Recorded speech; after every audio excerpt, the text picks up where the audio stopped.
Salute, salute, salute, salute. We in here tonight, baby. Knicks versus Orlando Magic, all the way in Orlando, man. Let's get it. Let's get it, man. Knicks are 14-15, and Magic are 10-18. We're getting to that point in the season. Hey, trade deadline's coming up relatively soon. You know what I mean? Knicks could get over 500. Someplace we haven't been in previous seasons for a while, man. Let's get it, man. Suit to military use sound. Yeah, Terrence Hill, salute, salute. Yeah, Justin L, salute. Yeah, Charles Dead, salute, salute. Yeah, we ain't here tonight, man.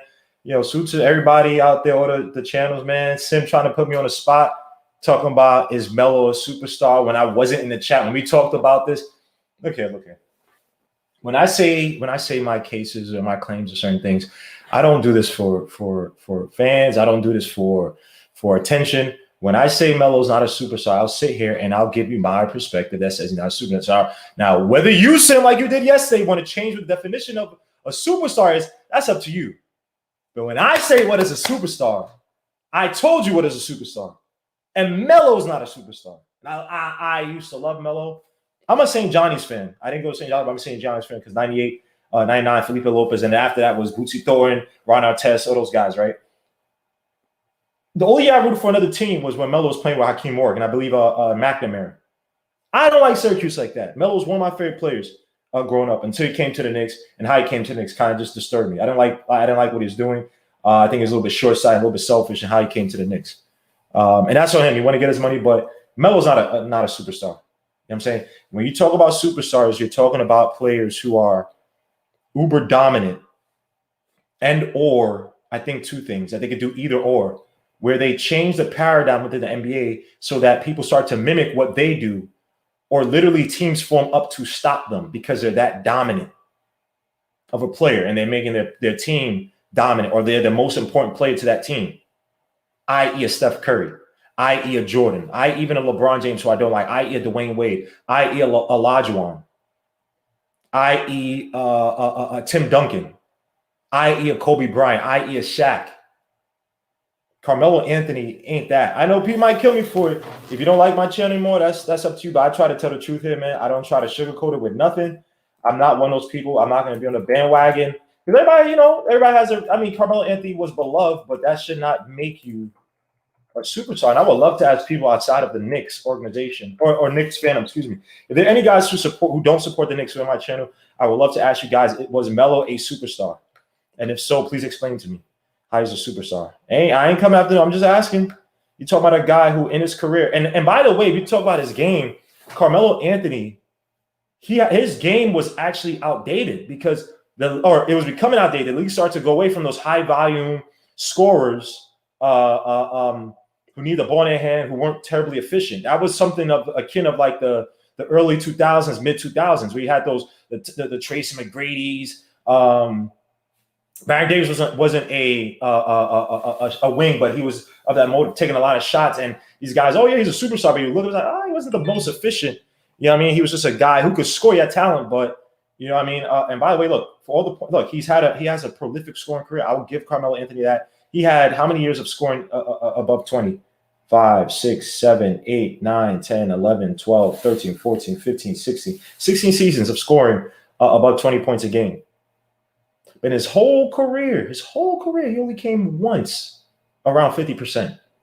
That was 2007, 2008. And that was actually my favorite team to use in 2K8. 2K, the 2008 Nuggets team. Out of all the years, he's only shot twice above 40% from three.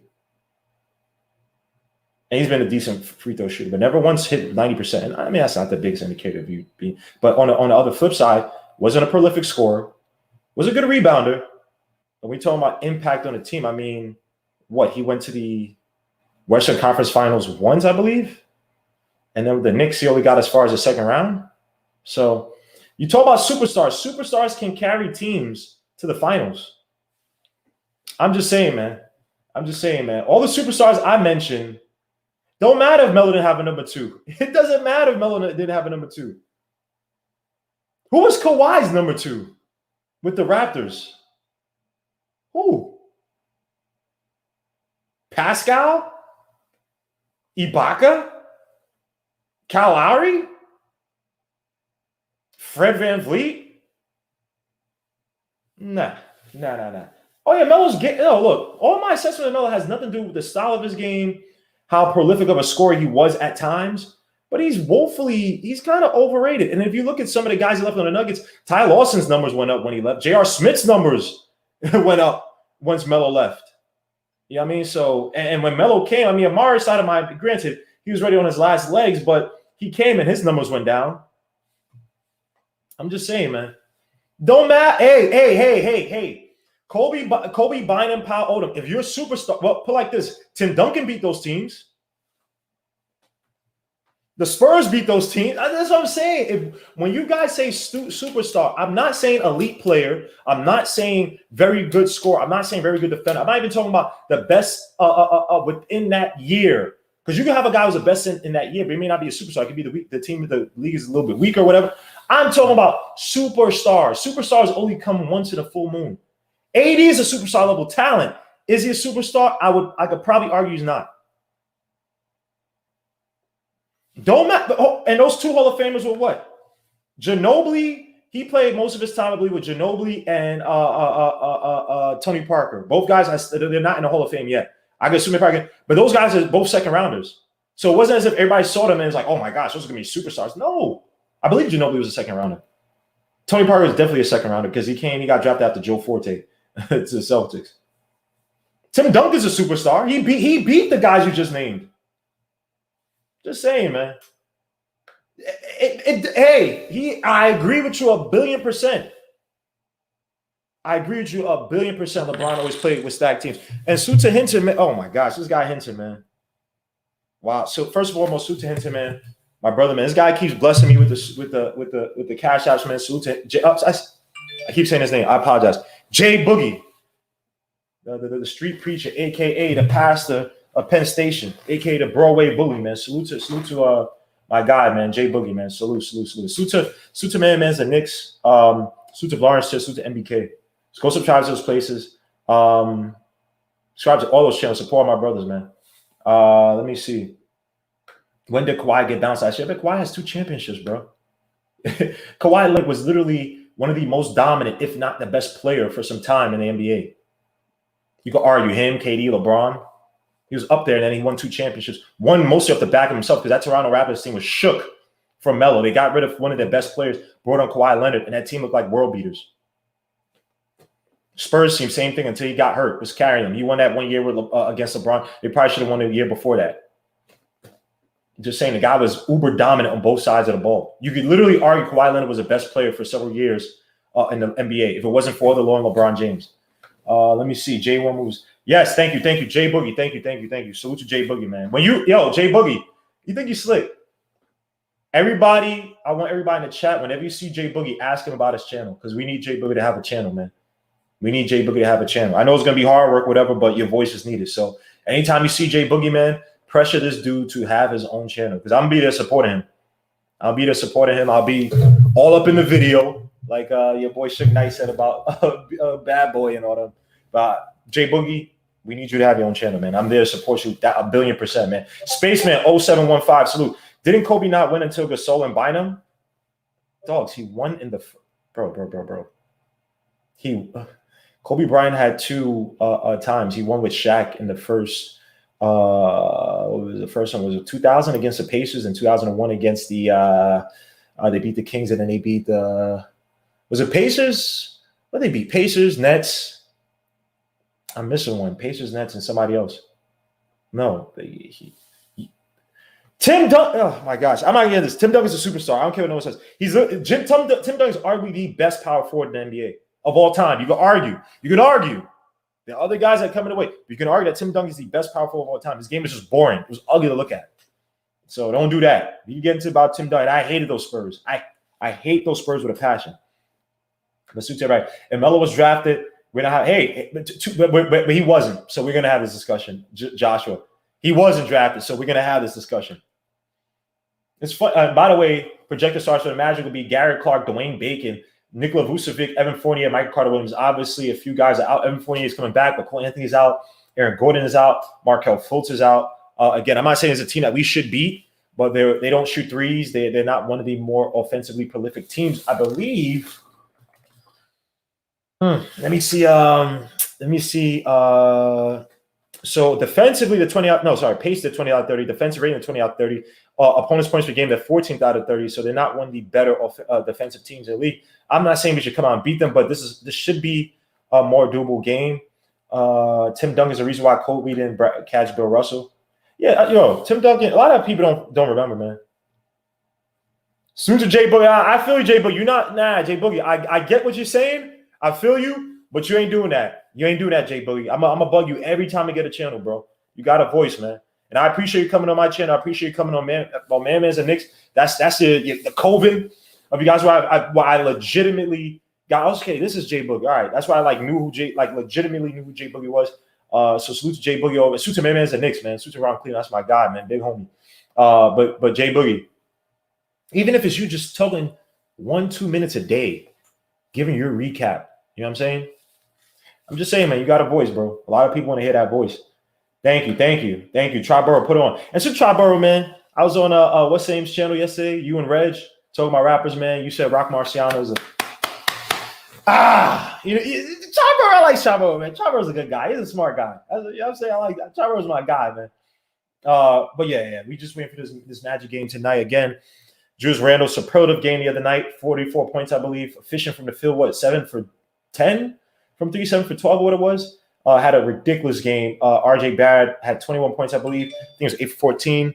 Was 3 for 3 from the three-point line. Some big three-pointers to close out. And that's one thing we wanted from RJ Barrett to become a dependable secondary playmaker, but also somebody who can hit those big shots, who can help close out games.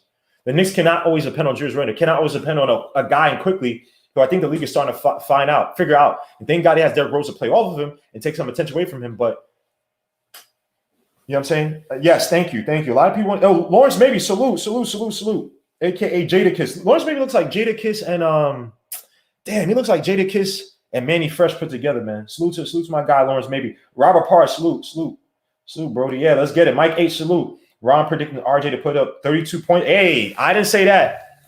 RJ Barrett got to show it consistently. Again, RJ Barrett, I think, is a viable secondary playmaker. Maybe he had more assists than Elfrid Payne. There's some people that think he should be sitting on a bench. But suit to RJ Barrett, man. Again, I've been, we've been patient this game because he does other things on the floor. Now, if he wasn't doing anything else on the floor, it'd be like, all right, well, he's not that guy. He may not even be that guy by come next year. He may not be that guy, but I like what he's one of the better rebounding guards in the league. I forgot where he ranks. Hold on, let me see where he ranks. And he's a viable passer, especially off the dribble. And he's doing other things. Like if you didn't have RJ Barrett in the lineup, you had Elfrid Payne and say Knox or Burks. Burks who can't even get a shot off. You know what I mean? Like, come on, man. Damn, I don't have it here. I was reading some article on Bleacher Report, and they're talking about his rebounding. And he's one of the he's leading, not leading the league, but one of the leaders in rebounding. Let me see. It's like because people don't like how his game looks, it's like they just kill him. And granted, when RJ Barrett got drafted, I was so pissed. I wanted John Morant, and I had the same qualms about his efficiency. But you see the kid plays like, okay, he can do other things. You see the potential in him. Why not develop it? It's like as soon as we start winning, we were also developing. It's like, just get rid of all these players, trade them all. Yeah, people talking about RJ Barrett. He's not Kobe Bryant. It's like why the hell would you look at RJ Barrett's game and think he's Kobe Bryant? Who? And if you're paying attention to people who do that, something must be wrong. I don't even blame those people. I'm blaming you. Why would you listen to that and use it as a basis to compare? You know what I mean? Like that's dumb. Extremely dumb. RJ Barrett's not that. But damn, I'm trying to find a damn article that was on RJ Barrett. It was talking about his game. I can't find it, man. Way too soon. Nah, it's not. They don't got it here. Let me see. Let me see this. This is December 2021. All right, they don't got it. Damn, I was trying to find what it was like something about him. Right now, best of his career. Randall, 23 points, 41% from the field, 3-point percentage. Oh, 41 3-point percentage. Sorry, 80% from the stripe, 11 rebounds, 5.6 assists, 36.7 minutes, one triple double on pace to be the second player in NBA history with 10 plus rebounds, 5 plus assists while shooting 40% from 3-point shooter and 80% free throw. Last person that was Larry Bird. Hey, I'll give it to RJ Barrett. He's changed his game around. People tell me we're fine. No, he changed his game around. I know we're fine because he wasn't on. He showed glimpses of this with the Pelicans, but then he retracted last year because he got the contract. He knew that the coaching was piss poor, whatever. He didn't elevate his game, and that was on him. But he changed his game from this Brown and Bull selfish player to literally becoming a legit point forward and using his skills to make guys around him get better shots, which he did. He could have done better last year. He could have done the same thing, a lot of things he's doing this year. He didn't do it last year. And he's not doing the spin around move and stuff. People talk about it was an evolution of his game. No, Tom Thibodeau had to come, and you have a regime that didn't draft him, they didn't acquire him. He wasn't their guy, so he changed his game around, and also he's in a semi-contract year. He'll be a free agent next year. Season after next because they have the team option. Probably most likely going to pick it up, but I mean, I give him some credit. But let me see, Josh. Oh my gosh, Art says they're going to be more than a 6-win good team. Though to be fair, that was after the. But that okay. Let me help you guys out. When people say RJ Barrett to the bench, they don't look at the totality of his game. All they do is look at his points, right? The same people that were saying RJ Barrett to the bench were clamoring for Westbrook to come to this team. Westbrook is averaging almost a triple-double on the Wizards. How many wins do the Wizards have? How abject do the Wizards have? This is a former MVP, by the way. Because people look at points and think, oh, just extrapolate his points here, and it works here. That's not how basketball works. Your style of play dictates how well you complement other players. You can have an efficient 20 points. You can have a terribly inefficient 20 points. And the way that Westbrook plays is reckless, low IQ. Tom Thibodeau's a high IQ player. Like, salute to Robert E. Salute from Houston. Yo, by the way, please, guys, stay safe in Houston, man, because it's freaking snowing in Texas. Salute to Houston. Houston's a beautiful place, man. Salute to Houston, man. It's like RJ Barrett's going to be. And people talk, that's the funny thing. People said RJ Barrett should go to the bench because there's more pace. The Knicks are one of the last teams in pace in the NBA. That's both starter and subs, second unit rotations, whatever you want to call them. Tom Thibodeau, I believe, only once came ranked halfway in the league in pace, and that was when he was with the Wizards, and they didn't make the playoffs that year. Tom Thibodeau does not play with pace either way. Second, before Derrick Rose came, who was your primary ball handler in that second unit? Emmanuel Quickly, right? Now, I believe the Knicks bench actually ranks near the bottom of the league with regards to assists per game. Who is getting RJ Barrett the ball? When you are coming from the bench, they want you to be you're typically showing a different style of play, one, right? Even though they don't play without a place, they're showing a different element with Quickly and Burks coming up, right? Guys who are more efficient, more natural scores, right? And then where are the assists coming from in that second unit? It's not coming from Quickly. Quickly he's not a point guard. He's a combo guard, and I'm not issuing it, but he's not a facilitator like that. Would RJ Barrett have the ball in his hands for a guy who's inefficient? He's gonna mess up that second unit where he doesn't really have anybody take the attention from him. He's still growing in his game. So how is RJ? People keep saying the 6-man. He's literally having games where he's playmaking better than Elfrid Payton, your starting point guard. And people are saying, "Oh, start Knox." Okay, a lineup of EP, Bullock, Knox, Randall, and Mitch. Essentially, all your playmaking on a given night is coming from Randall. They clamor up on Randall. Who else facilitating on that team? EP? EP can only work besides Julius Randall. We have a better team now, and EP literally his assists cut in half, so he's not that prolific of a. If your team is better, you should be dishing and dashing. His pass distribution is literally Randall and RJ. RJ does better facilitation than freaking EP for the most part. Even though if you look at the assist numbers, it might be actually close. But you're talking about a shooting guard versus a point guard supposed to be the so-called pass first point, which he basically just passed first to Randall. So again, when people say RJ to the bench, show me and give me empirical evidence, because I can give you empirical evidence. I give you numbers for everything I'm saying. Show me where RJ Barrett fits better on the bench as a so-called six-man. If he's not efficient now, and literally his only issue, or he wasn't efficient time, his only issue right now is literally just finish at the back. He's getting to his spots. And this guy's not even the fastest, he's not the most fleet of foot, but he's getting to his spots. So you want to take him out now, put him in a different element where he might get less touches. And when he does he has less protection. because he's playing at the time. He's playing quickly. Now you have Derrick Rose, so it might be a little bit different. So I don't know. I don't know. When people say that stuff, it's because they don't like him. And again, granted, if he ain't here, he ain't here. So it is what it is. Look at this guy. He's in the chat. He said I contradict myself. Where did I contradict? That's what he does. That's what he could do. That's what he could do. He says I contradict myself. But again, where did I contradict myself? He can't say it. But he's creeping in there. He calls me a fraud. He says, "Oh, he's in here tonight." But whatever, man. Enjoy yourself, bro. You literally have no reasons for a lot of things you say, man. But let's get back to the game. So Duke and Sharon, man, salute, bro. Salute, what's good? Oh crap! I got you on a. Hold on. Actually, say it again. Talk again. What's up? What's good, man? I set up my Bluetooth, so you sounded maybe far away. I had to turn up the volume. I got a question. Yes, sir. Who do you think is the main factor in these stretch of games? Yeah. So we got the Warriors, we got the Kings, we got the Magic. I don't know if we're gonna verse the Spurs.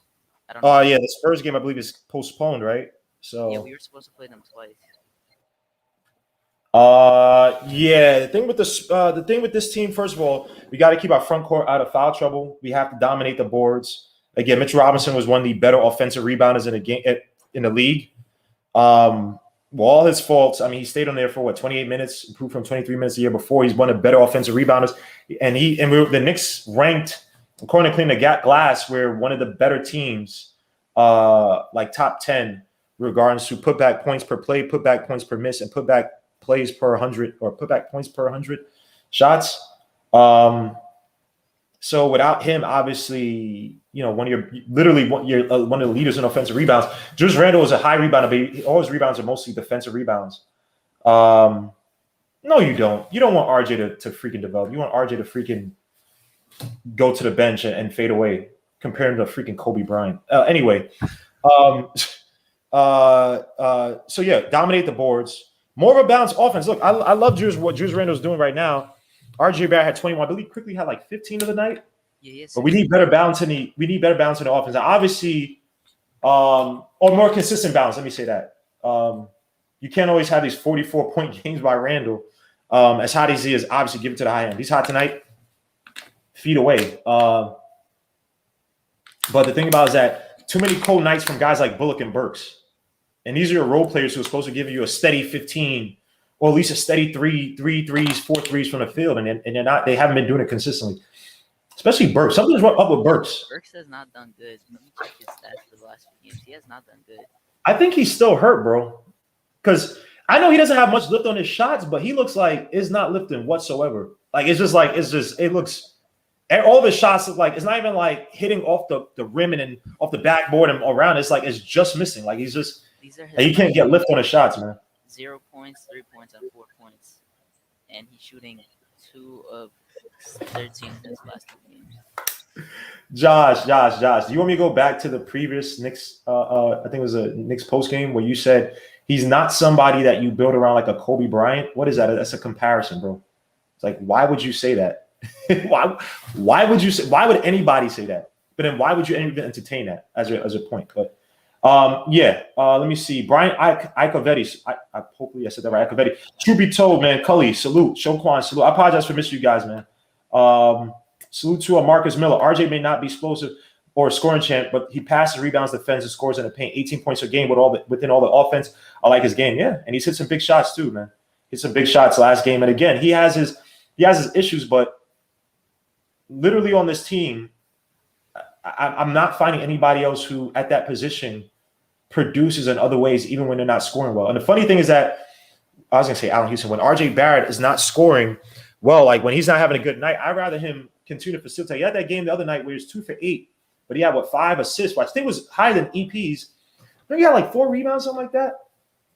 And sometimes you just don't have it. And again, I'm in the same camp of I want RJ Barrett to score, but I want him to feel comfortable score. I don't want, if he doesn't have that night, I don't want him going 2 for 15 and he's taking the ball away from other guys who can score. That's just dumb basketball.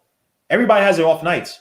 He's still finding his way. He's not a natural scorer. Watch RJ, he's not a natural scorer of a play, but he's working to get there. The most we can do right now is allow him to do that. You know what I mean? So And we don't have another RJ. We don't have another young player on the team where they're doing that. It's like RJ Barrett, like they're the better option. It's like, well, RJ Barrett's doing this. He's produced other ways. Let's see how much more we can develop him. And it's not other people are talking about, oh, his VORP and BPM. I'm not talking about Josh says. I saw some Twitter. I'm like, how y'all comparing his VORP and BPM when he's a rookie? Who does that? Like, you talk about VORP. I go to Tom Thibodeau and say RJ Barrett's VORP and BPM 2019 was terrible. What does that like, mean? I don't even know. BPM is a box score plus minus, and then a VORP is like value over replacement player. And value over replacement player, you take, I think that you take like these coefficients and apply the different stats, and then calculate them. And I'm like, who does that for? Unless you're an absurdly superlative rookie who's like you're Jordan in the first year, was like, yo, this guy's carried his team to the finals his rookie year because he's that much of. That's like there's like okay, now you could. But it's like, who uses that for almost, and even a good rookie? I'd be like, no, I'm not going to use that. Like, there's context to it. Guys who are getting drafted highly are typically going to bad teams. So they're not going to have a lot of wins, even if their play is superlative. You have to wait. You have to wait till they get other guys around. Maybe get a new coach. Get different, get different elements of coach, different elements of style of play, like how the Knicks are having now. Right? So, like, people on Twitter, just like they try to take, they said beats per minute. They try to take these advanced stats, and it's like, did you ever not coming anybody here? I'm just saying, it's like, did these people ever play? That's the thing. That's the reason why people don't like they don't like the overuse of advanced stats. Is like and some of these guys are not in the NBA. Let me see. Oh yeah, and one thing I was gonna say that I think RJ is like our main factor in the next games, just because I feel like if he keeps playing like he did last game, we definitely have a good chance to get a few games above 200, and that is really important right now. Because against the Warriors, he dropped 28. He should be able to do about the same. I expect. Yeah, I think. And even the game he went 2 for 8, he took shots, and I'm not giving no excuse. You miss him, you miss him. But he was taking shots, and they like a few of them rimmed out, just came back out. He's like, all right, I'm not on it tonight. That game when he threw up like he forced like 2 floaters or whatever. He's been taking a lot more floaters, but a few of them did rim out, but he still missed it. So. Yeah, it's like, I don't know. Again, I'm not making no excuse. If you have a bad game, you got a bad game. But we can't sit here as fans and say that Knox and all these guys didn't develop, right? And it's like, okay, they didn't have the coaching, but they didn't have the coaching. And mind you, when RJ Barrett was shooting inefficiently early on, and like terribly inefficiently, it was Tibbs was telling him to shoot the ball. Bro, RJ Barrett, remember, he passed the shot, open shot to, I think it was Rivers in the corner. And Tom Thibodeau screamed at him on the timeout, like, yo, bro, shoot the ball. I think Tom was like, dude, we know you have to get touches. You got to get these looks. If you don't take the shot, as the old saying, if you don't take a shot, how do you know you couldn't make them? You only miss the shots you take, right? So how do you know? And it's like, okay, that's development. But because we won, it takes our mindset out of that. Like, people can't deny. You hear people trade everything for Bradley Beal. I'm like, Bradley Beal scoring 30 points on a team that has 7 wins. Like, when you think about the shots, like Tibbs even said when he was like, oh, you remember when he was like 2 of 21 or 21 on threes? He just said he just has to take those shots and he'll get his rhythm. Then after that, he shot like for 10 games in a row. He shot like 40% from 3. And he's better from 3 recently. He got to get to his second point, though, like the middies. I want to see him more in that spot. Yeah, I mean, look, if RJ Barrett's never a 4-5 3-point shooter a night, that's fine, as long as he's not forcing them. And mind you, I mean, shooting 30.3% from 3, which is up from his 28%, still not good. And he's shooting 42.7% from the field, shooting 74% from the free throw line, up from 60. Like, yo, bro, it is weird. You got people who are literally praising Knox for the stuff he did his rookie year, and then they give all the excuses in the world for his second year. But RJ Barrett has to show us now, and it's like he's showing incremental development. Be able to pick spot. First of all, one of the hardest. That's why everyone does that. He's the 3rd pick, and I feel like he's the only player in the last few years, besides Porzingis, that has showed us that he could be good. Yo, they say my volume is low. Y'all can't hear me? Hold on. Oh, it might be you. Hold on. Let me turn. I apologize. I have what's the name? Hold on, give me 2 seconds. Let me turn on Bluetooth, bro. Add you on Bluetooth. That might be messing up. There's a little. You know, Haduka Sharon talks like a freaking poet, so you don't really scream like that. Hold on, me. Let me just turn this crap off. Hold, let me see. Hadouken, you hear me? Yeah, I hear you. Oh yeah, there's no more. Actually, All right, cool. I don't know. There's a little echo, but I don't know why. There's a little echo. Yeah. Yo, what is? All right, this should be turned. That should be turned off. Everybody should be. Just say your guess. All right, yo, let me know if y'all can hear him now. I hear him, Grandma, but in my headphones, I had no echo. He sounds good. Sounds good. You see, this is all right. This is my last time talking to Josh. And Josh, we get it. Let's go Knicks. Stop it. You're being annoying now. This is what this dude said. Shots are going in and out of particular night, but the same night RJ doesn't have it. How does that make sense? This is what I'm talking about. People don't know that. I can have a night where my touch is not good. For some reason, things are going in and out. They're not. Hadouken, you've played basketball before, right? Yeah. You know there are nights where you know a kid could score, right? But for some reason, things are going in and out. Like some people even turn superstitious, like, yo, this ain't my night. Something's up. You've heard that before, right? There was some nights when I play in gym with my friends where I miss every shower, then I just make like everything. Right. Have those nights. I've had nights. I'll even just use intramural, right? Because high school sucks. Whatever. Intramural, college, where I could not be stopped. I could literally pinpoint games where I could be like, when I used to play at Tony Dapolito gym, Lower West Side, Manhattan. I could not. I was literally I was Steph Currying, half Steph Currying near the logo, like bomb it. Like you could not stop me. There are nights, literally, and it's like you couldn't make me. I'm talking about in your face, drive, step back, everything. There are nights, other nights where it's like, yo, my form is right there. What the hell is wrong? Oh, and I'm like, yo, my hands ain't cold. Like, what the hell is? I couldn't make, and I'm talking about rim in and out, and I'm like, I just don't have it. Something is up. I just don't have it. My touch, maybe a certain blood vessel in my arm ain't working. I just don't have it. That's what it means.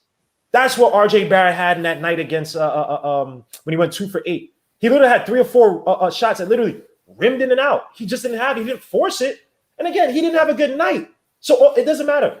Whether you rimmed it out, you had a bad night, but there's context to it. Versus if RJ Barrett was just chucking shots and they're air balls, it's like, all right, what the hell is this dude doing? Versus he's taking smart shots and it's just misses. Like, okay, it's not my night. Someone else is hot. That's smart basketball. Your boy Russell Westbrook, whether he has a bad night or a good night, whether he's feeling or not, he's chucking. And this is why he's on his 3rd team in how many years? Because he chucks. He's going to get his night. This is the same Russell Westbrook who said in a playoff loss, in a series-ending playoff loss, he said, I got my 40. And Patrick Beverly, when they interviewed him, he said, yeah, he got his 40, but it took him 40 shots. This is what I'm talking about. Russell Westbrook is a low IQ player. One of my favorite to watch. Low IQ player. If you're taking 40 shots to make 40 points, that's terribly inefficient. You're taking shots away from teammates. Even if they're not the so-called the most talented, just having a more open shot in a better situation might give them a better probability to make a shot versus you choking up shots against one at the time when they're better defenders. So, and again, look at it. He said, thanks for comparing RJ Barrett to Russell. And everybody knows I didn't do that. This is what I'm saying. This is why I don't like arguing him, because it's like he's not honest in his discussion. It's like, who's comparing the context with which I'm comparing to taking good shots and bad shots is where I'm comparing. I'm not comparing RJ and Westbrook direct. But that's why I don't like debating with him. You always ask me, I want to debate. I don't want to debate with you because you're not honest. Thank you, Military Usan. Thank you. He's not. Military Usan, you guys are smart. But we're going to ignore. That was a troll for the day. I apologize, guys. No more Josh, Uncle Fulio. He could go back to KFTV because they calling him out. KFTV.tv like a smack. Don't bring that over here, Josh. These are smart people. My dude Chop Low, aka the Matrix. They got a new host now too, right? Go over there. Oh yeah, they're very beautiful. I forgot the name, but yeah, go support KFTV, man. Go support those guys. But Josh, but let me ask you, bro. What you just said. What you just said is very funny because you wasn't not comparing anybody. No. I don't think people are listening to what you're saying. It's like it goes over their head. I don't know, but I understood what you said. Well, the thing with him is that he's not dumb. He's not dumb, but when you purposely misconstrue something to try to win an argument, that's where it's like, I know you're dishonest. Like when me and Sim debate, like with the Melo thing, right? Sim has his reasons for why he thinks Melo's a superstar. A lot of people do. I have my reason, and I don't troll with that. And because everybody's like, oh, you hate? I don't hate Melo whatsoever. Melo was one of my favorite players to watch before he came to the Knicks. Melo's my guy. I'm a St. John. Well, I'm a quasi St. John's fan because I didn't go to St. John's, but I support St. John's because of the 97-98 season. The only time I rooted for another a team outside of UNC because I betted on them that year they lost to Villanova was St. John's when you had Carmelo Anthony and McNamara and Hakeem Warren. I don't care about no Syracuse, but Melo was my guy. The only team but you never rooted for somebody from UConn. You never rooted for nobody from UConn. Oh, go ahead, bro. No, I'm saying you never rooted for nobody from UConn either in them eras. Only person I like, I like Ray Allen, I like Richard Hamilton, and Kyle Amin. I'm fans of individual players from college, but I didn't root for them. Like I wasn't like, oh, I wasn't rooting for them. But I'll be right. The same way you supported Melo from Syracuse. Right. But no. So when people say I don't like favorite players, I don't have favorite players. I have favorite teams. But when they're guys that I like their game, like I liked Melo's game more than LeBron's game. I thought Melo was a killer. I love Melo when he was with Denver. I love Melo when he was with Syracuse because I was like, yo, this dude is a monster at scoring. He's a demon. My teachers used to be in school with Melo. My old teachers used to be in Syracuse when he was there. Wait, say it one more time. You are Matt Lowe. Say it one more time. Am I really? I don't know why it's bugged. Well, all right, now you better. But you're talking mad soft. I was okay. Pause. I was saying that. Okay, I was saying that my teacher used to go to school with Melo. We did? Oh, at Syracuse. Syracuse. Yeah. Wait, what about high school? He didn't go to what high school did Melo go to? I have no idea. Damn, he didn't go to. What's that one in Virginia? The famous one. Oh, damn, I can't remember. And look at this guy. This guy, he's so funny. He just wants attention. This guy, Josh. He said Melo was a superstar. No, he's not a superstar. I already gave my reason for what a superstar is. And Tweaky White, man, bro, I let you back in the chat. I don't really bother you, whatever. Even though you call me some select words, bro. Don't respect the woman, bro. Don't say that he better be hitting none of that, bro. Just respect yourself, bro. I don't want to mute you, whatever. Calm down. Yeah, calm down, bro. Because I don't need nobody putting that on my channel. We don't promote that. It's very beautiful. Yo, Tweaky, chill. She's a very beautiful woman, but don't disrespect her, man. And I'm not no simp. I don't do none of that simp crap. But I don't disrespect her. She's in the sports world, whatever. Come on, chill, man. Women have it bad enough. She's probably getting hounded all the time. It's like in the space where there's a bunch of guys. I mean, but let's chill with that, man. I'm not gonna block you. Just chill. Yeah, chill, Tweaky. Chill. Okay, Oakland's one in Virginia, right? It's not the. Yeah, it's not Cali. What the hell? What's the one in Cali? Is that St. Mount Verde? Verde is. Damn. I agree with Jay. And Pete, hold up. Paul George is not a superstar. What are y'all talking about? Yeah, he's not a superstar. But Burrow, how are you trying to get Paul George is not a superstar? And I can tell you why Melo's not a superstar. He's up there in All-Stars, but put it like this. Was Westbrook a superstar? Oh, this is a great debate. Wait, we put Paul George and Melo and Westbrook in the same conversation? Paul George, bro, a superstar to me, I don't care what no one says. A superstar to me, like I said, is somebody either or.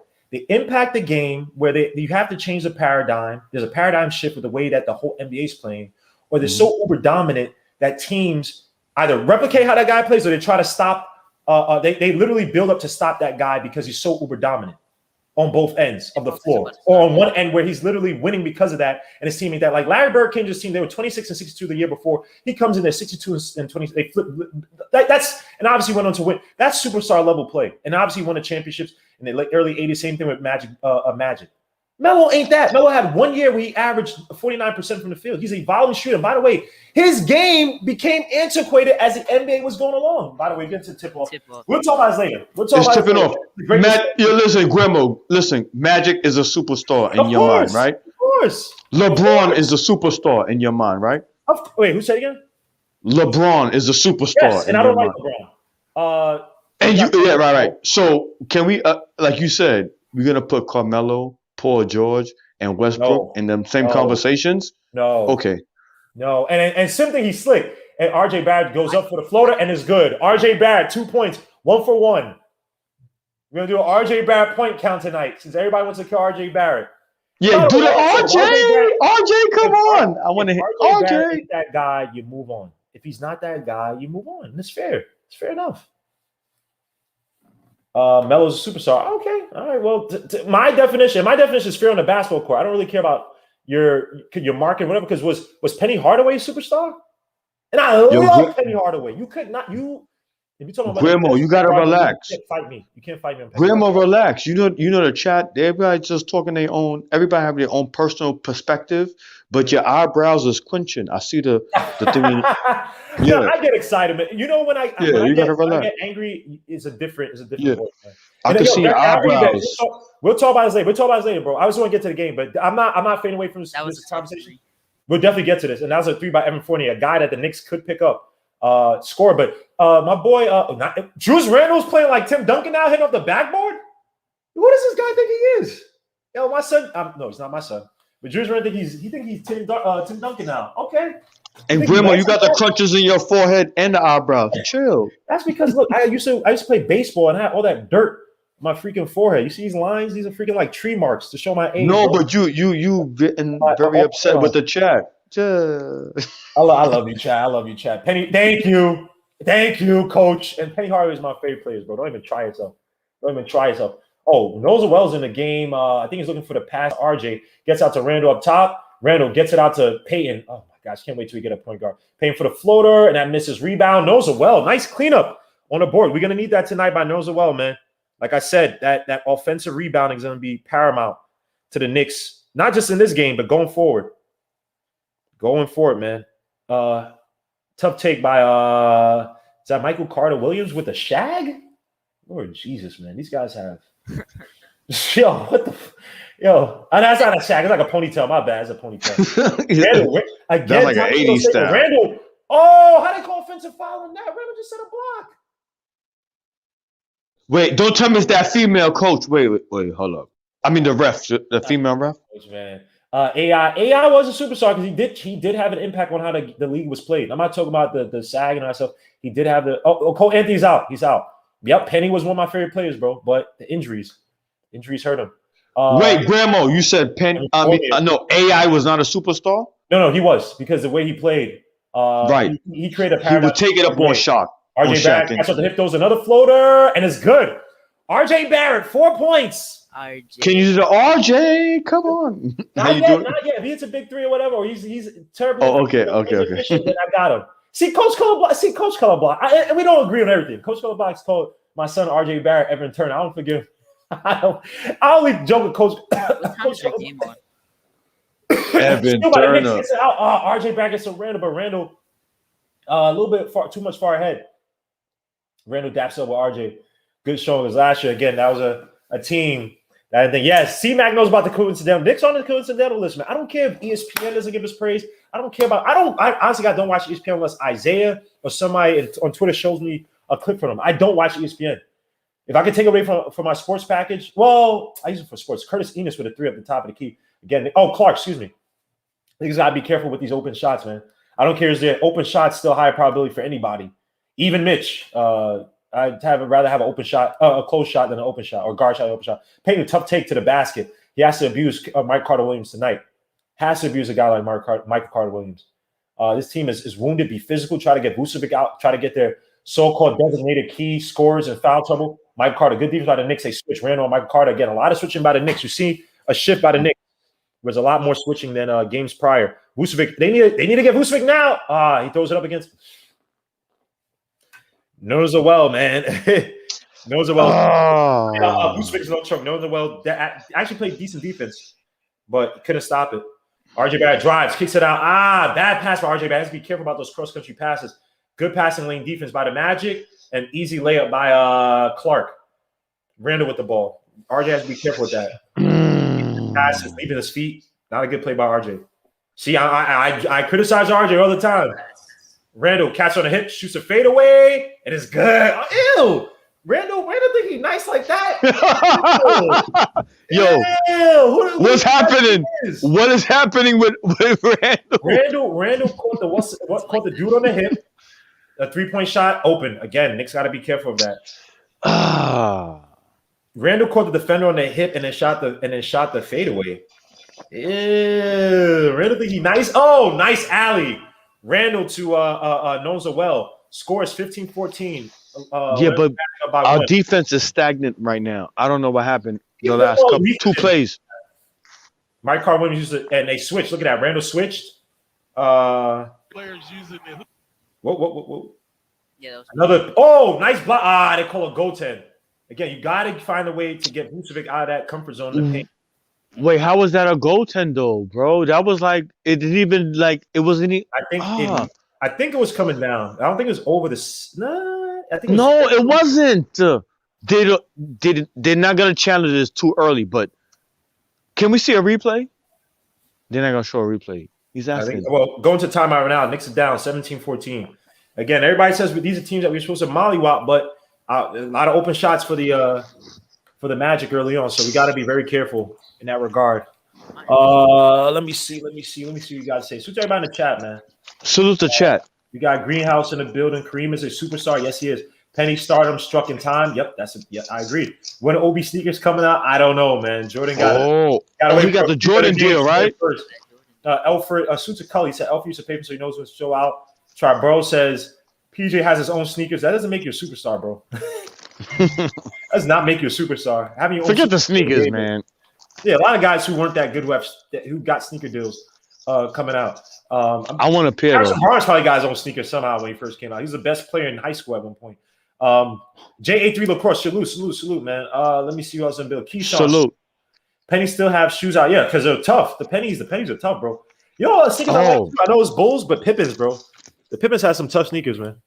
Wait, was Penny the first one with the foam posit? He was the first foam posit. Was he in? Was it Penny? Yeah, the blue joints. That was the foam posit. It could have been Penny. Did Garnett have foam posits? No, Penny. Chat. It was Penny. The foam posit. That was. Okay. All right. It might have been. Was prime Dwight a superstar in your opinion? Dwight could have been a superstar. What, Dwight Howard? Dwight Howard could have been. He never elevated his game. Once he went to that finals, he never elevated his game. He had the back injury, obviously. But he never got up to. But he had superstar level talent, especially at a time when the big man was still somewhat king, even though it started to fade away by maybe the late 2000s started to fade out. No, Dame is not a superstar, and Dame was one of my favorite players. So no, he's not a superstar. Eugene Stanton, salute. Brian. So what everybody's saying that? Well, then was Nate Robinson a superstar? No. Okay, because Dwight Howard, like, no. What about Nate? That's what I'm saying. Like, salute. Gmo's signature sneakers, the Air Monarchs, yo. Air Monarchs. Yo, C-Mac is funny, man. I know. Yo, C-Mac, you stupid. I like that.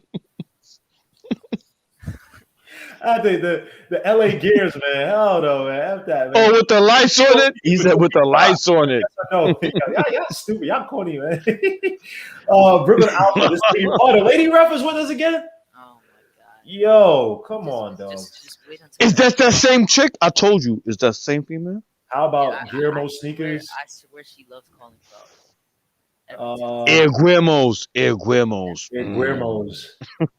But if I suits ill matters by way too, man. If I suck that basketball in the NBA, then and ran with another three, and that's wow. Okay. Randall's feeling himself. Oh, okay. What's happening? I'm asking you what's happening. Randall hit the top of the key. Game is score right. Game is tie right now. 17. Fournier loses the ball, and they'll call a foul, I believe, on Bullock. Randall is feeling himself, bro. But what was a foul though? It was a switch. I don't know. I didn't see anything there with that foul. But Grandma, what's happening with Julius? He's just he's dropping it. Remember that last shot was like the shot he did from over the backboard. Lawrence Maybe. Shoots to Lawrence Maybe, by the way. He says she has an outfit in Knicks because of Isaiah Thomas days, man. Randall's not a superstar, Tweaky. Don't do that. Don't do that. Let me see. He's an upcoming all-star, and that rims it out. Bro, a superstar ain't half a season, ain't even one season, bro. I know, but he's an upcoming all-star. I said upcoming. Yeah, also, yeah. Bullock with a 3-9 misses again. Bullock, Lord jeez. When are we gonna get a wing that can freaking hit shots? Payne gets it out. Nice pass by Payne down low. That should be a foul. Holy crap. Evan Fournier was hitting him though. Not Fournier, my bad. That generic center dude with the braids. He was hitting Nozel the whole time.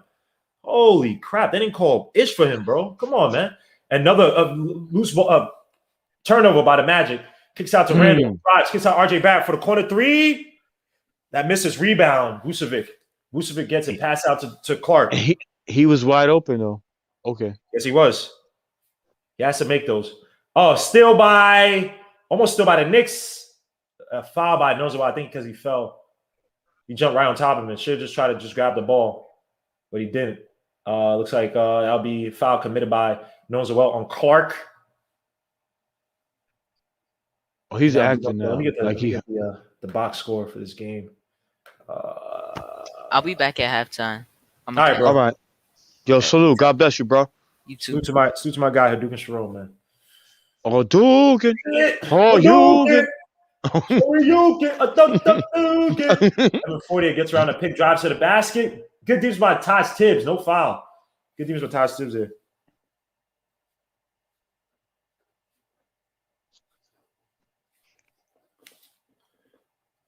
Bullock gets it out to Randall. Randall spins, almost loses the ball, picks it up, gets it out to Taj Gibson for the corner three.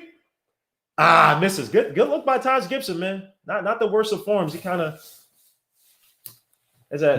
he tried to pull a spin out from last year. For three. And Vucevic gotta be careful. Vucevic can shoot threes too. RJ Barrett with the rebound.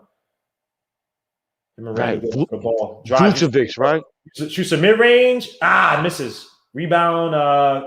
Michael Carter Williams with the freaking what's the name of the headband? Not headband, the ponytail. Linda's a star in China. Yes, he is. And almost a foul by Payton. Rebound, Taj. At that rim out. They get out to Payton on the break. Drives to the basket for the layup. And a hit. Taj Gibson clean up to the basket. Good tenacity by Taj Gibson with the putback. No. That's CP the artist.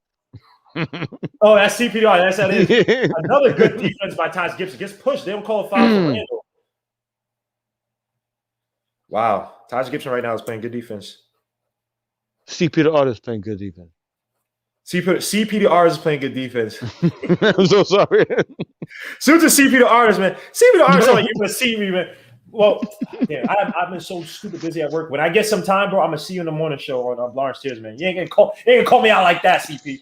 Let's do to CP the artist, man. No, but I know you be working, but when in the morning I was like, damn, they be joking, y'all be joking in the chat. I was like, this guy really looks like Taj Gibson. He looks just like Taj. I know you read that because you started to try to come after me. Suit to Janet Behan. Says you got backup center until Mitch comes back, and I mean he'll be able to serve in certain games where we don't have to face an aggressive front court, but I don't know, man. I would start looking at teams like the Magic, try to get a guy like Bombo, see if he can run the floor and even develop from there. Because again, you're not totally convinced by Mitchell Robinson being your guy. What you mean, Mbayo? The dude from Orlando that we playing now? Mo Bombo. Anybody watch the game? You can watch the game on MSG. I can't give you any illegal links, man. I apologize, man.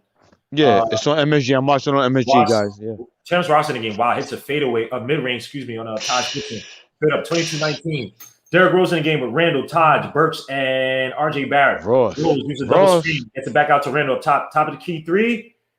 And bro, Randall is wow. Yo, Grimo. Wow. Grimo, is there a way I could not jump kick, but I could kick myself in my forehead with my right leg? I'm not sure, bro. I don't know if you're flexible like that, bro. Pause. Yeah, but 3 key by the Magic. I don't know who that is. Rebound. Oh, who's this light-skinned BET movie looking dude who just got the rebound? And now he goes to for 2 after Taj fouls him. That was it was a tough offensive. You said the light-skinned BET. You stupid. If the bald-head guy is married to one of the light-skinned female actresses. What's his name? Boris Kodjoe. He's German. He's from German, but he's light skin black. Yeah. Clippers in the game, by the way, in for Taj Gibson. So Knicks are gonna go small for right now. Taj Gibson, I believe he has 2 fouls, so you got to be careful. Taj Gibson has 2 points. It says 1 foul here, but it might be 2, but I think it's 1. So again, we've seen this again. Tom Thibodeau is going to different rotations early in the first quarter. 25-19 is the score. Knicks are up by 6. Randall with the ball. Randall's feeling himself. I think he's 2 for 2 from the 3-point line. Shoots another 3, top of the key. Wow. Can't handle the rain. Look at him smiling. Yo, Grandma. This is what I'm trying to tell you. I can't. Yeah. I want to jump kick myself in my own forehead. Like, how the hell Okay, I don't know what's happening with him. Ew, Randall think he nice now. Ew. Ew. Wow. All right. Oh man. You said 2 for 2. I think he's like 4 for 4. I think he's 3 for 3. Hold on, let me check. Randall right now, 13 points, 3 for 4 from 3-point line. 1 assist. Again, 13 points in 9 minutes, 5 for 6 from the field. He's feeling himself, man. He's playing at a high level. Keep feeding him the ball until he goes cold. Keep feeding the ball, man. I ain't taking the ball off his hands. Keep feeding the ball to him, man, until he goes cold. What the chat got to say about that? Like, is Randall not really like showing improvement? Oh, whoa, I was saying that he showed improvement, and again, it's not for me to stop. I was not a fan of Randall's game last year. I was on that train of trading him, but we all was, He showed the improvement in the freaking Pacers game. It was like, okay, you can see discernible change in this game. The last 2 preseason games were not good, but then the Pacers game, the Cleveland Cavaliers, it was okay. There's a discernible difference in the way he's playing. Now Thibodeau's coached him up. I'm giving him all the credit in the world. Right now, he's playing out of his mind. Right now, he's scoring. So salute to him, man. Salute to how he's playing. I'm taking give him all the credit. Is the voting over for All-Star? Yes, the voting is over for All-Star game. I hope everybody voted every day. Yeah, it is, right? Is it? I don't know. Westbrook, I said Randall hot from 3. Just looking at some notes right now. Randall right now is hot. Early rotations for the Knicks. Right now the Knicks are looking again. The Magic aren't that good of a team. So this would be a team that we should take advantage of. Use Randall, get him as hot as utilize his white hot streak right now. Be physical with the Magic. Make sure they don't get open shots. You saw him make a few open shots with Clark. I believe Evan Fournier made a 3 as well too. Knicks right now so far so decent. So Randall 13 points, 5 for 6 from the field, 3 for 4 from 3. Alfred Payne 2 points, 1 for 3 from the field. Nerlens as well 6 points, 3 for 3 from the field, 3 rebounds, 1 defensive, 2 offensive. He had I think he had 2 putbacks so far. RJ Barrett 4 points, 2 4 from the field, 0 for 1 from 3, 4 rebounds, 3 defensive, 1 offensive. And then filling in is Taj Gibson again, 2 points. He has 1 foul, 3 rebounds, 1 for 2 from the field. Let me see what you guys saying. So everybody in the chat, man. Frederick, Ace of Kings, man. Salute. He says he's going for another easy 40. Hey, he could. He could. Muhammad Thomas, salute. He said. He said 48. You said 48. He had 44 last time. He said 40 again. He said 40 again. Oh, okay. I thought you said 48. I don't know if it was a 50-point night. That's white hot. You know what I mean? He was playing well, man. I give him all the credit in the world, man. Him and Tom Thibodeau definitely. G-Man for life, salute, man. It's a terrible name because the Giants suck, but the travel by is that Enos? No, that's Amino. Amino. Haas or whatever his name is. Amino back in. This guy. Damn, I thought he's still around. Yeah, he's still around, man. Guy never really blew. I think he's a decent forward, somewhat of a slasher, more known for shooting. I don't think he's ever really a great shooter consistently. The ball. He's not decent. He's just he's a wing. Yeah, he's a filler. Again, Burks is losing the ball, kicks it out to Derrick Rose. Sloppy with Burks. Those are tough, and that just terrible possession by the Knicks. Burks just looks awful. Oh, what were you thinking about? And Vucevic for another mid-range shot, and that misses. Rebound quickly, and he pushes the temple. Gets out to Randall, who's hot. Shoot another 3 and get out to quickly. Doesn't use a pick. Resets on Ross. Now he has Randall on the post against Amino. Near the baseline, kicks out to quickly for the fix a 3. Steps in, shoots the mid-range, gets fouled. Maybe going to the line for 2, 28-19. Is that Chuck? Is that him trying to fish for fouls? No. That's not Kickley, right? That wasn't Kickley? Kickley, nah. I look at it again, but again, he got hit by because he faked the shot, stepped in for the mid-range. Right, he didn't do kick. He didn't do kick. Yeah, right. There was no Kickley. I gotta fuck with Chuck. See my language. Whoa. Sorry. You good. And quickly makes his first shot. Randall going for another 40 tonight. Yo, put some money on it, man. Go bet. Go bet. I don't have to bet with me because Randall's looking hot right now. I ain't gonna hold you in that. Mo Bamba and the Knicks or Lakers need to come in the game. That's when the reserves are announced. The stars are announced tomorrow. Quickly makes both his shots. 30-19 right now. Knicks are playing really well. Is Spike banned for life? I don't know. Why would Spike want to come back to the Knicks? Didn't he say he's gonna go to the Nets? Wait. He said that? You're gonna arrest me like the police do? I lost a lot of respect when Spike did that, man. No. What you just said was, remember, he said, "Oh, you gonna do me like you did Oakley?" Yeah, you can do like you did Oakley. To security guards to tell him, yo, you can't use this entrance. Nice pass to Rose to Randall. It looks like they're trying to get the foul, but they don't. Good defense by the Knicks, by the way, on that Terrence Ross shot. Again, the Magic just look inept. Look like Ross is called for the pick from I don't know who the hell this generic big dude is. Ross for another shot, and that misses. He can't buy a shot right now. But rebound, Magic. It's Mo Bamba. My bad. He makes a mid range. Mo Bamba in the game. Oh. I'm like, who? Because Mo Bamba don't play. But he made a mid range. It'll be probably dependent on him tonight, giving all the people out. Obama, looking for everybody who wants to Mitch Robinson to have a little jump shot. I'm gonna study some Obama tonight quickly. Draws another foul on Terrence Ross, and he's giving Terrence Ross the game. So Terrence Ross probably going to the bench soon. Hey man, that boy good. You know how that boy good. That boy good. That boy good. That boy good. Jarrell Williams, salute man, said slapping grandmas. Yo, what? What was that? Randall, a scoring machine. Give me that bag. Well, let me say this. Obi topping the game, by the way. When you think as fans, you have to think about this in the sense of the Knicks. That's why I say you should be fans of the team, not necessarily the player. Because if we have all the leverage in the world, you want the Knicks to do what's in the best interest for the team, not necessarily in the best interest for Randall. So I'm picking up the option, but I'm not going to pay him now when I have all the leverage. Granted, if they feel that he's on that trajectory to be that's different. That's up to them to say, hey, we don't want to get to the free agency. But again, he's been for half a season. He's been hot for half a year. If you have the time to discern whether he's that type of guy, and again, he might be like, I don't want to leave the Knicks because I have my best success, my best ascension with the Knicks. Just give me a good contract and I'll stay. So I think the Knicks, if they feel that way, they'll give him a good contract. So we'll see. 32-21 is a score. Knicks up by 11. As quickly makes his second shot. Yep, he made his free throws.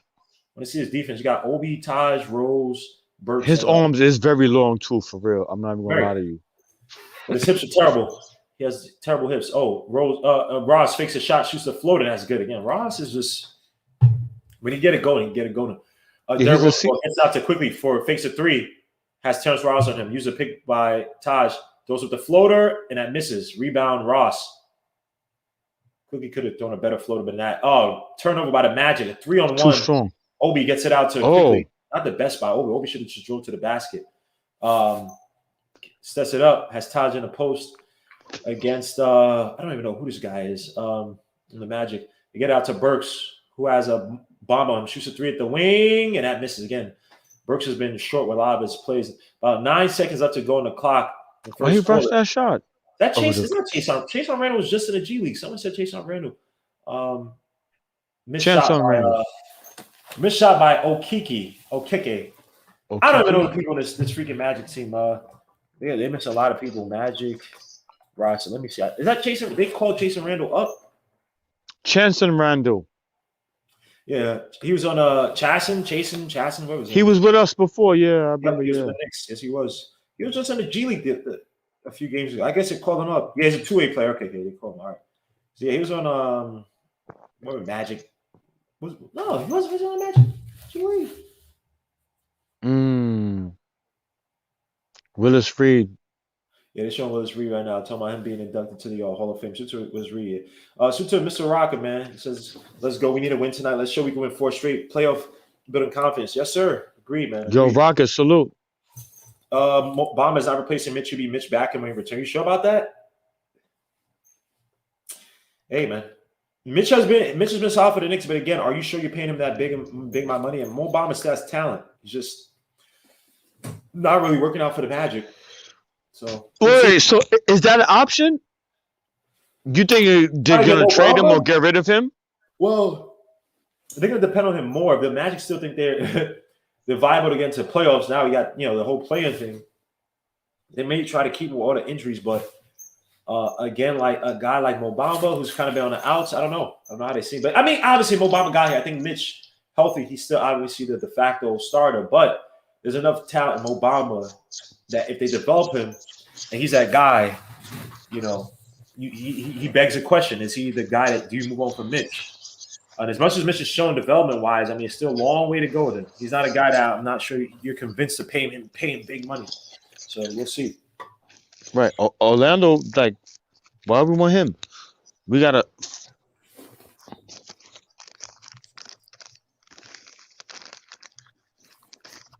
Mitch has regressed. He's a backup at least. I mean, show some progression. It's just does he justify getting that big bag? Salute to Spree. Spree the Knicks, man. Yo, Knicks family. Salute, bro. Salute. JN, salute. Salute as well, too. Troy Fletch, salute. Yeah, we in here tonight, man.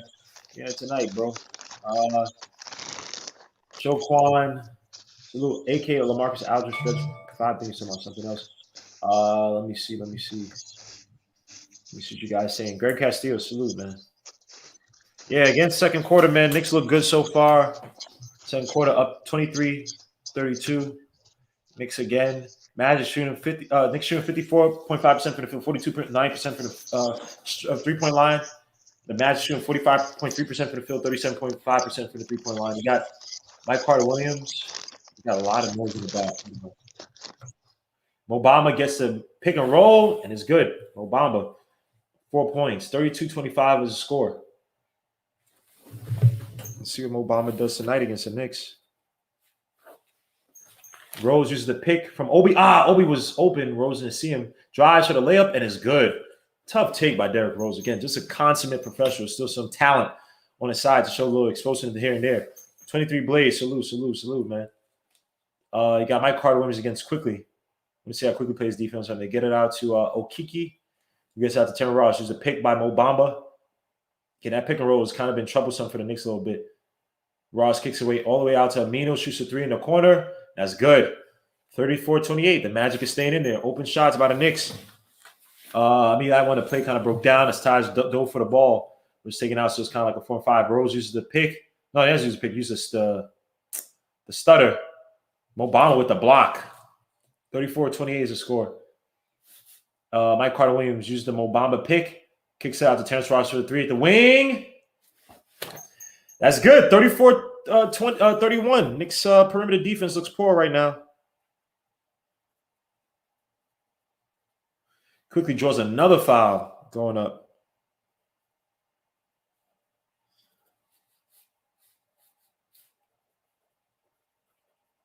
And right now, the Knicks just look bad on defense. Can't defend the perimeter good enough. Not going to probably want a Mobamba because he's from Harlem. What's that Shaq West song? 35-31 is the score as Quickly makes his first shot. Robert Parr, salute. Ross loves to torch us from beyond the arc. Yeah, he does. He's been a thorn in our sides for past 3 games that we played him. And wait. The guy who fouled Quickly, he's still playing? And he got long hair now. Mike Carter Williams, yes. Mike Carter Williams has found his way back. Most people want to see a cautionary tale and believing in the hype in a rookie who's hot. And Ross misses a shot, gets it out quickly with the ball, gets a pick by Obi, doesn't use it, fakes it, kicks it back out to Obi, fakes a 3, hands it off to Burks, who tries to dump it up to Obi, gets out to Quickly, top of the key or near top of the key. With Taj throws a floater up, that misses. Rebound. Ross after Taj hits it off the backboard. Mike Carter wins the ball. MCW with the ball. Hands it off to Mobamba down low. Mobamba throws an ugly layup. Has 5 and 4. The Knicks get out quick enough. And it looks like it'll be magic ball. Rose try to get the the full court pass, but a little bit too much for Obi. 36-31. Knicks had numbers. It said Gmo mumble rapping right there. Where was I mumble rapping? Was I mumbling right now? I wasn't mumbling. 36-31 is the score. Rose cursed at somebody. Was it the player or the refs? I don't know. Okiki with the 3, and that's good. Again, the Knicks cannot defend the perimeter well enough. Shots to Magic. Not good.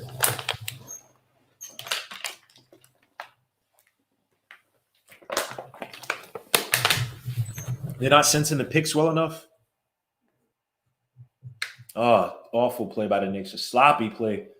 The second unit looks terrible right now. Okay.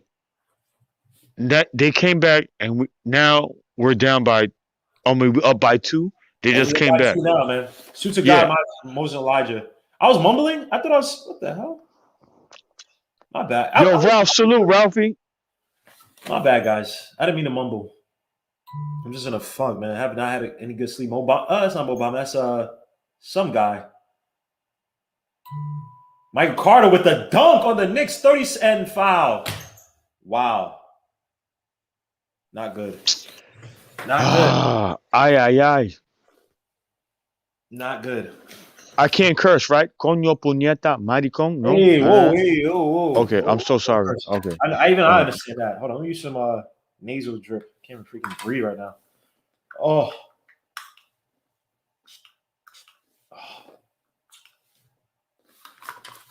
I'm sorry for the mumbling, guys. Maybe you guys can't hear me. I didn't think I was mumbling, but Mike Carter makes his free throw. Knicks are down by 1. Not good. Rose with the ball. Sets a double pick, but he gets a double pick. Almost loses the ball. Gets it back. Resets. Drives. Bullies his way. Has Mo Bamba down low. Kicks it out to Burks, who drives. Splits the defense. Throws it up. Layup is good. Finally, Burks is productive. So come on, Chop. Yeah, come on, Chop. Chill. Sorry. You're good, man. Drummond is Mount Vernon, whatever they call him out there. Suits of Mount Vernon. Money earning Mount Vernon. What's the name? Just missed shot. Mike Carter Williams. This is mid-range. Rebound by the Knicks. Derrick Rose with the ball. That's Terrence Ross on him. Gets the pick by Noel. Doesn't use it. Goes with the floater, and that's short. Knicks look a little flat right now. MCW. Noel got banged on crazy by Carter Williams. Yes, he did. Mo Bamba with the ball on Noel. Hands it up to Mike Carter Williams. Right. Carter Williams. He's a pick again. Drives. Kicks it all the way out to O'Keefe. And that's O'Keefe. That's somebody else. Shoots a 3. I missed. Mo Bamba right now is beasting on the boards. Noel's having an issue with Mo Bamba. But the way we've been playing, they came back. They like that. It make you want to just say what I said previously. I'm so sorry, chat. But the sheesh. Can I say sheesh? Yeah. Sheesh. That way I can't curse. Sheesh. Sheesh. What the bloody hell? Terrence Ross with a mid-range shot, and that misses. Rebound. Derrick Rose. Drives on a fast break for the layup, and that gets hit. That should be what? That hit the backboard, yo. You see, is that female ref there? I swear to God. Sheesh. I think she might be. It wasn't her call. It was some accountant looking dude, some principal looking dude. He's right there. Hit the backboard, didn't it? Holy crap, man. D. Marshall, so what, man. Them and Burks gonna keep playing like this. I'd rather see Frank or Knox. And who's that? Knows well with the mid range. Wow. Yeah. I'm gonna just say Rodney Dangerfield. No respect. Rodney Dangerfield. No respect. Oh my gosh. Terrence Ross missed the defense for the easy. Just terrible defense by the Knicks right now. Yeah. Listen, you want to say what I said before? And the Knicks call a timeout, as they have to, man. This is just sloppy right now. Knicks. They should have been called a timeout, but it's okay. Wow, we can't stop the penetration. We can't stop we can't stop offensive rebounding. I gotta say that for you guys, man. You guys Suits a certified lover boy. and then you said certified lover boy after. That's his name. That's his name. So I'm sorry. Yeah, but lover boy. Thank you for the $2 super chat, man. Pistons took the Lakers to the end of the game, and the Bulls beat the Lakers at halftime. Yeah. Suits to Cully, man. Definitely, man. The Pistons actually look good right now with Jeremy Grant. What's the score? Oh, I got to put the score up. I apologize for that, Ben. I'm not going to repeat that name. You guys, man. You guys are sick, man. Let me put this in here. Yo, Grandma is you. I'm never going to lie to you. You said pause, and then you said salute to certified penetration.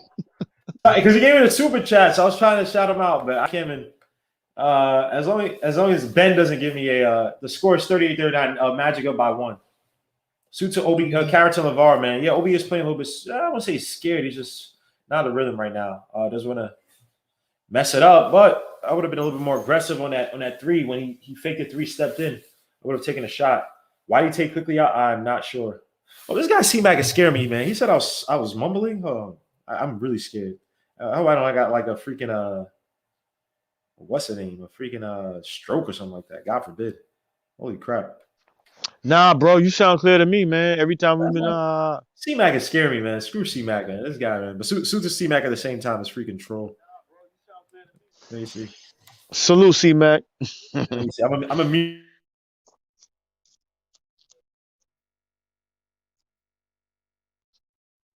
C-Mac just messing with you, bro. He just messing with you.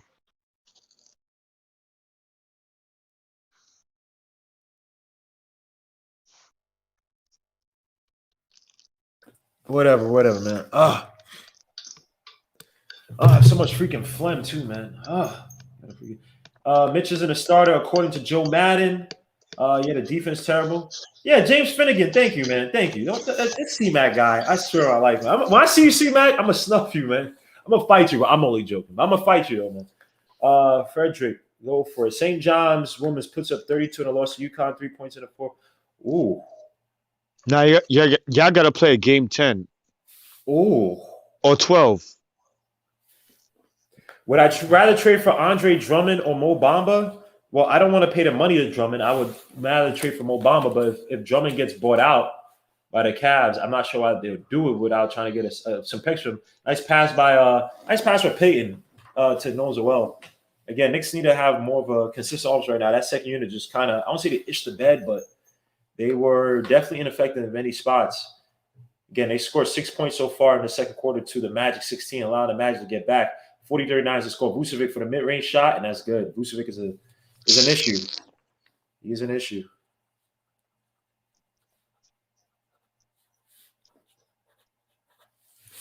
Payne drives, kicks out to Noel, who drives baseline, throws at the floater, and it's good. And one.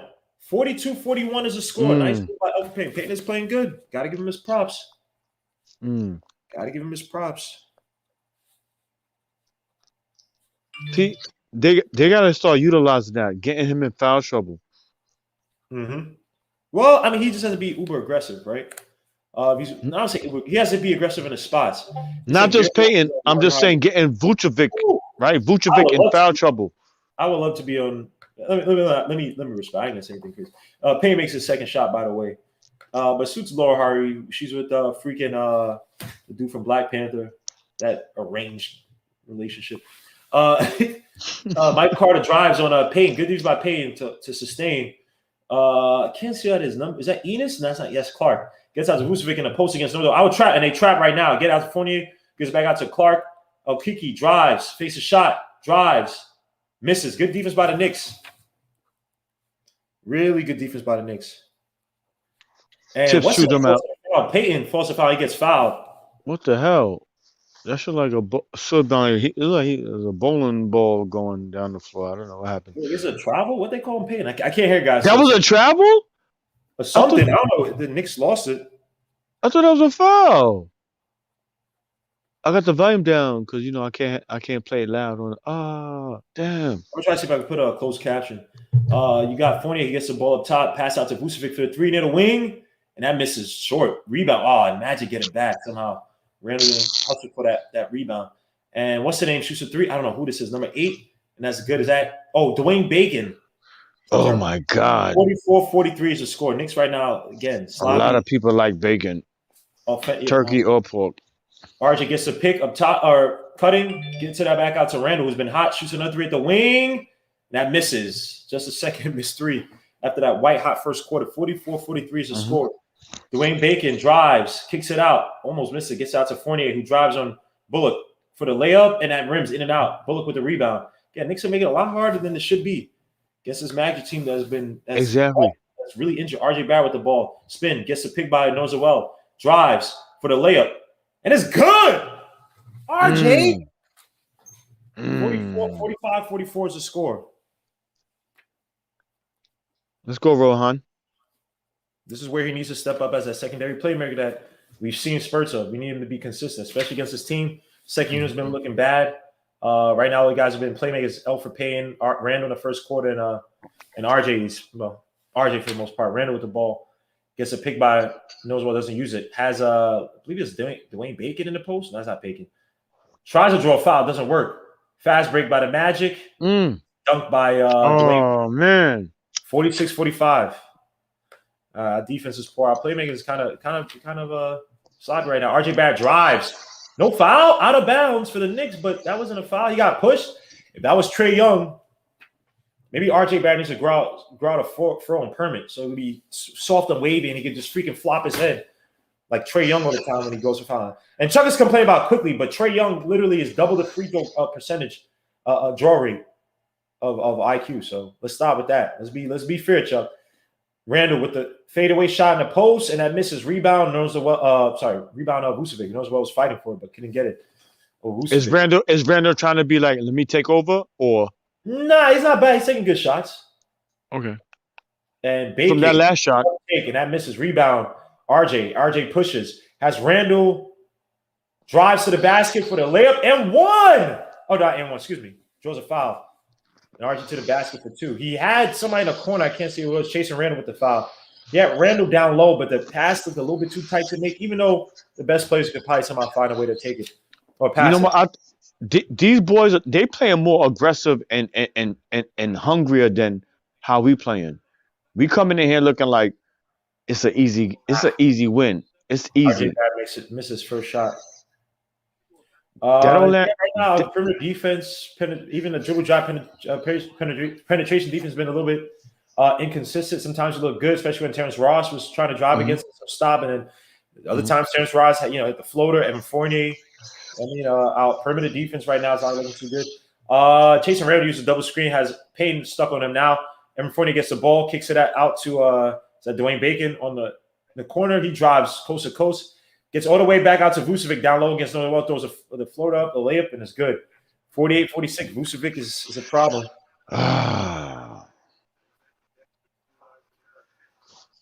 Payne drives. Tough layup by Payne. Good game by Payne so far, man. You turn that down, man? Come on, let's be aggressive. Oh, you can hear that? Yeah. Damn, I had on like 2. The volume was on. Look. RJ with the ball, fast break, looks drives for the layup. Oh, they call foul for RJ. Going to the line for 2. And why he holding his arm? What's up, man? Yo, smack him. Oh, he still held his arm after everything. Where he still held his arm? Watch the replay. Look. Oh, damn. When he came down, he still held his arm after everything. Like. And why he still holding his arm? Trying to reassure him. I don't know. Maybe he's just I don't know. Except Payton is mad. Payton is mad, but he's doing good, man. So I can't really kill him right now. The game is 48-48. I apologize for it, guys. I'm trying to multitask with this, so I have to continually update this. What's the name? Come on. So it should be 48-48 is the score. Big task at hand is Amir's Elfrid Payton. Elfrid Payton's playing good, man. I give him credit. Again, his best asset his best role. Most effective role, let me say, has been slash to the basket, being uber aggressive against these smaller guards. Right. Pace to his game. Elfrid Payton right now has Elfrid Payton with 7 points, 3-5 from the field, 1 for 1 from the free throw line, 3 assists, 1 turnover, 1 personal foul. So got to give him the credit, man. Got to give him the credit. Lusu to Ralph. He says tough layup by EP. Yes, that was a good layup. If RJ got crocodile jaws. Damn! I just clicked off of what did? Where did he say? If RJ got crocodile jaws on the ball in the first break in the fast break, but the 2-1, so he had one in the corner, opposite corner. He had Randall. I think the pass to Randall would have been a little bit tight. I still want to see that. Maybe a bounce pass in motion would have worked. What is up with my camera? Maybe that would have worked. I don't know. That one was a little tough too. I'm not making no excuse for RJ. You got to do better on the fast breaks. He does have tunnel vision, but this is a trap game. When's the last time we could say that? Hey. We're not at that stage where we should be saying we should beat. I hope we beat these guys. I think we should beat them. I don't know. We should. We look on paper. We look better than this team, so we should be expecting to win. But anything can happen. But the eye test is showing us that they look very aggressive and they look very hungrier than us. the way they playing. Yeah, we've been playing lackadaisical, man. Reset defense has been inconsistent. Perimeter defense looking consistent, especially resetting onto perimeter, getting around picks, been looking inconsistent. Suit to Rafael Martsakis.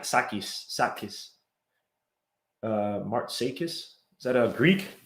Salute. The D Rose effect. Salute to Real King, by the way, man. Salute. Poor Trey, salute. Let me see what he says. Maybe Payton can be used a lot like Patrick Beverly guy. Nah, Patrick Beverly's a better defender. I think Payton has probably better. There's more depth at slash to the basket on his own.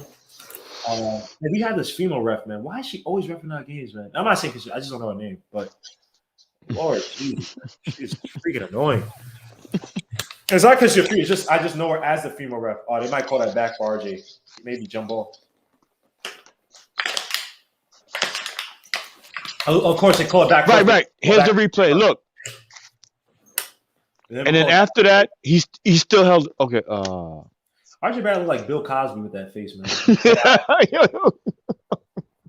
Yo, Grandma used to. And it's a jump ball, so they call it back for RJ Barrett. Be known as a well-versed. Yo, you stupid, son. I can't do the beat, though. But if anybody knows the Cosby show back there. I want that rated good defense. That poster they had. It's a painting, but I want that in my house. Oh, they're not changing the refs due to COVID. Okay, that makes sense. We gotta be stuck with her. Oh, that is her. Salute to Jonathan Jackman. Salute, yeah. That's the same ref. Payne helped her way too much. That set up the. Payne got to stop helping way too much on that one. He helped her way too much, and then they had to reset, and that allowed Bacon to have that open shot. But thank God Bacon missed that. Payne with the ball up top, about 2:37 left to go in the second quarter. Payne with the ball has Chasing Randall on him. Gets the pick by Randall, and another foul. I believe on Chasing Randall. That'll be his second. The female ref is Guillermo's future girlfriend. Hey, I'll take it, man. They make good money. I don't mind that. I don't mind that. Yo, the chat. Yo, salute the chat. I could cheat on her. She's not gonna be home for most of a lot of years. So I'm always good. The ball top drives on Dwayne Bacon. I think it's Dwayne Bacon. Shoots a mid range. That's good. Yo, crazy. Randall at that foul line, man. Randall at that foul line. That's where. Wow. Man.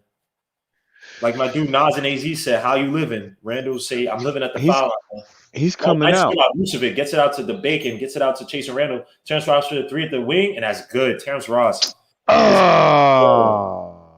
is a scorer. You got to push him. I don't want to foul nobody hard. Don't hurt him. That was good defense, man. I can't lie, man. Oh, Randall drives, fakes the what's name, and nice layup by Randall. Randall's tough right now. Yo, tough take by Randall. Yeah, do that.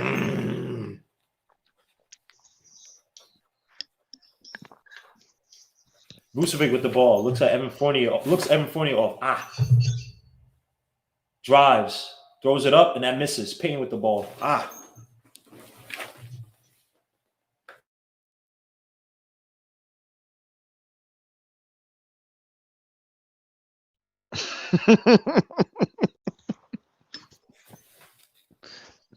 52-51 is a score. And hold up, guys. I'll be right back. I'm right here. Give me 2 seconds. All right. But look at your man Randall, guys.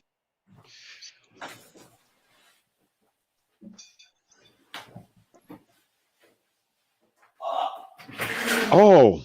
Nice. Oh. Oh my goodness. Oh my God. Let's go.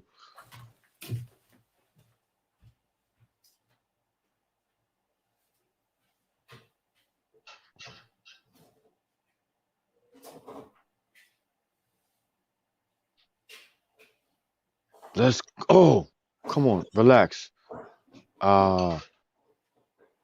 44 seconds left. Oh, he got fouled. Yes. Vucevic's fouls RJ after the steal. Tough take. It's a basket. By Payton. Sorry, I just missed this. Had to get some. No, that was a replay. RJ got fouled by Vucevic. How many fouls Vucevic got now? I'll check right now. Oh, he made that first one too. Okay. Okay, RJ. Let's go. Let's go, Brahan. RJ Barrett makes his first shot. 9 for 2. Yes. Makes a second. 56-51. Again, the Knicks had somewhat of a letdown in this second quarter, up by what was it, 11 in the first? Yes. Now the Magic come back in with some sloppy defense, sloppy play all around for the most part. And another tough take by Chase and Randall. Ah. I don't like this by Knicks. 30. Oh, let me put the cam back on. Apologize, guys. Payton with the ball. 24 seconds left to go in the quarter. About a 9-second difference between the shot clock and the game clock. Payton suck it off. Wells drives to the basket, throws up a floater that misses. Again, no. Payton's like his floaters are way too. He think he quickly. What are you doing? You not quickly, bro. What are you trying to do? way too hard, man. Pause. Yeah. Of course I gotta say pause in this chat. You have to, but he's not quickly. What the hell's wrong with this guy? I don't mind him taking it. It's just, make sure your floaters are a little bit more softer, bro. Like you throwing them, you're like it's like a football straight at the rim, bro.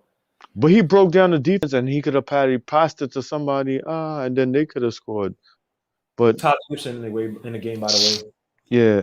CP the artist, I see you. CP. About 3 seconds left to go. Vucevic, spin around shot, and that misses. Random rebound. 56-53 is the score. The Knicks up by 3 against a Magic team. Everybody said we should have been mollywhopping. Listen, go ahead. I'm gonna pause myself. I want to hear what the chat gotta say because we, like you said, we was up by 11. I was like, that's why I was like, I started cursing in Spanish, like, because. All right, go ahead. Knicks up 56-53, 53.8% from the field. The Knicks are shooting. Let me turn this down. 37.5% from the 3, 91.7% from the stripe. Led by Julius Randle with 17 points, 7 for 10 from the field, 3 for 4 from 3-point line, 3 rebounds, 1 assist. Next up, you have 2 guys with 9 points. Elfrid Payne, 4 for 7 from the field, 9 points, 4 assists, 1 rebound. RJ Barrett, 9 points, 3 for 5 from the field, 0 for 1 from 3, 3 for 4 from the stripe, 6 rebounds, 1 steal. Reggie Bullock, 3 points. Nerlens Noel, 6 points, 3 for 4 from the field, 5 rebounds, 3 offensive, 2 defensive, 1 assist, 1 steal. Derrick Rose with 2 points, 1 for 5 from the field, 2 assists, 4 rebounds. Taj Gibson, 2 points. And then Alec Burke with 2 points. But on the flip side, you got the Magic. Sorry about this, guys. ESPN, let me scroll. Come on. The Magic got 40. They're shooting 44.9% from the field, 44.4% from the 3-point line, 33.3% from the stripe. They only 1 for 3, but led by Vucevic. I take that back. Terrence Ross of the bench is leading them with 12 points, 2 for 3 from the 3-point line, 5 for 9 from the field, 3 rebounds. 3 assists, 4 rebounds, 1 steal, 1 block. He's having a solid game right now. Then you got Dwayne Bacon. Vucevic's not even the leading scorer. Dwayne Bacon, 10 points, 4 for 5 from the field, 2 for. Why is ESPN doing this to me? Come on. Dwayne Bacon, 4 for 5 from the field, 2 for 2 for the 3-point line, 2 rebounds, 1 steal. Then you got Vucevic, 8 points, 4 for 10 from the field, 0 for 3 from the 3-point line, 3 assists, 4 rebounds. You got Evan Fournier, 5 points, 2 for 8 from the field, 1 for 2 from the 3-point line, 1 assist. G. Clark, 3 points. Farik Amino. I can't pronounce it. Amino, the 3-point shooting wing, 3 points, 1 for 1 from the 3-point line, and then Co Keke, 3 points. The Knicks got 26 rebounds, 10 assists, while the Magic got 19 rebounds, 15 assists. Let me just go over to NBA.com just to see some game details that are not on ESPN. And guys, people are asking, we can watch on League Pass, watch on MSG. I can't give it legal sites. Knicks right now, again, allowed the Magic to come back in the second quarter. Magic scored 24 points in the second quarter. 30 points in the second quarter. Knicks scored 24. Knicks scored 30 points in the paint. The Magic scored 20. Vucevic is not having the greatest night. He only has 8 points. Our biggest lead was 11. Their biggest lead was 3. We got 12 bench points. They got 24. Led the way by Terrence Ross, who has, 17? Like I said. Yeah, Terrence Ross, right? Oh, Terrence Ross, I'm sorry, has 12. Randall has 17. Turnovers, we got 9. Again, sloppy, especially by the second unit. They got 6. And points over turnovers, we only got 2. They got 19 points over our turnovers, which is not good. Sloppy game right now is leading the way, allowing the Magic to get back in this game. Again, as you're seeing, our perimeter defense, even though Grimo, you said 19 points off our turnovers. Yep, that's terrible. So I mean, they're shooting 44% from 3. Again, they missed a few threes too, a few by Dwayne Bacon, even Terrence Ross, I believe, missed a few threes. But right now we're kind of sloppy, man. Not a. Oh, Sue to Nick G, man. Nick G said he joined me, man. Oh my gosh, Chuck, this guy. Yo, Chuck B, you know I love you. Yo, listen, man. You said bacon and he been scorching us. Is he turkey bacon or he's like pork bacon? As Clive put it, bacon is cooking. Tell him, Joe. Joe, God bless you, brother. Bacon, Clive would say something just Clive was like corny but lovable. Oh my gosh, look at who we got. My dude Chuck went to Century 21 and balled out. Look at him with this Lacoste shirt. He went to Century 21. He stood in the locker in the room. He put clothes on. He took pictures and put the clothes back. With a Nuggets hat. Hey, I got lights, Joe. Pay your light bill. Nah, I got it. Hey, I'm in the dark. Is that a Denver Nuggets hat? Is that it? Because I'm burning a cigarette upstairs. It's a Mitchell hat. No. That's a Denver Nuggets hat right there, bro. Don't say Denver Nuggets on it. And that's a Denver. I know a Denver Nuggets. That's the 2 chisels. That's a Denver Nuggets hat, bro. Why you have a Denver Nuggets hat, sir? Because I'm chiseled. Yo, you be the subliminal messages. I love it. Yo, I hate this guy. Okay. First of all, I already know this is gonna go. What are your thoughts so far on the person? I already know it's gonna go. Go ahead, Chuck. Okay. Quickly, we're gonna start real quickly. It's gonna be quick. Nope. We're gonna start with Peyton. Okay. Peyton in the starting lineup. I gotta get in the light. Carried the offense and then quickly came in trying to draw fouls and flopping all over the place. He drew 2. Okay. Yeah. He drew 2. One of them actually wasn't really a flop. That was actually a legit foul. He faked the 3, stepped in, and Terrence Ross fouled him. Go ahead. Well, he got a -7 for his efforts. Oh, I'm not saying he had a good game. I'm just saying that foul was not a cheap foul. And he's also playing with a second unit that was terrible, right? He played with Rose and Obi and. Whoa! People Rose saying only had 2 points in the league. We can't knock him now. What? Wait. Yeah. All right, continue. I didn't mean to cut you off. Go ahead, Chuck. Yeah, people saying that's the best second unit in the league. All right, my thing is. We played the Wizard without Beal. We played the Rockets without Wood and who was it? Oladipo. There you go, Oladipo. And the Hawks again without Rondo. We keep dodging Rondo. So, but the Hawks are nothing with Rondo too. Yeah. So, but they lost.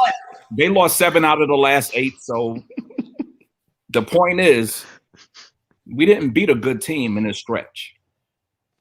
It's true, right? So let's not get too overhyped, because once the schedule balances out and them losses start coming, don't be asking why are we losing now? What did we do different? No, we didn't do nothing different. The competition got better. That's all. So I said that just to say stay great. Yes, Rondo, yes. Why people don't know what Rondo brings to the game? Do you know, chat, do you know that the Knicks are missing a point guard? No, Rondo's a legit player, but you're reaching, like, you're trying to make it seem as if we played against Rondo, who's literally only, 15, 20, 25 minutes at best a night for that Hawks team? In that first game they beat us, that's all they needed. Because once Trey went off the floor, their whole offense collapsed. Rondo is the person that steadies that ship. Yeah, with his passing per se, but again, I mean, granted, he did go. He said we keep missing him. But Trae Young is a different issue. Where I could play off of Rondo because I know Rondo can't shoot. Like I can't. I have to play on top of pause. I have to play, close to Trae Young because he can light it up from outside. But I don't. Right? Rondo is not giving you that. Rondo's a good defender. Again, I actually wanted Rondo for the Knicks. I had no problem with him coming off for the Knicks. I actually thought he'd be in the offseason a starter, but he played like a 20 minutes, and then they switched between him and whoever the backup guy was. But even in that second game, even that second game, stop. You didn't say anything about them stop calling fouls for your boy. I don't talk about fouls. Trae Young. I don't talk about fouls. I'm without it. I come without excuses. Right, no Kickley today, right? No Kickley. Bro. What he said that Rondo keeps eluding us every time we play Atlanta. Rondo's dodging us because he's hurt. Right, but he hasn't played all year. Rondo's been. I think he's barely played 10 games this year. He's been out all year. So thank God we didn't get him then, right? Basically. Yeah. No, in the sense of over because he is breaking down. He's just older, and that Lakers team was perfect, right? He comes in, he fit perfectly in that. Played 10 minutes a game. They kept him for the playoffs. He played 14 games this year. 14, yeah, okay. Played 14 games. How many minutes per game? 15. Yeah. So, but the thing is, the IQ of the player steadies the roster. Extremely high IQ, but again, extremely. Top. I'm not even gonna say top 5, top 3 in the NBA. IQ. Him and LeBron is like this. He's like a short LeBron. Do you give any credit to Randall's 44 that night? Oh yeah. Randall's unstoppable. That's the one. You think we still would have lost if Randall played that 15 minutes against us? I think we would have lost because even with Randall doing that, didn't they cut the lead to 2 or tie it up? Yeah, they definitely cut. They took the lead at one point. They took the lead exactly. Yes. With Randall going crazy. So I think we still would have lost. No, it was when Rondo was off. It was when Rondo was on the bench. That's our problem. When Rondo goes to the bench, if IQ and Rose ain't hitting, we've no offense. Even though they were scoring that game, when Rondo come off the floor and Rondo went to the bench, they come back and took the lead. But then once you put Rondo back on the floor, we got the lead back. That's there. One of the coaches was like, "Yo, you better come out." You know what else? What else? Rondo would slow down. All that quickly floater stuff. Yeah, but then you have to test for Derrick Rose. You'd have to test for Derrick Rose. Derrick Rose and quickly work well together in that second unit. I mean, tonight's not the greatest of example. That's all it. That's all it. If my it's not an if. ball should be grandpa. It is an if. You saw that floater Payton try to try. Here so far, so you can't say it's going to happen. It is I'm just grading by the smartness of the player. If we had LeBron James, we'd win a championship. No. But the Hawks do have Rondo. Yeah, but he's not playing, so we didn't have to worry about it. That's what I said. Yeah, you play the competition that's in front of you. Yeah, we got away without playing Rondo twice. That's all I said. Yeah. We got away with a lot of. I think we got away with the Cavs without having Kevin. Well, the Cavs haven't had Kevin Love all year, but stuff like that. We played teams that are injured. Look at the Magic now. Like we're only up by 3 and they're hurt. They call up the cringe. But the Magic is playing very well, and we look like. Well, we can't guard the perimeter. Our defense got lazy. Our offense, the second unit got terrible. I don't know what the hell they're doing. I don't hate. That's the thing I got worried about. Like when we go into games and we're not the favorite, we win. But if we're favorite in games, we slack off. And we're playing a Magic team without Aaron Gordon, without Cole Anthony. Fultz is out for the year. Isaac's out for the year. So their whole roster, or more or less, most of the rosters in hospital. Yo, so but who's this? Who's Wicky? Who's hitting them threes? Wicky? What's that guy named Grandma? The guy who was hitting the threes. He got 10 points. Bacon. Bacon. Dwayne Bacon. Not even Dwayne Bacon. There's another guy. Wiki. Okiki. Okiki. Yeah, who the hell are these guys? Like I don't know. They got him on he was drafted. I don't know who's he drafted by. I think he was drafted by Charlotte, but he never played. They got him on a minimum. Yeah, but their team look way better than us, Joe. Don't front, Joe. And that's the problem. Like our team's way better than what they have because all their guys are hurt. So these bench guys look better than what we have. Yeah, and that's not good because we have a way. This is a winnable. Should be a win. And if this is a loss, it was a bad game. So this is one that we have to take the wins because we don't know what this second half of the schedule is going to be like. Nah. We have to play the Lakers. We have to play the Lakers twice. We have to play the Clippers again. We have to play Nuggets again. We got to play the Warriors. No, we played the Warriors. No. Listen. We have 8 more games. 8 more games before the halftime of the season. Yeah, and that's why we need to win most of these games to stay in it because the second half of the schedule, there's teams in the West that we haven't played yet. We haven't played the Lakers yet. We have to play them twice. Oh, Grandma was trolling earlier. He said, we're going to play the LA and Golden State 30 times. No, we play Golden State at the end of I think it's next week. Is it next Monday or Tuesday? Right. We play them, so then we don't have to play them again. But a lot of the teams out West we haven't played yet. Right. So we got to play. We got to play some of them twice. We have to play some of them again. Then we have to play the Sixers. We've only played the Sixers once, so we might have to play the Sixers 3 more times. Because isn't it you play each team in your conference 4 times, right? Right. Or each team in your division 4 times. But the score is 53-56 right now, right? We coming back 53-56. Second half, about to get back. Which worries me is we are not a good good team in the third quarter. Every game we've had, we've struggled in the third. Yo, Joe, let me ask you a question. You think Thibodeau lost a couple of them strands on the top of his head? Oh, Lord. In the locker room? MCW with the ball. All right, I'll jump back in when the game's over. All right, see. So I want to ask you a question, but I couldn't get it out in time. But do you think Melo's a superstar? And we'll talk about this after. Nice shot by Bacon. He's kind of playing around with RJ Barrett. Wow. Chuck, do you think that Melo's a superstar? Melo, didn't we say that earlier? I said he was. Hold on, Chuck. Chuck, let me what's going on, fellas? By definition, I would have to say no. Thank you, Chuck. Payne with the 3 at the wing, and then of course, why would he take that shot? Ralph, believe in God and Moses Elijah. Salute, bro.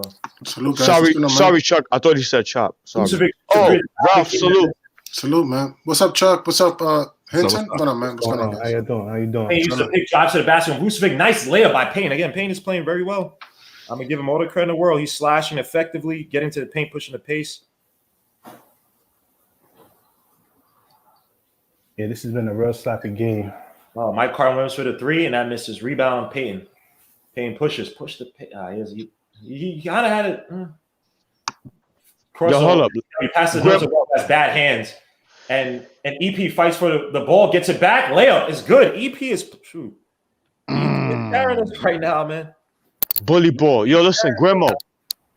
Can you compare? I don't know who's playing again, but can you compare him to Austin Rivers? No.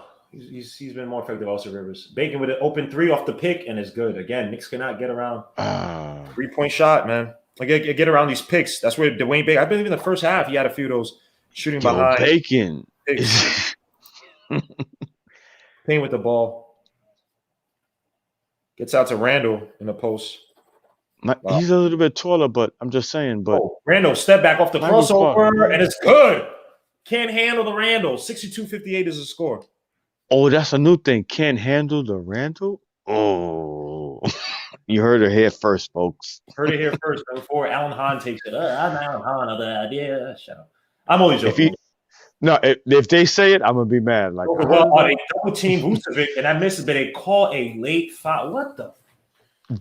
I didn't see no foul. Of course you didn't see. Of course. It's a reps. They're Mr. Rocket, no, he doesn't know the players are just playing hungry and out there to win. No injuries. Orlando's playing sloppy ball right now. We're both playing sloppy ball. Miss Rondo, but they miss Mitch. This guy's always negative. This is James Finnegan, man. The pain revenge game, I guess, but MCW misses his first free throw. Salute to Del Chapman. Salute, bro. Salute. Can't handle the Randall. I know it's mad corny, but hey. No. You know what's so funny? Because we used to be like, no handle Randalls. And that was like, you can't handle the Randall. Gotta give it to him, man. This guy's improved his game drastically. Dragoon, salute. Bullock used a pick from Nosewell. Kicks out to RJ. RJ with Bacon on him. Gets a pick. Drives. Oh, lose the ball. Should have passed it out to Payton. Dwayne Bacon. Oh, lose the ball. Hits off Payton. Magic. Knicks ball. Good recovery by RJ after the stupid turnover. Gotta pass that out, RJ. Don't force it. You didn't have a way to drive into it. But RJ Spectrum is acting up right now. Screw Spectrum, man. Get Fios. Hey, Payne drive. And I'm on cable vision. Catch up the hip, throws the floater up and that misses. Why can't Payne have like the touch? Just the floater. Randall step back shot, or not step back, fade up mid range near the elbow. That misses. Rebound MCW who drives on Payton. Kicks out. He's gonna pass it to RJ. Three, and that misses. Rebound Bullock. If you get the ball, gets out to Payton. 8:42 left to go. I gotta update the score. 62-59 is the score. Again, closer than we expected. Maybe except for Chuck. RJ draws a foul on Bacon. Bacon's playing good defense on RJ, by the way. Around all the picks, resetting properly.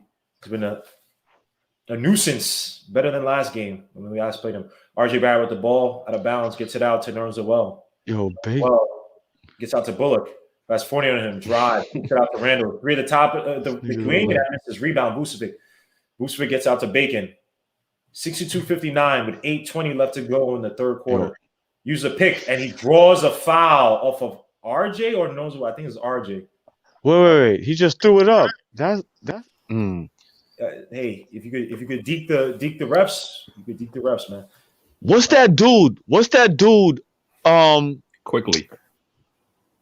Not quickly, but Bacon. He looks like the older Williams. dude. Marvin Williams. yo, Chuck, you know what I'm talking about? He looks like who? Marvin Williams. Oh, he does like Marvin Williams. He does. Yeah, Dwayne. No, that's not Dwayne Bacon. That's is that Clark? Vucevic drives on Nosewell. They double team him. Set the double team. Gets out to eventually gets out to Fournier, who drives. Step back, hits off of RJ, and it's good. I don't know what the hell that was, but RJ looked like he got punched in the stomach or something. Right. Wasn't that like a push off or something? What happened? 62-61 is the score. Randall with the ball. At the top. Fournier losing all his hair in the back of his head to the front. Yeah, up to Bullock. Bullock uses a pick by Randall. Drives on Fournier. Spins. Loses the what the Bullock. Bullock and RJ. Sloppy game. Most about RJ in this quarter, but RJ and Bullock have been really sloppy right now. No. You talk about players that's playing hungrier. They're just playing smarter, the Magic, that is. But smarter as well, too, but hungrier. They know Julius Randle came off a 40-point game. Uses a pick from Vucevic. Gets another pick by Vucevic. And I told you this was going to be a dope fight of the game. At the top of the key, and that three goes in and out, or goes out and in. It bounces, lucky bounce. 64-62 is the score. Again, they know Mitch is hurt. They know we one game under 500, and we want to come in. Got to get the pin. Double team by MCW and Vucevic. Drives. Throws it out to RJ Barrett. Three at the corner. And it's good. RJ! You hear that bass? 65. Oh. We need RJ to make these shots, man. Need RJ Come to on, make Rohan. shots. Come on, Rohan. Yo, I think Grandma, you said he had the Stephen. 4 for 7 from the field. Go ahead. You said young Rohan got the Stephen A. Smith hairline? Oh, that I was. didn't say that. Whoa. You said that earlier. Number 3 by Clark. Knicks cannot guard the freaking perimeter to save their lives, man. Number 1 defense against one of the not good offenses, and they mix with a bunch of guys. RJ with another 3 top of the key, and that misses. Stick to the corner threes, RJ. Rebound, Magic. They kick it out to Fournier, who drives. It was a rim. He's trying. Drives, spins around, kicks out to MCW. Randall almost steals it for Clark. 3 in the corner, and that misses. Rebound. Knows well if he can catch the damn ball. 67-65 again. The Knicks just can't defend the perimeter. RJ drives. Catch on the hip. Nice layup by RJ. And 1. Give me those. Give me those. What's wrong with you, boy? Vucevic's got 4 fouls now. He got to have 4 at least. Vucevic has. He got to be 4 now. Vucevic has not even close. He has 3 fouls, bro. 3? No, it'll be his first foul. No, man. Yeah, it does. I'm looking at ESPN. It just updated. He has 1 foul. Bro, he had 2 fouls in the first quarter. I mean, in the first half. I mean, bro, check ESPN, man. I ain't making this. I'm on my phone. He had 2 fouls in the first half, though, bro. Bro, he got to have at least 3-4 fouls now. ESPN says. I can't believe that's his first foul. He got 1 foul. Wow. 67-67. When have I ever led you astray, Supreme System Overlord? I'm so sorry. I'm so sorry. When have I ever gone against the Monarch? When have I ever? Yeah, I know. No, I'm so sorry. I'm so sorry. I could have sworn he had like at least 2 fouls in the first half. I'm not Chuck. I don't dress here with a freaking Nuggets hat. Nuggets hat. Nets hat. You got barbecue sauce or honey mustard so I could dip the nuggets? Still, why don't you have a Mitchell Ness Knicks hat? I do. So wear that. It's not this color. What? I like this color. I like the color pattern. You like the color. Yeah. Imagine. Hey, you know, that's New York. No, I got every color Nick hat. Like, they start to look alike. First of all, I don't like orange like that, for one. So is this because you didn't do your laundry, so you just picked something deep in the recesses of your closet? No, this is a new hat. No, I'm saying with the shirt though. I'm saying. Oh no, because it's kind of it's a sweater. It's kind of chilly. Okay, all right. Just making sure. Wear this. He got the big La Tigre, right? The lion. I'm not a tiger. You gotta say La Tigre because you know Chuck is bougie, so you gotta pronounce the French. Le Tigre. Le Tigre. You gotta roll the R too. R says you dipped out on Saturday. Oh, you at work, but yeah. Are you I watched it. Are you fighting soon? Are you going to debate soon? I'm not off another Saturday for a minute, but I was laughing. I was laughing. Some debates during the week, bro. Yeah. I was laughing at Eric because he was hyped the whole week and talking about he's ready to debate how he's going to destroy everybody. He can't wait, and he got up there and got KO'd. He stinks. Yo, chill. Eric G, man. This is Jonathan. He said nothing good. Yo, Eric G, man. Eric G talks a good. I didn't see his part. I gotta watch his. Was he on that face against JD? Yeah. Involved with any of this stuff. You guys are dangerous. After the foul, and that's good. RJ Barrett again having a good night. RJ Barrett with. And then Ralph beat Zach, cowardly lion Zach. Way to take Zach out, Ralph, before I get to him. Vucevic for another mid-range. Lord, I hear you, man. 69. I hear you. It was a good match for both of us. Yeah, I'm gonna take his wedding band when I see him. Oh my Lord! Randall with the corner 3, and that misses. This guy Chuck is wild, disrespectful, man. Don't try to unless you can kill him. Randall's on his. He's trying to shoot. RJ switches onto or gets onto Fournier. Are they gonna take Payton out yet? Anytime soon? He drives, spin move, and that gets blocked by nose, but back out to Vucevic, who makes the mid-range shot. 71-68. Vucevic has been a thorn. Lucky play by good play by Noswell to block that, but. Told you, I was sleeping on Orlando. We only beat this team. This team was fighting us that first game. I don't know why people thought this game was going to be a cakewalk. Because we just had another bad pass by the Knicks. Turnover to Terrence Ross. EP with the bad cross country pass. Again, drove into the baseline trap, picked up his dribble, and then try to make the pass. He got a cross on the back of his head. Oh, snap! I'm supposed to battle Josh this week, but I'm battling COVID right now. So yo, you okay, bro? You okay? I'm all right. My niece, I got my niece. She likes to spend time with the. Anyway, it's a long story. I don't want to like give too much information, but you know how that thing spreads. One family member gets it, and then comes over here. We the whole family. Oh. So I'm battling COVID. That's why, yeah, man. Like I respect Josh. So, and but you respect Josh in what? In debates? In debate, yeah, his point of view, his opinion, and I would like to go. I like to go at it with him.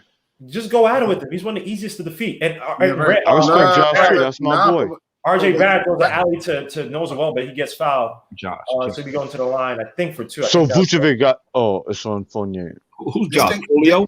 Yeah, Fulio. Yeah, Fulio. Oh, Fulio. Oh, Josh. I'll do you talk about Zach. Are you impressed by his debating? Have you been impressed by? Josh?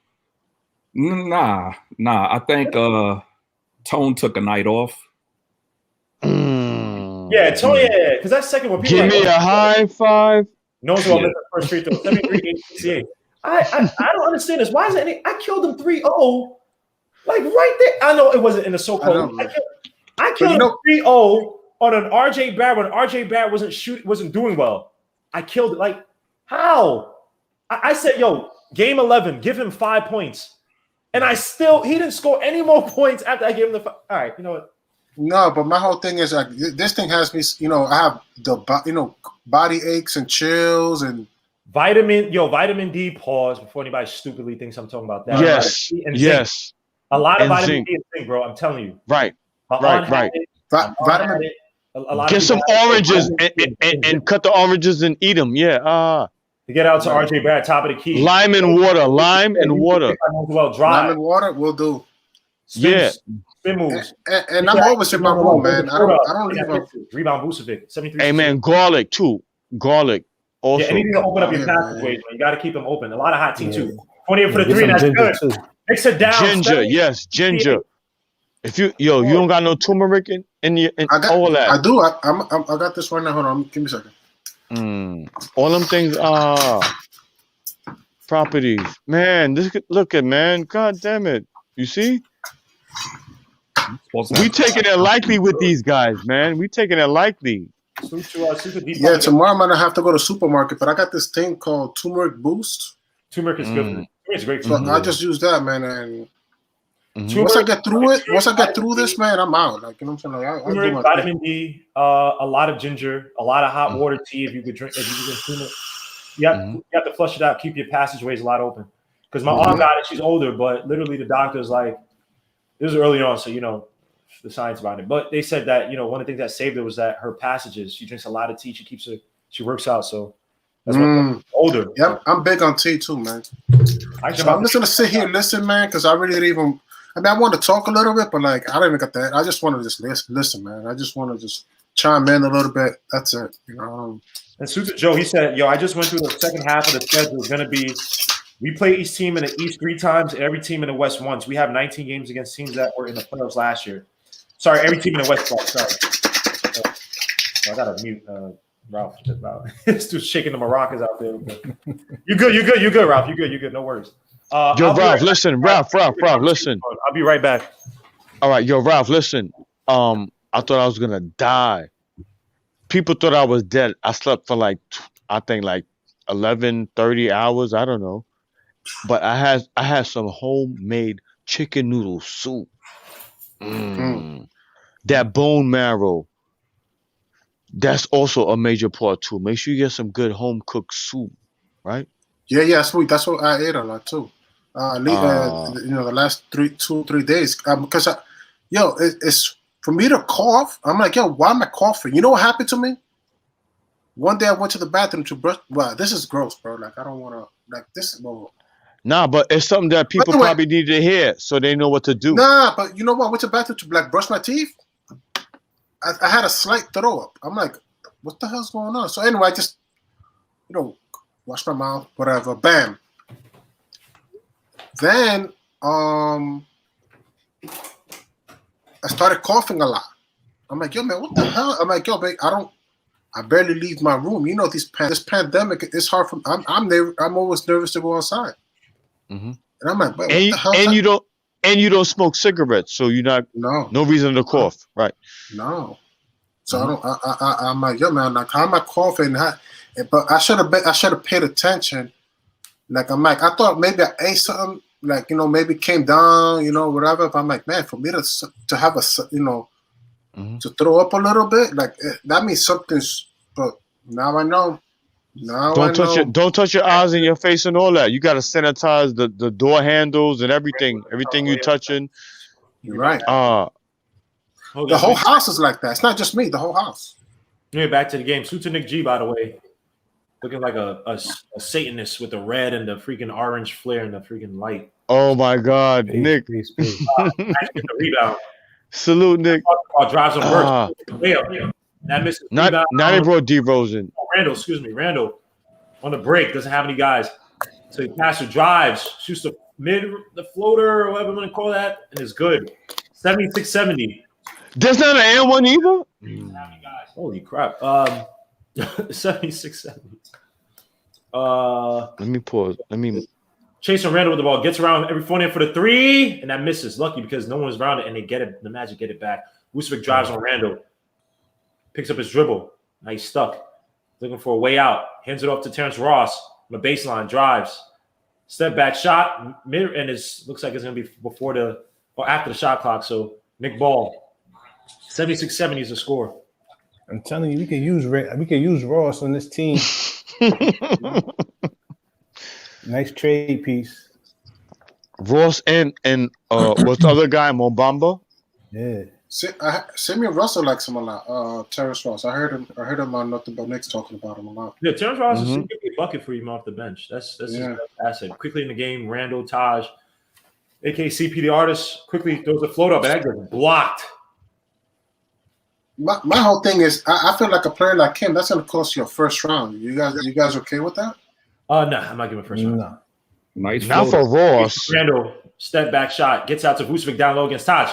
Almost traveled, by the way. Tough layup by Vucevic. Just bad. You see, they're starting to put their best defensive players on quickly now, right? Now Derrick Rose has Derrick Rose almost crossover, spin move, Chase Randall playing great defense, by the way. Now they chase Randall on the post against Rose, spin moves, lose a ball almost out of bounds, kicks it out to Randall. Near the top of the key, drive, 5 seconds left. He goes baseline, gets out to Burks for the corner three, and that misses. Rebound again. The Knicks have been sloppy. Derrick Rose gets it back. Burks drives, dribble, kicks it, loses the ball. What is wrong with Burks? What's wrong with this boy, man? Why he just take it up on him? He was scared of his. Damn, Vucevic for the three at the top of the key, and that misses Randall the ball. 78-7. What's wrong with Burks, bro? Wake the F up, man. Damn, son. He ain't been right since that injury. Quickly for the three at the wing, and that, wow. Lord Jesus. Yikes. 78-70. Knicks cannot buy a basket. I don't know why. I think RJ should have been in this unit because he was actually getting fouls and creating. Maybe you save him for the fourth quarter. I guess it's going to be close now against a freaking Magic who have a whole bunch of guys injured. Terrence Ross fakes a shot, drives. Gets out Vucevic for another mid-range. That's probably good. That misses, thank God. Almost gets back in the basket because no one can get the freaking rebound versus Boris Kojo over here. Quickly with the ball. Gets out to Randall. Randall has, again, Boris Kojo, number 24, i.e. generic center that you freaking got. Oh, my God. Quickly face a shot. Gets it back out to Randall. Randall's telling him to clear out. 7 seconds left to go. Kicks out all the way to Burks in the corner. Three. Misses. Wow, Burks cannot buy. Holy crap. Burks is picking up a joint. IQ's not doing well either, but Ross with another top of the key. What's that? 25? Rose used to pick by Taj, drives against Vucevic, kicks out to quickly in the corner, kicks out to Randall for a three near the wing. And that misses. Rebound. Chasing Randall. Knicks cannot buy a basket, man. Holy crap. Yo, Ross is just like Burks is being trash. And Burks is salute to Mr. Tatis of the Padres. Yeah, he's an absolute beast shortstop. Back to the game. Ross drives, fakes gets another layup. Timeout.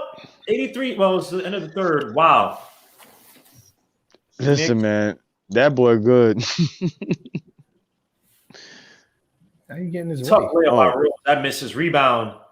The Magic and the Knicks end off this quarter. Magic 83-70. Knicks are down by 13 to a team that has a bunch of key starters out. Nick, give me some color in this game. I know I'm not trying to. I'm gonna say trade anybody, but give me some color in this game before you. I know you're gonna think you're overreacting, but outside of that, you guys are overreacting, of course. Okay. But Terrence Ross, did I tell you I took care of his like grand uncle or whatever?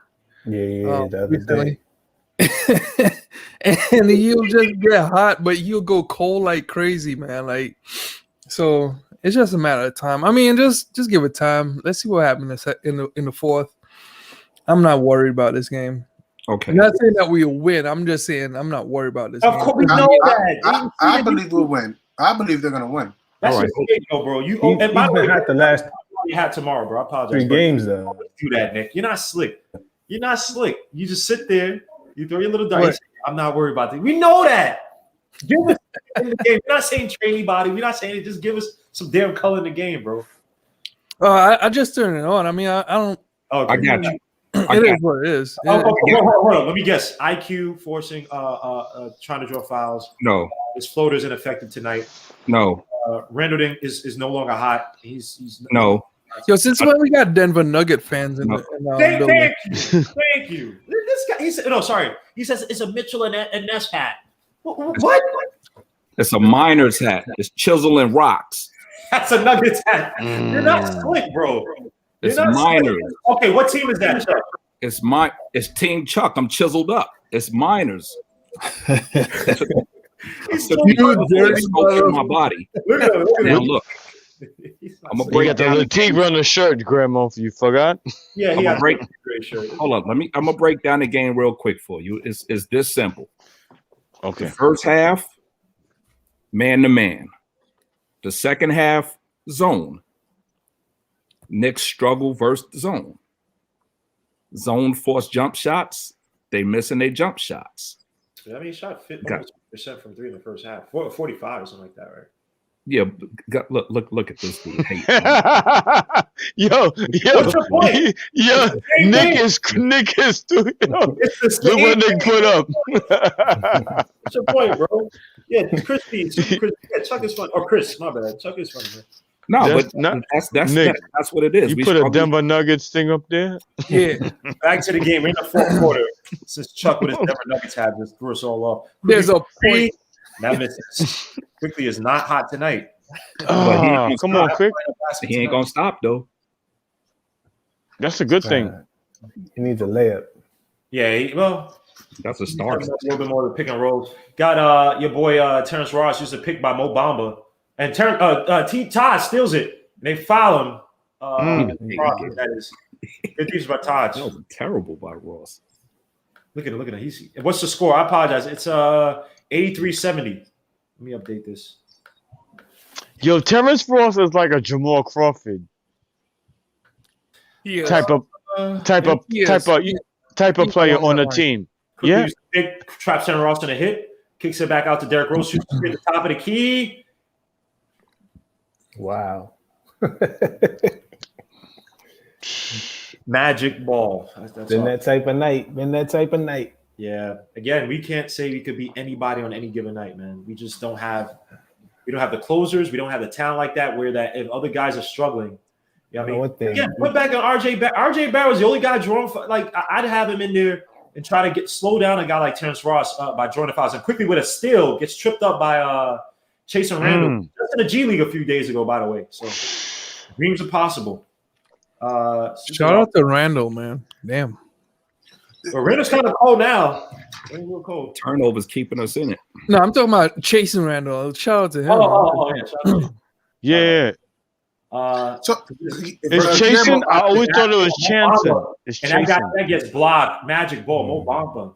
Yeah. So Guillermo, if we go to the playoffs, you think we have the least talent? We're gonna be the least talented team to go to the playoffs? Probably. Yep. Probably one of the least talented teams. Probably one of the least talented teams. I'll look at the conference again, the conference standings. Mo Bamba with the ball up top against Taj, hands it off to Okeke, and he shoots a mid-range that misses. Rebound. Burks has been terrible. Holy crap. Chuma Okeke. Okeke? Yep. But why is Burke still on the floor? Ebo boy. Chuma is good, for the record. Is he? I haven't watched him. I haven't watched anything of him. Mo Bamba fakes a three on Taj. Taj tries to recover. Mo Bamba throws. Oh, that could have been called a foul by Taj. They push the tempo. Rose drives on Chase and Randall. Tries to draw the foul. Nothing doing. Oh, they call offensive? What did they call? Oh, they did call foul. Okay, Chase and Randall commits a foul. I don't know about that. Derrick Rose was screaming and hooting and hollering, and I think got bailed out there. We don't need to play another game in Florida after today. If they can keep us out of Florida, keep us out of Florida. I don't know what's happening. Yo, between Toronto, Mo between Bamba that Toronto is so game. much trash. What? Mo Bamba is so much trash. Rose makes his first shot. Hey, Mo Bamba, would you give him a second for him? Hell no. All right. I didn't even want him in the draft. I thought he was going to be okay. All right, so Nick, Like, what the hell is wrong with y'all? Rose makes. So you would give up Kevin Knox for him either? No, not even Hell no. At least he's playing. Knox ain't even playing. Yeah, Knox came and cracked the rotation. Yeah, but granted, I have a bunch of guys hurt, but Chase and Randall gets blizzard, and I'll be jump ball. Great defense right there. Bamba is only playing because guys are hurt. Yeah, but there were guys hurt in the Knicks and Knox still didn't play. Exactly. Double trash. Yeah, but anyway. You said double trash.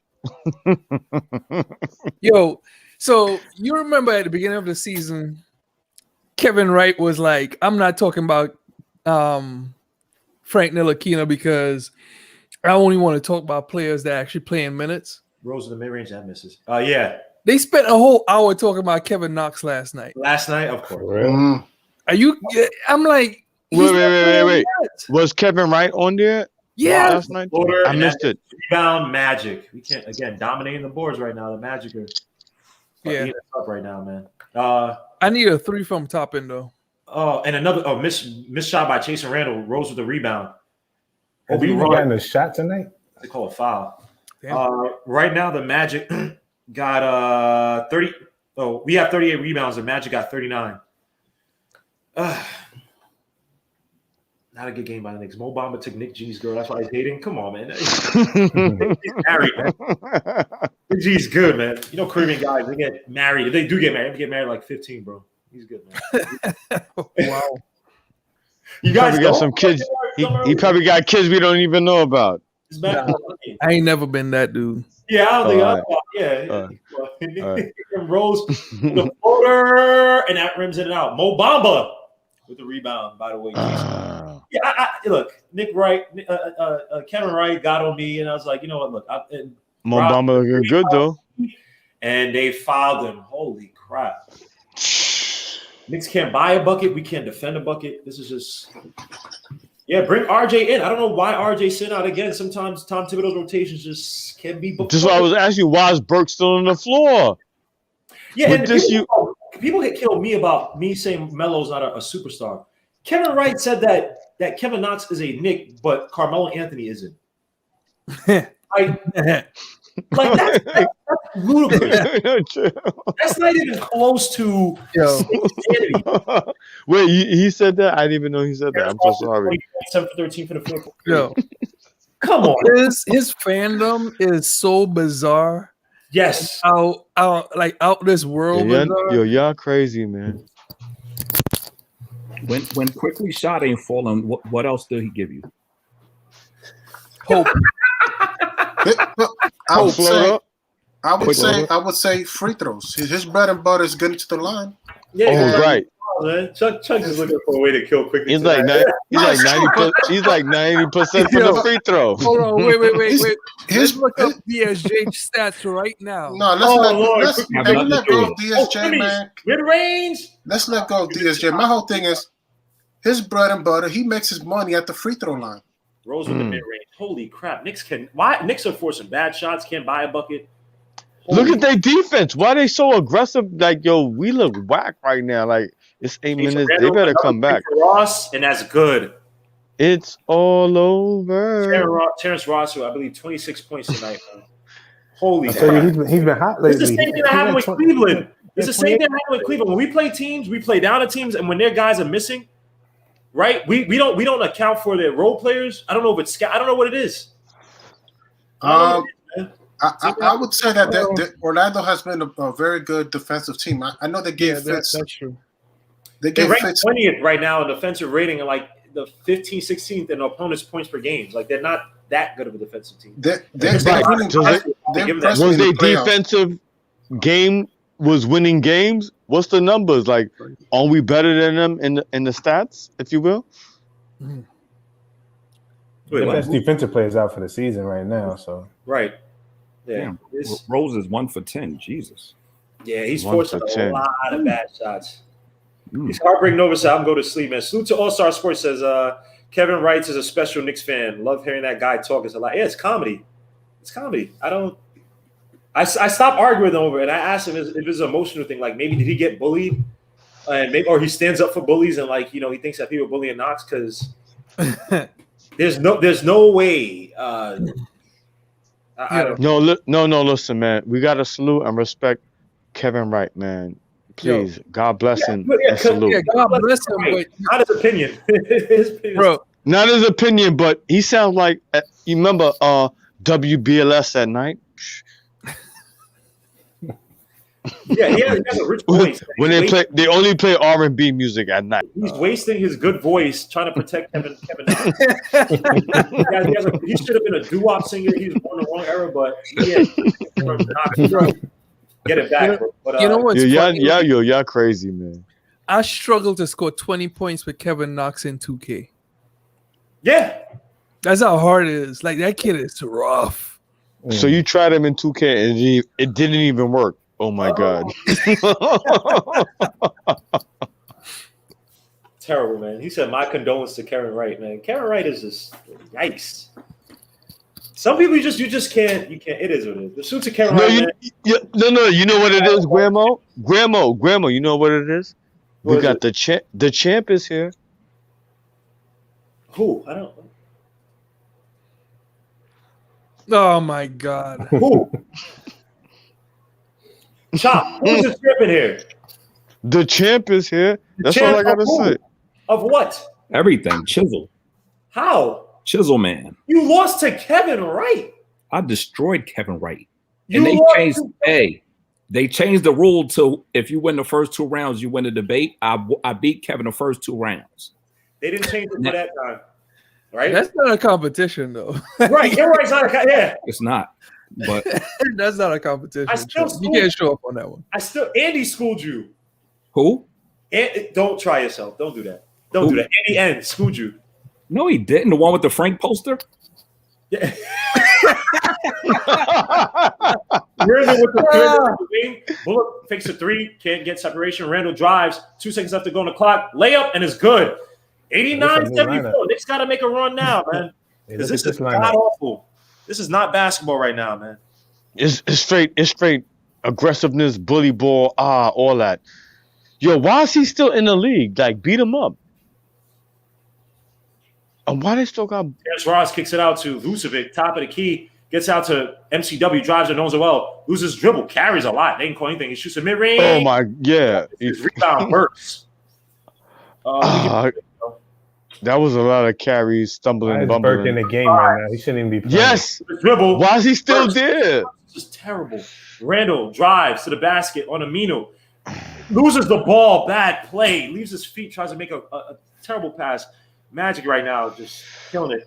Terrence Ross with the ball. Drives on Randall to the basket. Pushes off Randall. Offensive foul. Hey, thank you. The female ref. I apologize. I don't know her name, but good call by her. Is that the same one from before? Yeah, all right.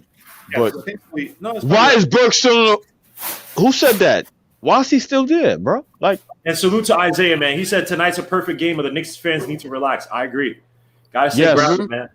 Gotta stay grounded. We talk about This a wake up call, right? We talk about getting the playoffs, and including me. I'm talking about the playoffs too. Hypothetical. So wake up calls. We all gotta chill out, bro. It's only a half a season, man. Mm-hmm. But it's a wake up call though. And that misses. But at the same time, like you gotta understand, once we're where we are right now, teams are gonna gun for us and they're gonna game plan on us. Like exactly, it's gonna be different when teams are planning for you. Like it changes everything. Yo, DSJ got 12 points right now, 50% from the field. Oh, nice. DSJ. Were they all fast break shots? Were they all that ugly thing where he like dribbles slow and then post up? No, he's 50. He's 50%. Yeah, 50% from the field. 1 of 2 from 3, so he's 50% from 3. How many? Change their channel. Come on. Wow. He has no steals, no Fournier with the ball, uses the double screen, shoots the floater, and that's good. Evan Fournier is Detroit been winning since he went over there. Why is Burks still playing? I don't know. 6:30 left to go, and RJ Barrett's still not in the game after having a decent third quarter. Right. Burks shoots a 3. 6 minutes left. Burks finally makes a 3.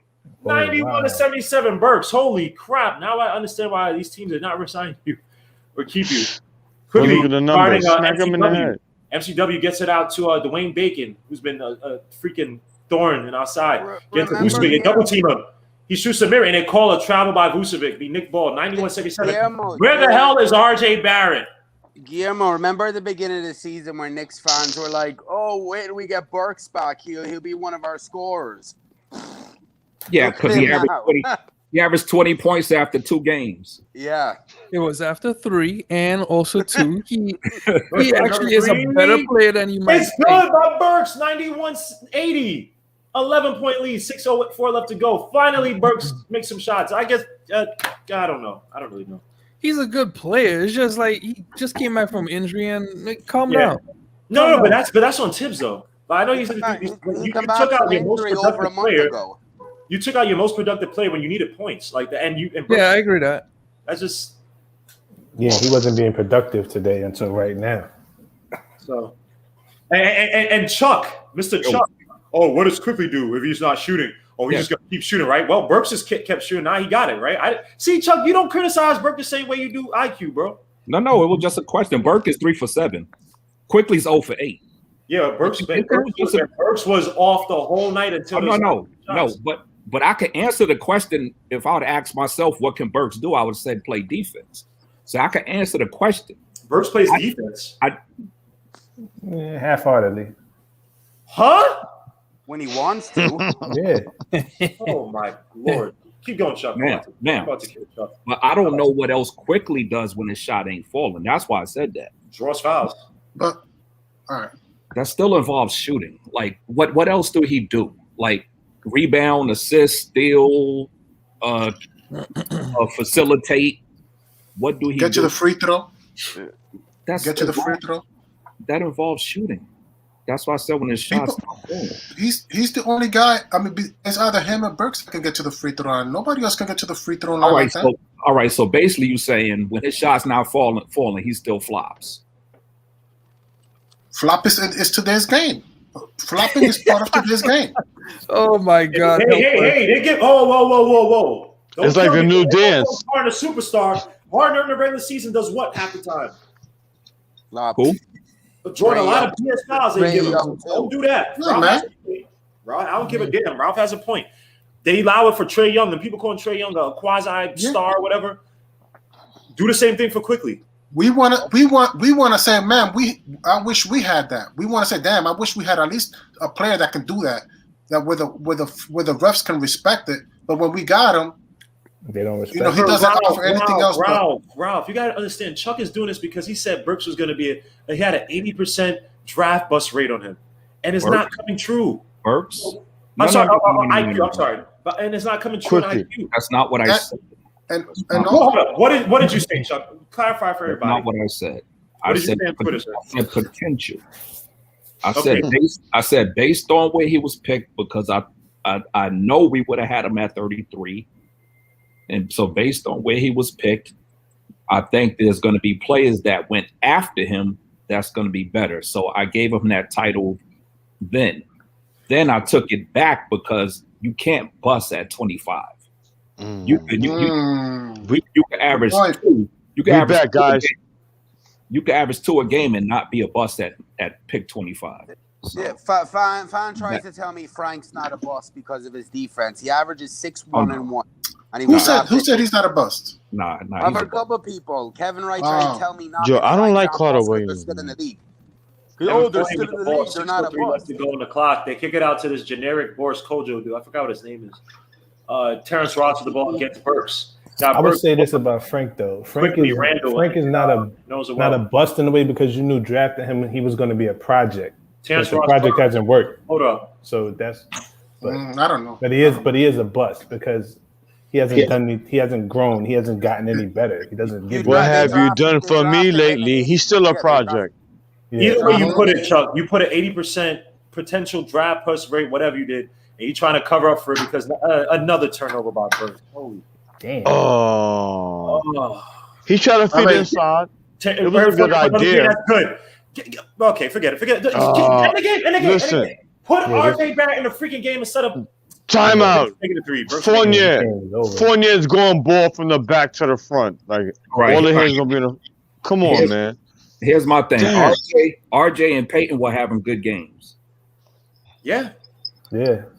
Right? Where are they? Why has Burks been on the floor for like the whole half of the fourth quarter, bro? Game till like Sunday. Yeah, they basically go for a week. Yeah, because the other game is postponed. Yeah. So what the Spurs joint.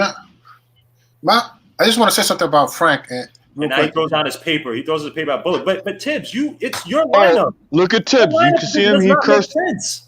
He threw a paper. He was cursed him out just now. You didn't see that? Yeah, but put in a better lineup. It's you, Tibbs. Tibbs, I like you, bro. But pause before anybody. I like your coaching, Tibbs. But come on, Tibbs. Like this is not smart. Burks has had how many turnovers right now? Like Burks probably has 4 turnovers. Let me look at the freaking box score. Burks right now 3. All right. Maybe he sees something with these guys. He want to elevate something with these guys though, like this lineup. I don't get it. You're trying to win games to get. I mean, you're winning games with young guys are better. You're trying to win this game. Yeah. Like this is not a game you let down. You're playing anytime you can snatch it, get a win. When teams their best players are out, you try to snatch that win, and the lineup construction just does not make sense. Yeah, because RJ still ain't come back in, right? RJ or Peyton. Peyton was having his way slashed to the basket. It doesn't make any sense. After this timeout. Anytime you get a hot play, anytime you get a hot game from Peyton, usually, and now I guess RJ Barrett. No, that's quickly. Sorry, yeah, he still got quickly in the game. Still got him out. I guess it's a punishment game. I'm not sure if there's the best way to do it. I guess trying to discipline them. Perks with another 3, and again short. He 2 for what? What Chuck? 2 for 9 now? Or 2 for 8? 2 for 5. Burks 2 for 6. Sorry, from 3. 2 for 6. Oh, from the field. Oh, 3 Oh, for from 7. the field, 3 for 8. Yeah, 3 for 8 now. Big for a turnaround shot, and that misses. 4:50 left to go. 96-81. I don't understand. Wow, quickly 0 for 8, 0 for 3 from 3. Randall drives baseline. 0 for 8. Gets out to quickly who has MCW on Rose, him. 1 for 10. Knows who else has to pick. Doesn't no foul for quickly. He got hit in the face. 7 seconds left to go on the clock. He drives. Throws it up. Wiley. No. What the? Wait. Did he dunk on the edge of the rim? No. You gotta stop smoking, bro. It's obvious, bro. You gotta stop smoking. Did he dunk like he tried to dunk on the? We gotta chill. Look, it's a win-win situation for the Knicks. They stink. We got a higher draft pick. No, but this was supposed to. No, but Joe. Allegedly, we were supposed to win this game right here, bro. Yeah, I'm not against Orlando. But that's a lot of fouls. When we're underdogs in games, we win. When we're favorite in games, we lose. That's how it's been all year. And I'm looking at the schedule coming up. I was looking at it where we have to play each team in the East 3 times and every team in the West twice. Play the Lakers twice, the Suns twice. Then when you look at the East, we have to play the Sixers twice more. You have to play the Bucks twice more, the Nets twice more. Chill. We make the playoffs. We make the playoffs. We play good. If we lose, we lose. It is what it is. The Knicks have disappointed me for so long that you can't make it any lower. All right, yo, Joe, that's a great take because we've been accustomed to losing, and this is we're gonna expect this, right? But we were a game below 500. But come on, Knicks fans are going crazy. Other teams look at 500 and they're like, "Ugh, not a good year." But we look at 500 like we won a chip. No, not 500, but at least win this game. But let me ask you a question though. It's 4:36 left, right? And look at the numbers. Has there ever been a time in basketball history listen, NBA is a lot of time. Can we come back, tie it up, bring it back, go into overtime? Well, the way we shoot, no. Hold on, guys, hold on. Guillermo McLean, are you a Brooklyn Nets fan? Because John McClain? In the Knicks chat, I've yet to see any prominent fan-made Brooklyn Nets any platform. That's why they're here. They don't have platform. They don't have. Yo, don't bite our joint, bro. No one cares about the Brooklyn Nets right next to the Barclays Center. Look at the papers. We win games. We get they have Katie, Kyrie, Harden, and nobody's talking about them. And no one is talking about the Brooklyn Nets. And me and Grandma, we live around the Barclays Centers. Don't do that, bro. I used to live around it. My mom still lives around. I used to live around there years ago. Yeah, but we still out here though. You know that. You guys are nobodies. They're more, and no offense to homeless people, they're more homeless people that camp out there. I've seen camp out there than I've seen freaking. And obviously they push them away and stuff, but like no one cares about the Brooklyn Nets in that area. They care about the Apple Store. They care about the Whole Foods. They care about the Target. Yeah. That Target's like the second most in the U.S. in terms of volume. No one cares about your Brooklyn Nets. Quickly with the ball, he throws up an ugly floater, and he had to. And knows what gets hit. He got grabbed by the arm. Oh my gosh, these fans! Look that was a foul. Nets talking. Jay-Z had to buy them out of bankruptcy and bring them to Brooklyn. Stop talking, Nets fans. Yo, y'all gotta relax, man. And he be on, and it's a sad thing. Guillermo McLean be on Sims chats too. So you go on all these Knicks sites, and you don't have your own Brooklyn Nets site to go to. He can't find any Brooklyn. You said his name is Guillermo McLean. Guillermo McLean. Yeah, I don't know. In my mind, I'm thinking about John McClain. You think you John McClain? Randall goes up and tough. They don't even call anything. These refs suck tonight. I know. I'm not saying I can never depend on the refs, but these refs could eat one right now, man. Holy crap! They trolling. I was going to be losing. They trolling. 98-83. I can't wait if the Nets get to the finals and the Lakers are going to mollywop them. Just destroy them. Mollywop them. They don't play defense. We're the best defensive team. They have to score 150 a night to even win or compete. Yo, Chop Low, let me ask you this. You're a Brooklyn boy, right? This is how if and you know what that stadium is. It's in Fort Greene Flatbush Extension, right? If you from listen. Hold up. You from old school? I saw it build up, and I know people and I know places. The properties. If you're from another neighborhood in Brooklyn, let me even ask Chuck. I think Chuck, you from Brooklyn, right? No. Are you from the Bronx? All right. Yeah. Even the Bronx. If you're from New York, would you ever say? If you're from Soundview, would you ever say you're from another part of the Bronx? Oh no. Brooklyn Nets literally have a jersey that said Bed-Stuy, and you don't live in Bed-Stuy, and everybody from Brooklyn knows that Fort Greene and Bed-Stuy had beef with each other. I'm from Crown Heights, and I be in Bed-Stuy. Listen, Grandma, I told you, I'm a Knicks fan. My brother got with a nice season tickets. My brother got a season ticket for the Brooklyn Nets, and we don't go to the Nets games. You heard? No one goes. I have yet to be like, yo, I gotta get Nets tickets. Nets were giving away tickets for the playoffs because they were literally the worst attended team in the playoffs when they went last time. Oh, Grandma, I know you've been playing pool down on 7th Avenue. I'll be right there on Dean Street in Flatbush, the barbershop. That's why. That's why I said the Nets. The Nets are used to play. Like Corona's no different because they're so used to playing an empty arena. Oh, another turnover by. What is this game? What the fuck? Wow. Listen. You can't put Tibbs. You kept R.J. Barrett and Elfrid Payton out the whole fourth quarter. The only person to get mad at is yourself, bro. I think this is a debate you guys are going to have to talk about. Because I don't want to hear nobody talk about R.J. Barrett and Kobe. R.J. Barrett is this. R.J. Barrett was having an efficient game, and in the third quarter, look, he's sitting right there. He didn't even play. Only guy scored against his team, and they took him out. So for all the hate that people put on R.J. Barrett about R.J. Barrett and Kobe, I don't know why you would compare him, or R.J. Barrett ain't this or that. Keep that same energy with Tibbs, not playing an efficient R.J. Barrett tonight. Keep that. Give Didn't Burks play that this whole fourth quarter? No, he has not played this whole fourth quarter, bro. Burks played the whole. I said Burks played Burks. Right. Burks is still in. From the third into the fourth, we didn't see no RJ. I didn't curse C-Mac. C-Mac, you might be listening to a different stream, bro. I didn't say any curse right now. Chuck and Guillermo still got the championship parade in the summer on Flatbush Avenue, though. I don't think the Nets are winning. Not even closer. Spike Lee is a Knicks fan, and he is Brooklyn all day. Didn't he say he was going to become a Net fan? Did he say that?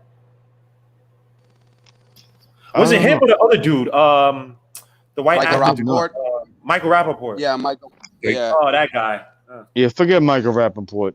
He's such a but he's remember that movie with Busta Rhymes and Ice Cube? Forget him. Oh, you got to kill higher learning, Yeah, no, Michael Rappaport's been tweeting about the Knicks. He's been tweeting about the Knicks. Oh, but he's a Nets fan. Yeah, I know, right? Yeah, if you're actually on his Twitter, I'm not. I would never be, but all right. Let me. Yeah, I blocked him. The foul shot. We already lost. We already lost, right, guys? This game is on. This game is over. Yo, somebody gave quickly 2 assists. And whatever. RJ's back in the game. Wow. Okay. Stuff your stats, RJ. Now he's in the game for the ugly layup and rims in and out. Vucevic with the rebound. Doesn't matter. This is all Tibbs' fault, man. Yeah. Tibbs knows it's over. He has all the starters out. I don't know. Well, yeah, quickly. I don't know why he. Where's Knox in? No, RJ's in. Knox is officially not a part of his team. Obi against Vucevic for the block. And Vucevic, this is the shot. What the fuck? Are you gonna call? Whoa! Yo! Relax. And then no, fight him. Who cares about Vucevic? Oh wait, I didn't even see that. I turned around. Wait, what the hell happened here? That should be a tech. Get him out of here. What the hell are you doing, bro? You're up by 15, and you're grabbing dude. Like, come on, dogs. What is this? I'm gonna push this dude, man. F this. Yeah, I think he got a technical in the last game too, right? Yeah, he did. You know, if there was the 90 Knicks, they would have jumped that dude. Like, it'd been a riot. Oh, yeah, Omar Gardinez. Yeah, Vucevic didn't score that much. We still lost. Yeah, play good defense. Play good defense on the perimeter, or Ross. Yeah, Terrence no, Ross but you know what? Vucevic was frustrated the whole time playing us. Get frustrated yourself. Go punch. He was frustrated playing against us. That's on the Knicks. I would have just got I would have done a goon move and just pushed them. What is this? Randall RJ drives, kicks it back out to Obi for the wing 3. That's good. 102-89. Damn, even Obi probably would have had a better game than freaking Burks tonight. Wow, we didn't even see these We didn't even see these guys in the game. Derrick Rose also had a putrid game. Look at Knicks fans already. Tied for Cade after one loss. Oh Lord, no. Grandma, you said this. This attributes to this is a Tibbs loss. It's not a team loss. It's a Tibbs loss. Yeah, Tibbs' rotation was terrible. It's terrible. I think this was more referees than anything else. Knox is in the game, and he misses a 3 or 4. Both. You can't blame the refs. You can't blame the refs. You gotta. They didn't play well. They suck. This whole second half was just trash. The third quarter, we don't play good. We don't play good in the third quarter, even against Atlanta. We started throwing the game away against Atlanta. We're not a third quarter team. That's what something has to be fixed. Look, you got this guy right here, Duncan. You got a ponytail now, right? This guy's Duncan with a ponytail. Come on, RJ, man. Shoot. Get yours, RJ. Who you got sitting at the table? That doesn't even make sense. Yeah, I don't know. Was that Pinson? This is on Pinson. Knox. Game's over. Pinson. The game's over. It's crazy. Pinson's like the only player outside. Well, I guess Knox too. He legit does not have to take a second bath, like at the end of games, bro. This dude literally does not. He doesn't play anything. Tibbs sucks. Same with Knox. Yeah, Knox has to take Knox takes a shower for his Fortnite battles because he's Yeah. superstitious like that. You can't knock the kid, man. Come on, Fortnite is a good game. Yo, All right, guys, let me read the box score, and you guys can itch on this. This game was Carbaggio. I put this. This is a Tibbs loss. Yeah, this for the is most probably part. our worst game of the year. Hold on. It's a second unit loss. 89 is a score, or was a score, of this awful game. The Magic shot 7% from field, 47% from the three, 70% from the stripe, led by 30 points by Terrence Ross. 10 for 16. Look at the Tibbs' face, just. Hold on. That's on you, old man. Let me get back to the box score. 5 for 6 from the 3-point line, 5 for 5 from the stripe, 6 rebounds, 4 assists, 2 steals. They played a sloppy game too. He had 4 turnovers and 4 personal fouls. Evan Fournier, 19 points, 8 for 15 from the field, 3 for 5 from 3, 3 assists, 1 steal. Michael Vucevic, 16 points, 8 for 24, 0 for 7 from 3, 17 rebounds, 5 assists, 1 steal. 3 turnovers, 1 personal foul on RJ. They should have punched him in his face and done something. Dwayne Bacon, 15 points, 6 for 8 from the field, 3 for 3 from the 3-point line, 3 rebounds, 2 steals. G. Clark, Gary, I don't know the hell this guy's name is. 9 points, 3 for 8 from the field, 3 for 7 from 3, 5 rebounds, 2 assists, 1 steal. Michael Carter-Williams, 6 points, 2 for 8 from the field, 0 for 1 from 3. Aminu, Kiki, both had 3 points. And then Mo Bamba, 4 points and 5 rebounds. For the Knicks, 38.4% from the field, 27% from the 3-point line, 84.2% from the stripe, led all by Julius Randle, 25 points, 11 for 19 from the field, 3 for 7 from the 3-point line, 3 assists, 7 rebounds, all defensive, 5 turnovers. Sloppy game. Looked like the Julius Randle of last year. RJ Barrett, 15 points, 5 for 11, 1 for 3 from the 3-point line, 4 for 5 from the stripe, 7 rebounds, 1 assist, 1 steal, 1 block, 3 turnovers though, 2 personal fouls. Don't know why they did not play him in the fourth quarter when he was cooking in the third. Same thing, Alfred Payne, 13 points, 6 for 11 from the field, 1 for 1 from the stripe, 3 rebounds, 5 assists. Again, I don't know why they took him out when he was having his way against guys like Terrence Ross and Evan Fournier. Pause before somebody says anything.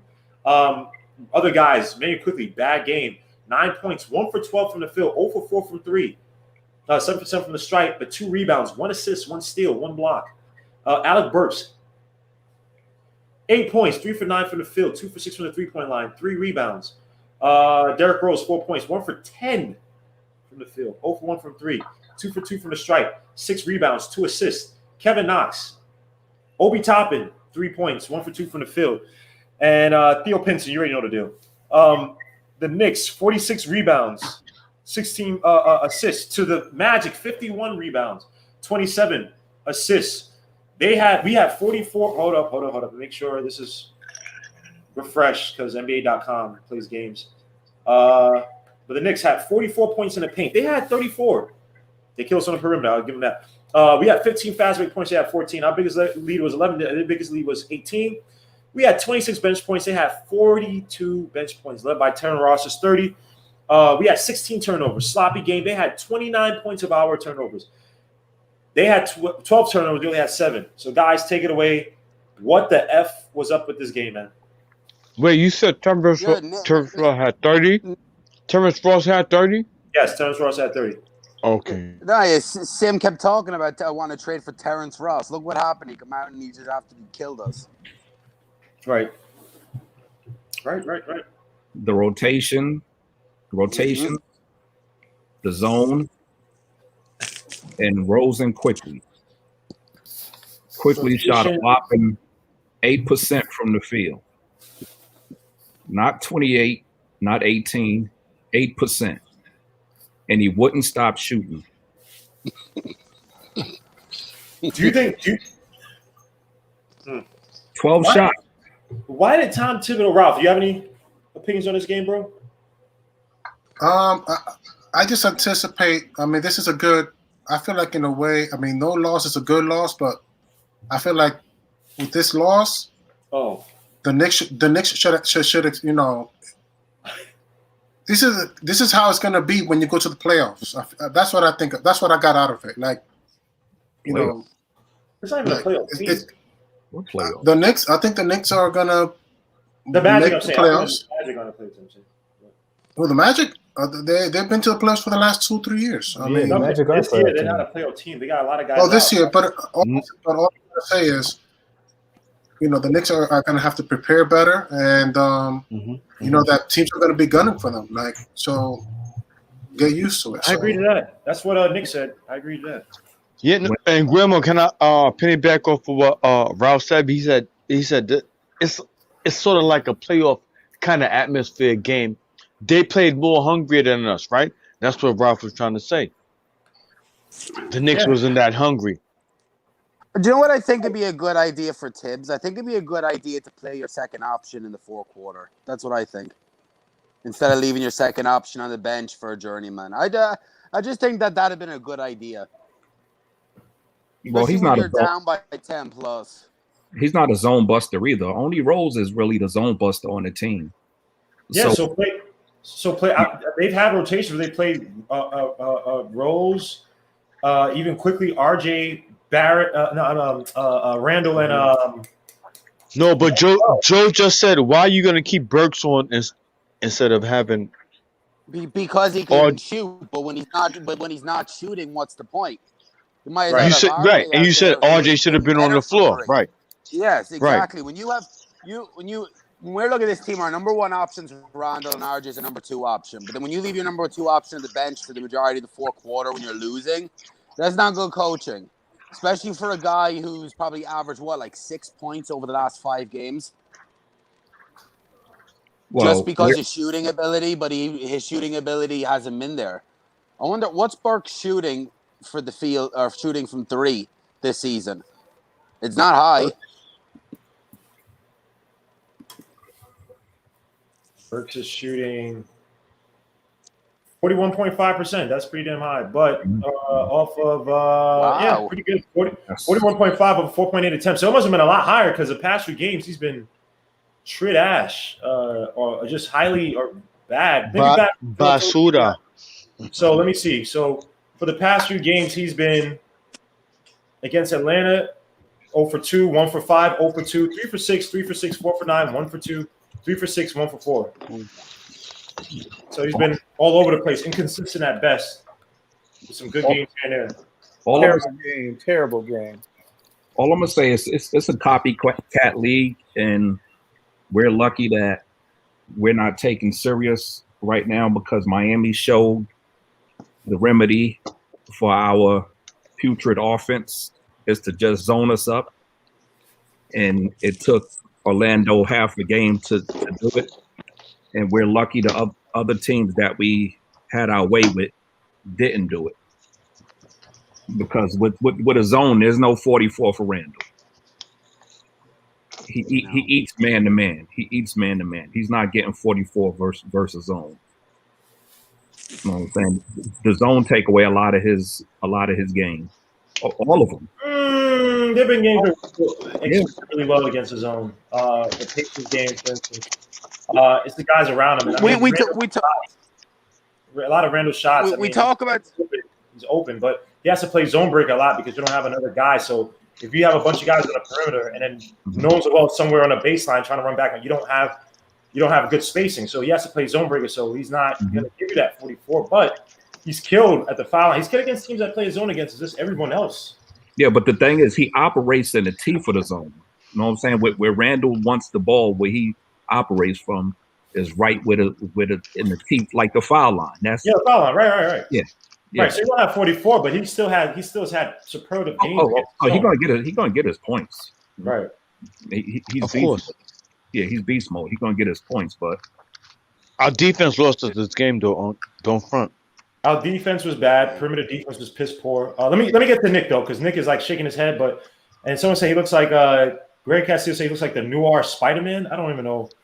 I guess when I don't know what Spider-Man. When we lose, he puts a black screen on. Yeah, he puts. Nick is really. I don't know what Nick thinks he is.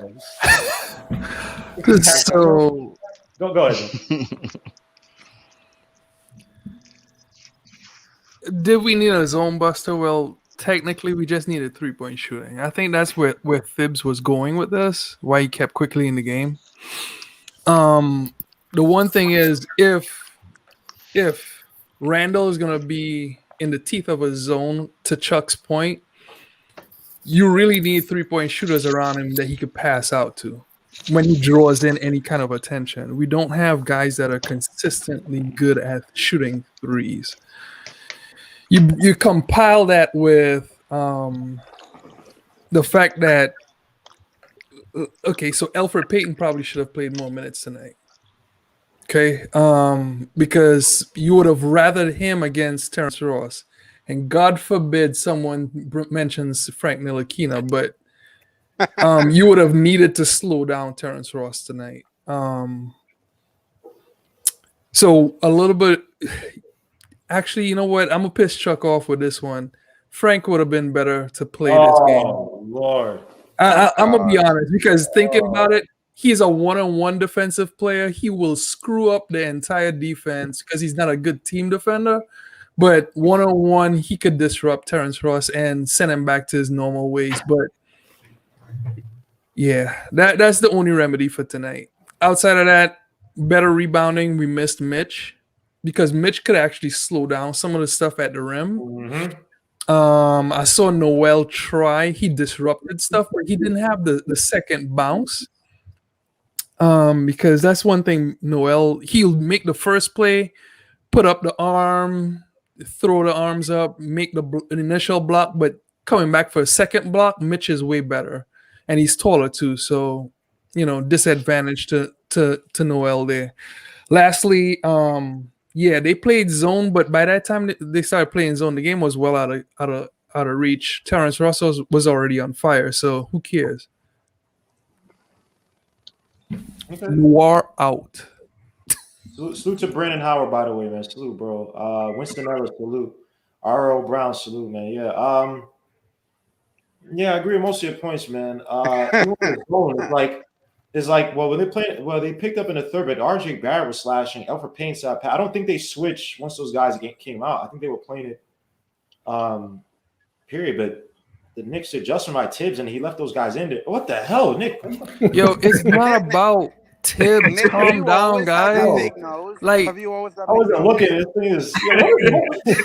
Calm down, kids. This is a grown man. The last dragon. He's doing this crowd. What is that? Muhammad Thomas used to. Oh, Muhammad Thomas got hopefully he come back. I think something's up with his computer. So yeah, I don't know. Maybe Tibbs relied on Randall to have another. Maybe he's trying to ride that wave, but keep Randall in there. But Burks and Rose and Quickly they just didn't have it tonight, and that's fine. Players don't have it, but the proper rotations I think could have been made early on. So again, just a bad and the defense again. The Magic aren't a good 3-point shooting team. They don't take a lot of threes. They don't shoot threes well. They're not a good 3-point shooting team. Now Terrence Ross went off, but you also had guys like Bacon in the third quarter was using screens to get a shot off from the perimeter.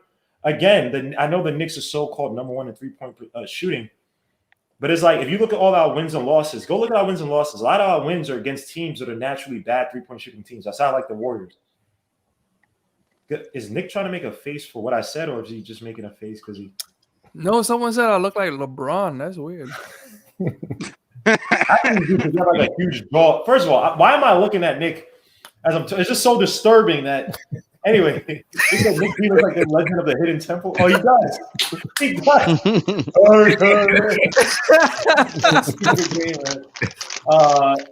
Nick B looks like Mr. Potato Head. Yeah. I don't know. Daryl Dawkins. Yeah, he does. Baby. Delicious. Oh yeah, that black chocolate, right? That's him. So yeah, someone says an inside job. Oh my gosh, Brahim 718 Fluke. Look at Joe. Joe is disgusting right now. He's so happy. No, well, I'll tell you where I'm caught between because I looked at this team at the beginning of the season. I was like, we're going to be high lottery. Now the team's toying with me. They'll win 2-3 games. They get me all excited, and they'll lose a couple of games. I'm like, make a goddamn decision. Make a run for the playoffs or look at the draft. Stop toying with me. That's where I'm at because I'm like, because where they are is they'll win a couple of games, then they'll lose a couple of games, and they'll hover around that 500 spot. And then I'm still looking. People are saying, about the playoff. I'm like, it's a possibility, but you got to look at the schedule that's coming up. And as I said, you have to play like all the top teams in the East, these twice more. You have to play a lot of the top teams in the West at least once or twice. So these are games. If you want to make a playoff run, these are games we should be winning. This is the easiest part of our schedule. The second half of the schedule is going to be as rough as this first half of the schedule was. And teams are all going to be more up for the Knicks. Like, a lot of the wins we had early was against teams that were in the bubble, that didn't have as much rest, didn't have as much time, and they had players hit missing, whatever. Now we're going to play against these tough teams or are more in sync and more in rhythm. And have guys back healthy, and it's these are if we're making the playoff run, this is in the 7 or 8 game stretch that we need to win most of the games. And to Brandon Howard, I did say make it, and I got to eat crow now, man. I said Bears from 3, and they did. But again, at least defend the 3. I mean, Vucevic was well guarded for most of the game. He was 8 for 24, which you won from a guy like that who's killed us. But at least, get around the damn screen. I mean, like stay open or stay on the guy on open shot. Like Bacon had how many open 3s tonight?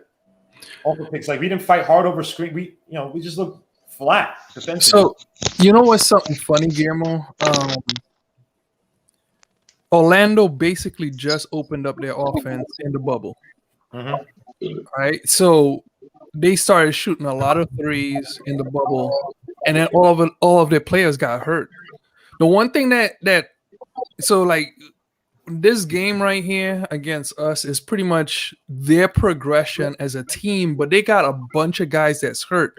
They're actually way better this year, or were more poised to make a run this year than probably ever. So like COVID protocols, injuries, which, some of their main players just being hurt the way they are, is really holding them back from being as good as they should be. It's just they really are a playoff team in every sense. Like all their players, their best players are just hurt. They had an average starting point guard. They have an above average bench, and some of their bench players is hurt. Jonathan Isaac can't stay healthy. Fultz, who everyone didn't want to trade for, is an average point guard. We don't have average point guard play at the starting position. We just have a good defensive player and an above average backup court, backup backcourt, like, so the comparison is tough. I don't know, because they open up the 3. If you give them the 3, they're gonna hit a lot of it. Just saying. I mean, yeah, if you have open 3s and grants, I just say try to force them beat you with 3. But I mean, like selling out on Vucevic. But hey, I mean, still defend it.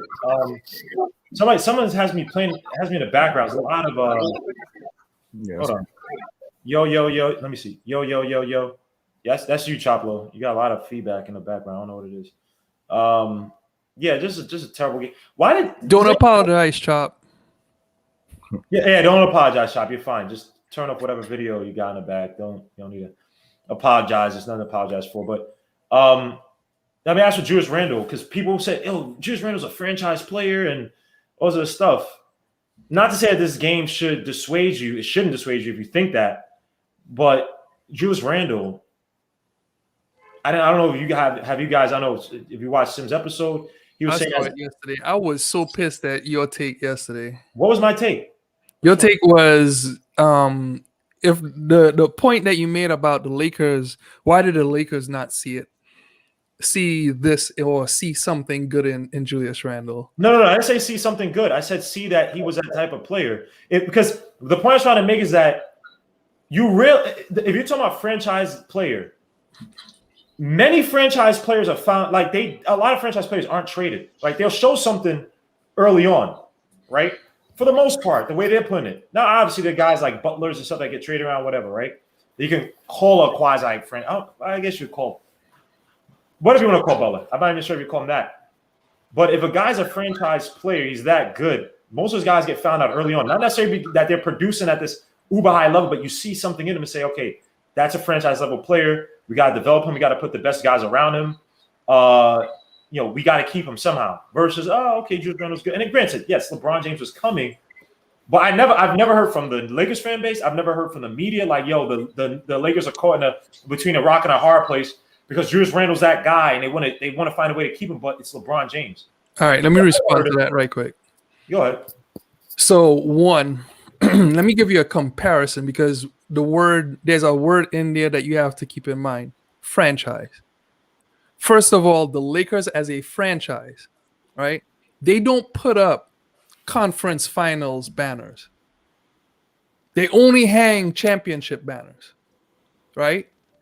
Second of all, there's only one player that hadn't won a championship with their team that has their jersey ever retired. That's Elgin Baylor. Yes, sir. All right.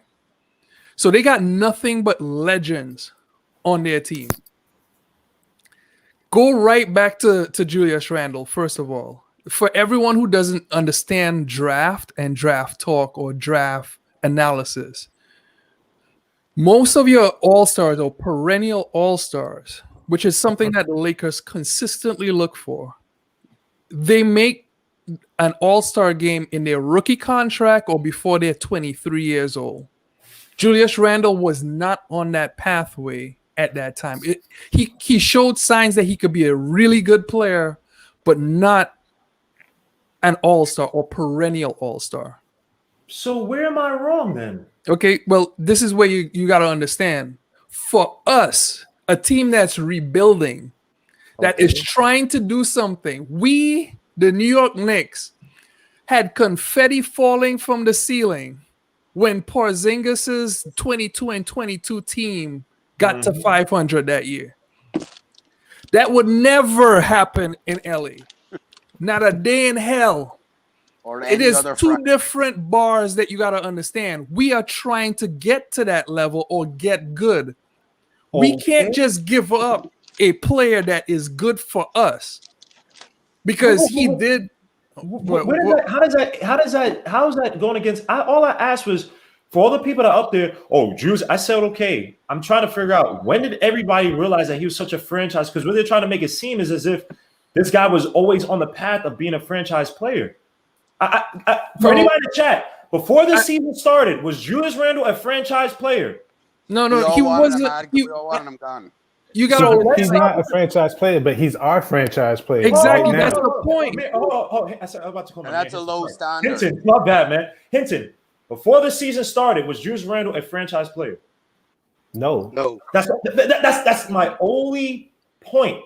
People are trying to run to it now because it's hot to say he's having a hot run. But that's what I was trying to say with the Lakers. I'm like, okay, the Lakers gave up on him. Okay, fair enough what you're saying, Nick. They only got, but I never heard from Lakers fans, the Lakers brass, the media talk about what a conundrum it is that they have to, that Julius Randle is moving on, and this guy is such a franchise level player. But they always knew what he was. They've always been looking for something better.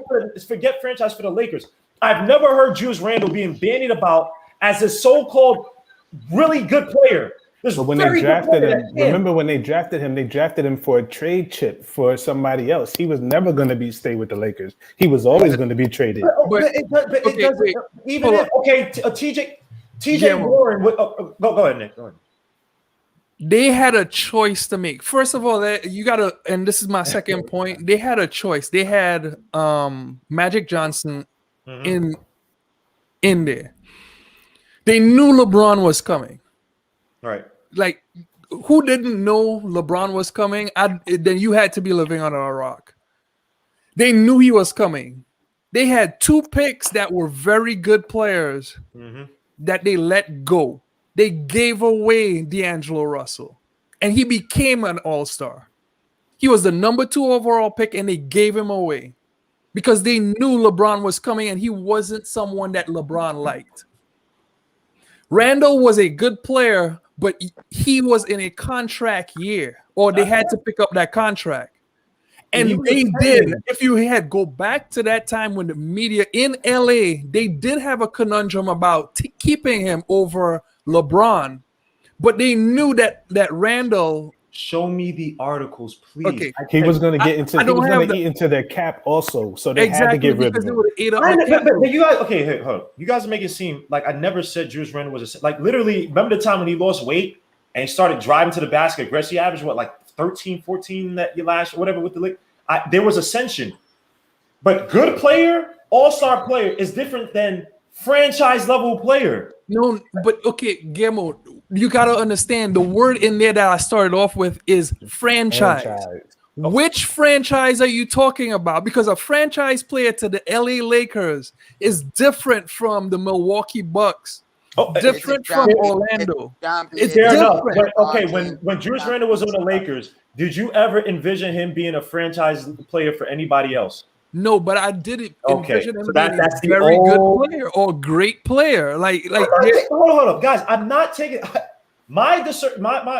me saying that Julius Randle being a franchise level player is not me saying he couldn't be a good player. Oh, bro, as much as I didn't like Julius Randle on the Knicks last year, go back to when Sid did the free agency thing on Sunday. It was me, Mark, Isaiah Sim, and maybe a few other guys. Yeah, Mark hated the trade or the signing. I think the signing could be good. Isaiah, I think, liked the trade as well too. I was not this guy who hated Julius Randle. I just hate him last year, but I said Julius Randle could be a good player. I was when I talked about his play on the Pelicans. Once AD went down, he played like a point forward. He averaged 21 and 3 assists for that team. I'd be like maybe 7, 8 rebounds. I know I saw that Julius Randle can be a talent. Last year, I didn't like how he played, so I was like, get him out of here. But to say he could have been a franchise player just for the Knicks, forget him in the Lakers. A lot of people were not saying that. Like, yo, the Lakers obviously bringing LeBron James, but damn, the Lakers gave up one going away that he could be a beast for some other team. No one was saying this. Okay, but Guillermo, all summer long, I was saying too, guys, allow Tibbs to work with Randall before we trade him. Okay, fair enough. That was one thing that I was like, well, even DSJ was another one. Allow Tibbs to do his thing. That's two different ends of the spectrum. One worked, one didn't work. Mm-hmm. We keep the one that worked, and we just keep on pushing. The other half to this, for you to understand, Guillermo, for us, yes, he is a franchise player, and the only reason why I say that is because his game for the players that we are looking towards right now, Bradley Beal, Zach LaVine, etc. Pick your player. Heck, it could be DeMar DeRozan.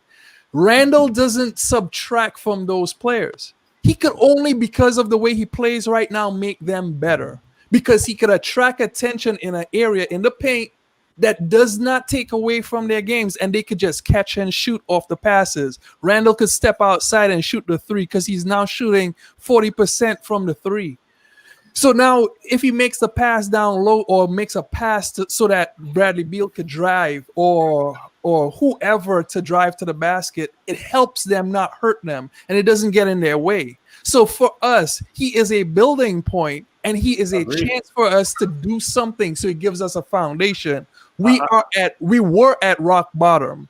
Now we're actually growing up as a franchise. So yes, he is a franchise player. I don't disagree with what you said. When you said for him to work with Tibbs, fair enough, right?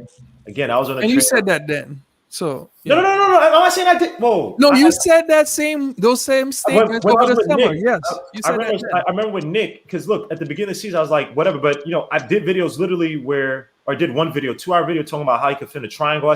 So I guess okay, let Tibbs work with him. Fair enough. My only thing is that I gotta see more from him. And I'm not saying that he can't be it. Bro, the possibility is there for me a friend. I'm just getting mad because it's like a lot of people, because the guy's doing hot. Now everybody's throwing franchise play, and then they're comparing him to Jokic and Giannis. I'm like, dogs. He's not on that level. That's what I'm saying. It's like Nick, but we're not on that level. Right, but this is what Knicks fans do. We live in hyperbole. We live on extremes. It's like, guys, everybody's happy that Randall's doing well. Even Joe, when Randall was doing good, even Joe came around and said, hey, this guy's doing good. I'm going to give him his flowers. Even though, but he came around to do it. But it's like when y'all compare him to guys like Jokic. Oh, if Randall had the same players. Jokic has been doing this for a while. Not for the long, but he's been doing this for a few years. And he might be an MVP this year. Giannis literally, as bad as a shooter as he is, he was number one his MVP season against Harden, beat him out. Number one in defensive win shares, number 3 in offensive win shares. Randall's not that. Then they try to say it was Giannis, Jokic, and Tatum. And I'm like, look. Yeah, but that's top 3 type. Okay, so But don't make those comparisons. Like, All right, I got a question for you. Go ahead. All right, Guillermo, right? You said Melo wasn't a franchise player for us. No, I said no. What did I say? He's not a superstar. Oh, you're not a superstar. Big difference. All right, so is he? We'll talk about that later. So is Randall getting into the place where he's almost that type of player for us? Yeah, he's on a proper trajectory. I said that. Could you say you wanted to see more from him? So what more do you want to see from him? As consistency, I can't see for half a season. You know how many guys had great half seasons? That's true. All right. And then not retract. What would be the right word? I guess retract would be the right word. Regress. Excuse me. He can't keep getting 5 turnovers a game either. And granted, it was winning. He's been a lot better. He's been a lot better. This was not the greatest of games. He could have ugly games. I give him that. But I gotta see it for more than half a season. We have not made a play. It's like the same thing with KP. People, and that's how. And I'm not saying you guys a little bit better, but got suit to who's Mark. But who's Mark fell in love with KP because it was this uber talent in his eyes who got us halfway. And it's like we anointed him as this big what if. Oh, he's the guy. It's like, well, we never got to the playoffs. And I hope we get to the playoffs this year. But what if we never got to the playoffs with Randall? Would people still be calling him a franchise guy? That's what I want to see. If we don't make the playoffs this year, what the reaction's going to be? Because I heard Knicks fans even talk, oh, you're going to have to give me a young talent and 5 first-round picks for Randall if there was a trade. Because Ian Begley brought up about the Knicks possibly at the deadline listening to offers. And guys are saying, oh, you're going to have to give me 4 or 5 first-round picks or I'm going to hang up the phone. I'm like, every player is tradable for the right price. So that's what you need to look at the end of the season saying, okay, if we didn't make the playoffs with Randall, we can make it without him if the right offer is on the table. So that's to me it all depends on where are we at. If we can get to the playoffs and it's all on Randall, then Randall, you extend him, you do whatever it is to keep, and you keep building. But if we don't, and you're looking, and a team comes and offers you like 2 first-round picks or 3 first, you got to listen. So you always got to play the option. Depends how the season turns out. But if we do get to the playoffs, then you can call him a franchise player. To me, he won't. I don't. Not yet. Anyway, he's not a number 1 option on a championship team. Yeah, he's not the best player on the championship team. I don't think he'll ever be a number 1. I just think he's there by default on the Knicks. Can I say something real quick? Can I jump in here, Guillermo? Go ahead, bro. So this is like Knicks fans, and this is what we always talk about, PTSD. And here we are talking about, like, again, I said this a while ago when I was on your show. Why can't we're looking at everybody was complaining, we need an all-star. We need somebody on our team. We're developing Julius. He's becoming an all-star. Of course, we got to see more. I'm not saying anything about that. Let that man live. If he plays like this, and this is the Julius Randle we're going to pay this man. But I agree. We're so caught up about, like I said, we're just so stuck in those previous years about being terrible. Why can't we just enjoy what we have and let it develop? We want to trade for this person, trade draft picks. Let the team just develop. I have no problem with what's going on right now. Tonight was terrible. It was on Tibbs. I'm going to give him that. But everybody talking about Julius franchise, everything. The dude is we got lucky. He's developing with us.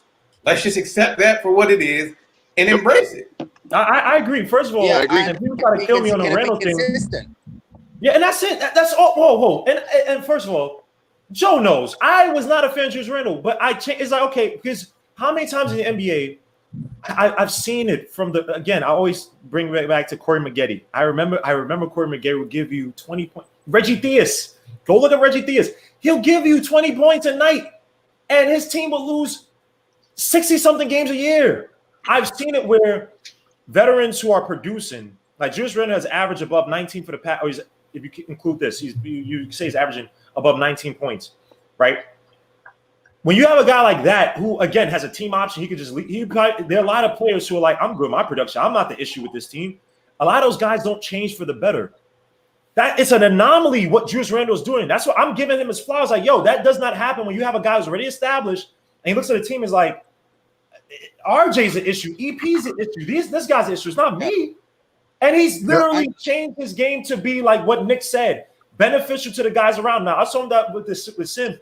I'm like, Sim, if Julius Randle was showing you this so much last year, why is his potential assist skyrocketed? Your potential assist says, hey, I pass it to somebody for them, and they're doing something with that, whether it's a turnover, they drew a foul, or they scored. that shot up exponentially. His assists shot up exponentially. His secondary assists, getting the ball around to the guy who's going to make the assist, shot up a lot compared to last year. Julius Randle has changed his game to be a benefit of the team. That just doesn't happen, bro. I disagree with you on that too. Right. Go ahead, Nick. Go ahead. Nick disagrees. And guys, chime in. Chuck, you haven't said anything either. Please. Franchise player, go ahead, man. Hey, yo, Chuck, hold up, Chuck. Before you say anything, I'm so sorry. But in my mind, I'm like, damn, if we won this game, what y'all been arguing and debating and talking about trade Julius Randle? Whoa. No. Nobody said trade him. No one said trade Julius Randle. I just think we're all looking. I just think we're all looking to get to how we can get to the next level after this loss. Because a lot of guys didn't expect us to lose, and I said this was going to be a dogfight of a game. So I knew there was a possibility of losing this game, and they lost the game. So okay. Oh, go ahead, Chuck. All right. I wholeheartedly disagree with Randle can't be the first option on the championship team. I believe if your second, third, and fourth options are good enough, like I said before, if you had two more RJs, right? Two more players that give you RJ type production, you could win with that core. Mm-hmm. With Randle being the first option, you could absolutely win with that. Can I play back on that real quick before you go on? All right, go ahead. You literally just said that Julius Randle won't give you a 44 against the zone. Jokic will give you 44 against the zone.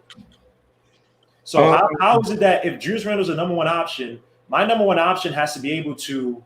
He has to be elite at something. He has to be elite against the top teams. He has to show me that Jokic could give you 44 against the Jazz. He could give you 44 against the Lakers. He could give you 44. That's a real good question to ask a Denver Nugget fan, by the way. But you don't need to ask him. But he's done that. He has a history of doing that. No, that was a shot at Chuck. That was just a shot at Chuck being a Denver. Oh, I'm sorry, my bad. I missed the stupid hat he has on his freaking head, talking about he's a miner or chiseled. Yeah, if Randle could do it. He doesn't have an explanation. No, he can't. You just said that he can't give you 44 against the zone, and Jokic sees zones. He saw zone against the Lakers last year. Even though he didn't have as good of a series as he did against the Clippers. No, but the difference is based on the players around him. Yeah. See what I'm saying? Based on the players around him. If he had those three players I'm talking about around him, then you can't collapse on him as much, and he could give you that 44 versus the zone. Because Murray can give you 44. If he can't give you 44, you got to worry about Murray giving you 44. So it's just like Julius is the only one. Nobody else can drop 44 on his team. And that's exactly what I said we needed. We need another guy that can get you 40. Players, but there are guys in this league that even with the crap. Hold on. Technically, hold up. Bradley Beal is averaging 30 on a trash team. Listen, no. Answer that, Chuck. But imagine if you had 30 on a team. Imagine if you still had Mitch and two defensive players around him, or guys that play defense that didn't need the ball. Like you would be fine. We are. Bradley Beal, you saying? Yeah, if the Knicks had Bradley Beal, they'd be fine because then you could build with two defensive guys. Bradley Beal's on the Wizards, right? And forget me last year when they had nothing. And Bradley Beal's put up numbers against everybody, double team everybody. He had no other option. Roy Archimere was hurt for a little bit, and he wasn't that great of a player. He's young. Bertans, whatever. Bradley Beal was giving you 30, was it 35 or 30? 30 a game? All right. 33, nobody. I think. All right. Here's the question. If you add Fox and Beal or Levine to this team, do you think we could compete? Of course. We could compete. I think we can compete. That's my point. We could. No. Your original point was that's not the question, though. Randle was a number one. Randle is that you disagree that he can't be a number one, and then your point was that my point was that if you're number one, you should be able to execute at a high level against the elite teams, and you said that, well, he doesn't have anybody. Everybody's focused on him, and my point is that, well, everybody's focused on Bradley Beal, and he's giving you 30 a night. But he's a combo guard. He got the ball in his hand. No. Look at the defense. Talent. You put Randall will be able to. Hold on. I'll take this back. Forget that. Kawhi Leonard, when he was on that Spurs team that had nobody, was put up monster numbers by himself. When was this? This in the playoffs. Before he got hurt. When he got hurt. The Warriors. He had LaMarcus Aldridge. LaMarcus Aldridge was in Popovich's doghouse. Ginobili was still playing. He was doing anything. Do not use LaMarcus Aldridge. Do not use LaMarcus Aldridge. He still had Ginobili in pocket, didn't he? No. Seriously? I can check. He had nobody. Seriously. You're talking about when he sprained his ankle, right? Yes, when he sprained his ankle, he had nobody. That's why everybody they were like the best team in the league. Exactly. But they lost. Hold on. They did not have the same squad going in that they had when they got eliminated or whatever. When they lost, they didn't have nobody. He said they had Ginobili. No, they didn't have Ginobili. No, they didn't have Ginobili, but they had Patty Mills. Man, that was the whole. Stop it. The Spurs are different. That's like playing the Patriots, man. Like that's different. Oh my gosh! And I was like, he was literally carried them against the Warriors. Had no answer for him. I agree with that part, but nobody has an answer help for him. Like he just banged it on RJ 2 weeks ago. Like you know nobody. Like I'm talking about that. No, I'm talking about that. But we can't put Randall on Kawhi's Leonard. Like that's not the not the same class. Oh my gosh! But this is the point I'm making is that you're elite.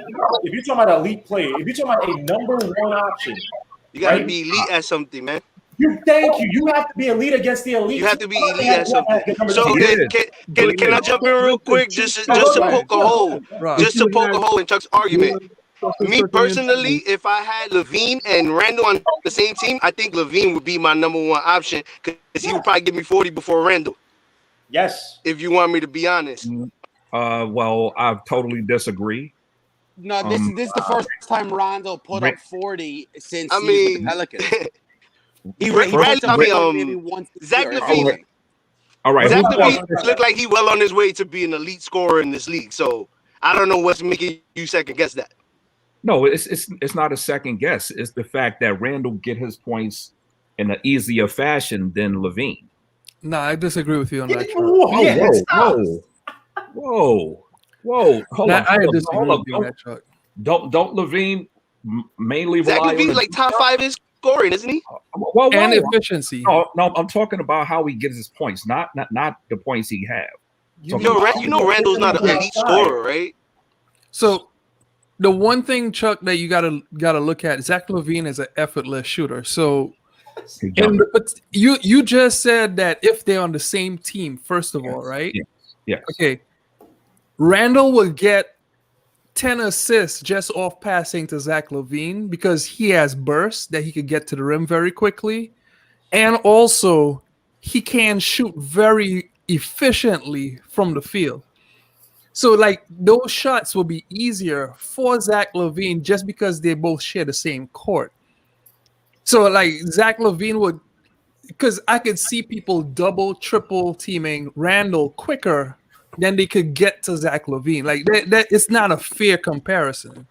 Well, that's why I didn't have nobody else to use, but that's why I said 3 RJs and Levine is 3 above players RJ. You don't hate. No. 3 players that's right. No. 3 players that's below Randall. 3 players you hate, basically. 3 players a step below Randall. No, but I'm saying I'm messing with you, man. I'm messing with you. Go ahead. If Levine is above Randall, then it's a bad example. I'm saying you could win with 3 players a step below Randall. So I use RJ as the outline, and I said 3 RJs. So 3 players that's a step below. So making Randall still the first option. So the whole thing was for Randall still to be the first option. So not to have somebody that's better than Randall to make them the first option. I'm trying to say you could win with Randall as the first option. First option, okay. Yes. So like a team of very good, basically. Yes, like the Pistons. But that's what I'm saying. It wasn't. Can you win if Randall's the first option? Can you be a championship team? If That's what I'm talking about. That's championship team. He kind of recanted a little bit. I don't know. I'm not check out. Let me specify. He kind of flip flop a little bit, but I'm talking about championship. I'm talking about championship. Don't get it twisted. I'm talking about championship. Who was the best scorer on the Pistons team? Richard Hamilton, probably. Rip is Randall better than Rip? No, they like the same. That team was built different though. Like that's he's talking about the experience though of that team. Yeah, that team. But those are numbers. And I'm talking about building this one different, like that, when you have 3 to 4 options. I understand how you do that. The team, we said, is Randall better than Rip? Yes. So I'm taking the best player from that team and the best player from this team, because y'all saying he can't be the best player. He can't be the first option. Well, I mean, Chauncey Billups did get the MVP, but it's all about Rip Hamilton. Yeah, but Rip was the one that they had to call plays for and all that. Chauncey would hit big shots, and that's why they won. Chauncey was Rip was because of that pick. Billups was like he was the heart of that team, and like he was the engine. Right. Ben Wallace was the heart of that team. You said who? Ben Wallace. Okay. Oh, you're right on defense, but Rip was Billups was like didn't nobody put up extraordinary numbers on that team. They all played their part. But that's why that team was a different type of ball back then. Yeah, and it was in a different time as well. We're in a different NBA. When you talk about number one scorer, again, to Nick's point, when I watch Zach LaVine, and I'm just talking about scoring, he can do it effortlessly. Versus Randall, there are times when Randall has a very ugly game, and a lot of it has to do, there's a lot of contact.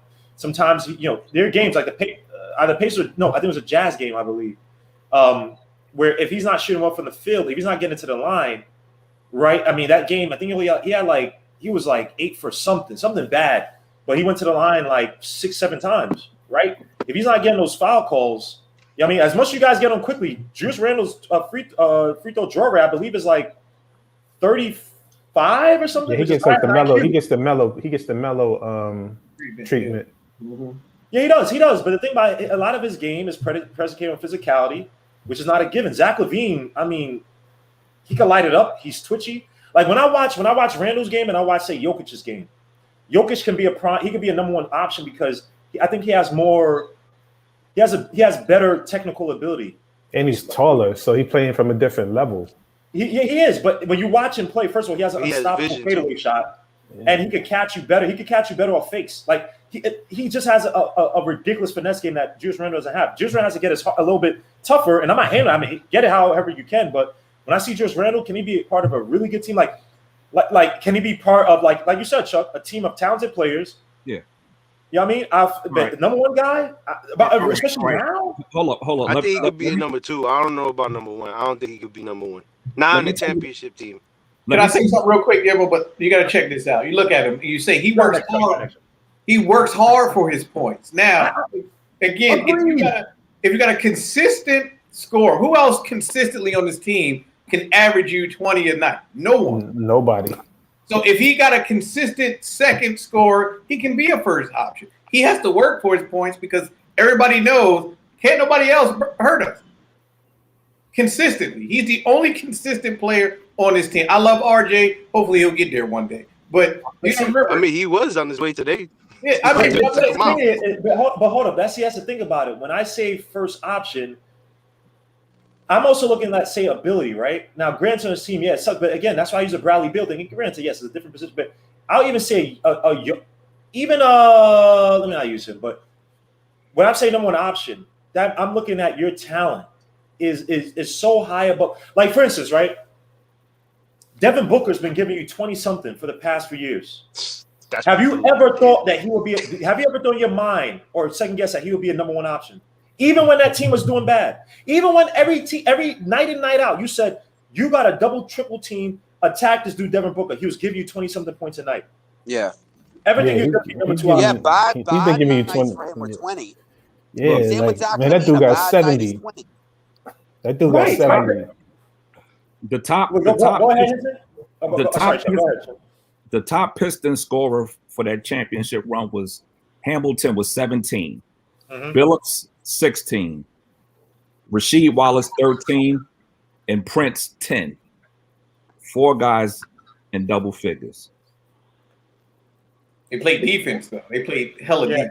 And what do Tibbs do? Yeah, good point, Chuck. Good point. Yeah. Good point. But that was a different league. Now you have to put up 100 plus. They were probably putting up 80 a night. Yeah, they were putting up like 79 points, man, and winning. 79, 80 a night. That's a different kind of basketball. Now you need 110, 105, 110 at least a night. Now you need it's too many 3-point shooters in the league now, man. You got to play catch up a lot, bro. These teams go on runs in an instant. It'd be like 2 minutes gone by. You walk away to go use the bathroom. You come back and your team's down 20 points. That's we literally complain these past few games about not having a closer. We literally complain about not having a closer. If we have some good defense, we have the number one so-called perimeter defense, number whatever full total defense, and we're making teams score below their average. Then Julius Randle should be flashing as a so-called number one option. And not getting Julius Randle, he's improved drastically. I'm not killing him whatsoever, but he's just not that. And there's nothing wrong with that. There's just nothing wrong with that. But if you say, okay, put it like this. If you had Devin Booker on this team, do you think that, and just take out, just say like you brought his production here, right? You take Julius Randle out, right? And they had to say they had the same defense, whatever, right? Do you think we have more wins? No. Yeah. Hell yeah, I think we got more wins. I don't know. If it's Booker by himself, I don't want to take Julius Randle's pass, but I'm just saying that Devin Booker's ability to close games, right? Julius Randle does not have that. That's what I mean by number one option. I can dump it up. I can have a bad night by RJ, by EP, by everybody else, and a Zach LaVine and a Booker could take the ball and go look at ESPN tonight. I'll put money on. There's probably a team out there, one of these top teams. Everybody did terrible, and there was one guy who had 40-something points tonight. Well, it usually happens with Steph Curry. Steph Curry will put up 50-something, and they're just about to win.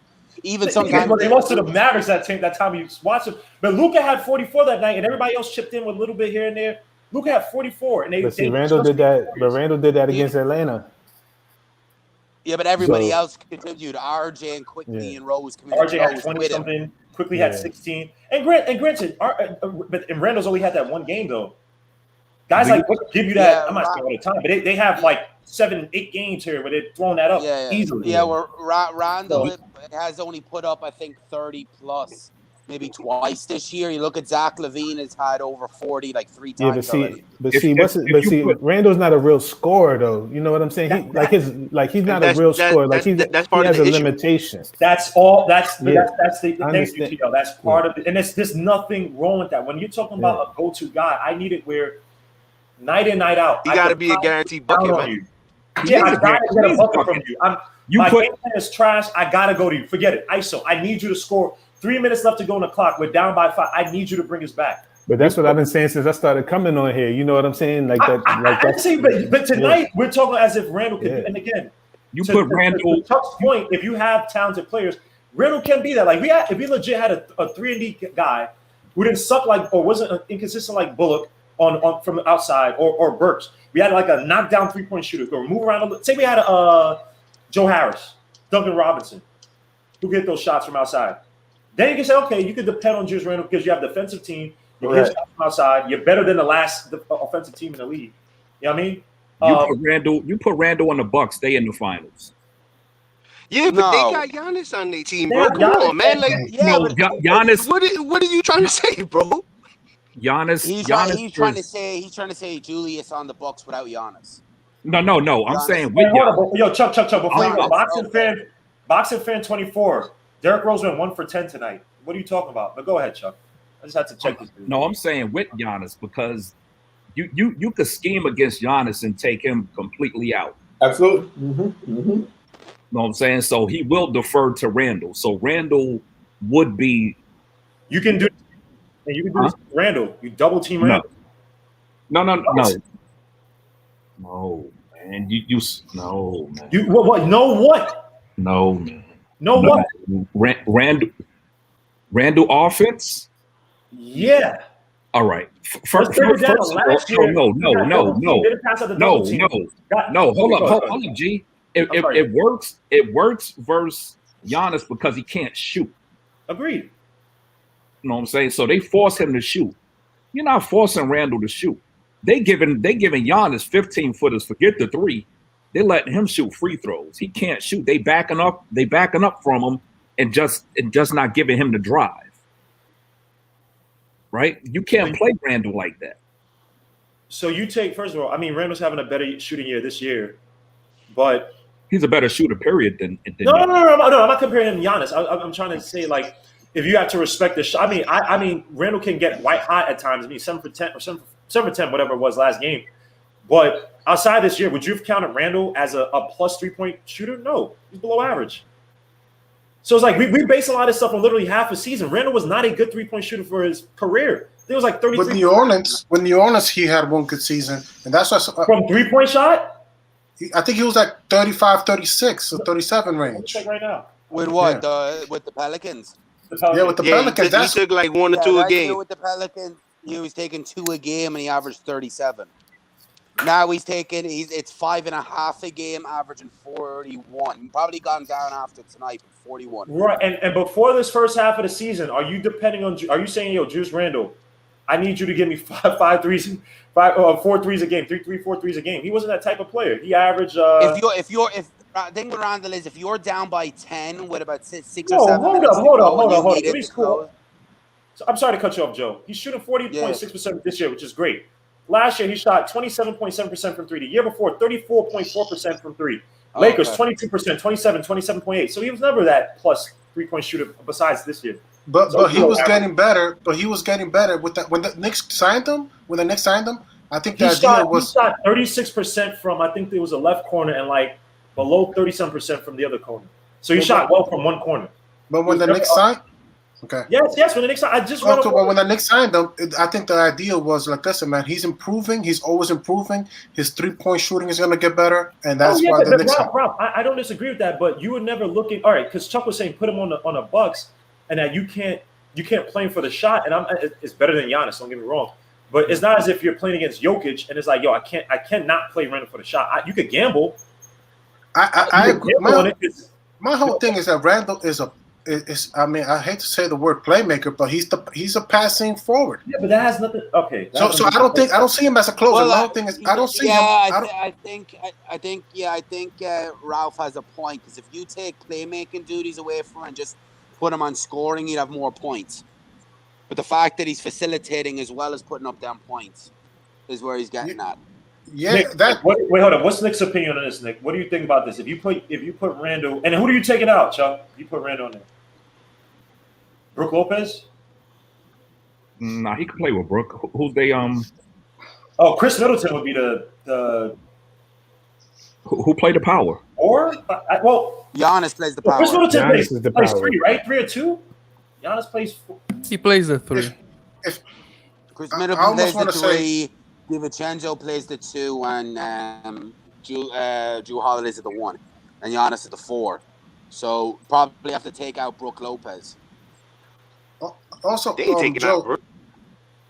I just want to say real quick. They would in that situation, yeah. I wouldn't be surprised if in the offseason they want to, that they change his mentality to be less of a scorer, more of a playmaker. So the Knicks do need a closer. He's not a closer. Like that's facts. He's not. I don't think he's a closer. You don't think he's a number 1 option? You don't think he's a number 1 option on offense for a championship level team? And again, I'm not issuing Juice Randle for anybody watching. Say, no. We're not doing that. We're just discussing. We're freaking. I mean, my whole thing is he's an 80% free throw shooter, 500 from the field. He's efficient. He's 40% from 3. He's efficient. So I can't. I don't know how to, but he's better at playmaking still. So he's not elite at playmaking.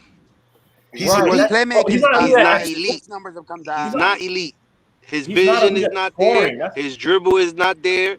His pass accuracy is not there.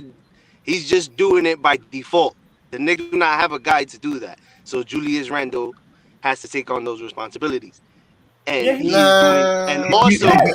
doing an awesome job at it, because he's never done this before. He's doing an awesome job at it. I'm giving him the credit. Yes. But if we're going to be realistic, he is not a number 1 option on the championship team. He can be a number 2, but he can't be a number 1. Can I jump in here and say this? And this is what we're number one saying. option on a team. Where's Coach at today? Yo, hold on. One at a time, guys. One at a time, guys. Please, I want everybody to get their points off, man. One at a time. Muhammad Thomas, go ahead. We're just saying this because, again, we're saying what Julius Randle isn't, and we see he's evolving his game. We don't know what he can be. Right now, we don't know. His game's evolving, so you pair him with people who can play. He can be a number one option. We don't know. We don't know what he can be. He wasn't an all-star last year. You know what I mean? So his game's evolving. You put him in a box that, he can't be this. We don't know because he don't have consistency around him. Just ask you this question. Game on the line. You got consistent shooters around him. Who can stop him besides you got an Embiid or somebody? If you got him one-on-one, it's his scorer. Bam. He made Joe a charge in that situation. Bam stopped him in the Heat's game. Forced him to take an awful fadeaway shot. Look at you smiling, Muhammad, because you know that happens. Consistency.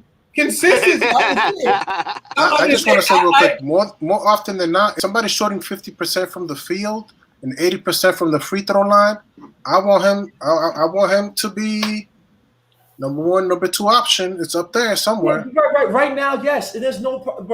First of all, no one is issuing Julius Randle. We do not know what his so-called potential. This guy has responded to coaching, which again, I think Nick G said he disagreed with me on that.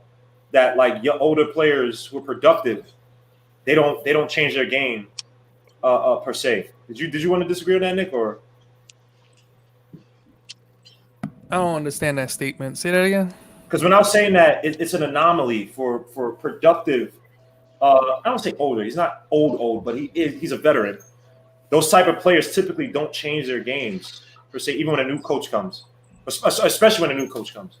No, I've never said that. I don't believe there's much that changed about Julius Randle. He just like the whole refinement comment yesterday.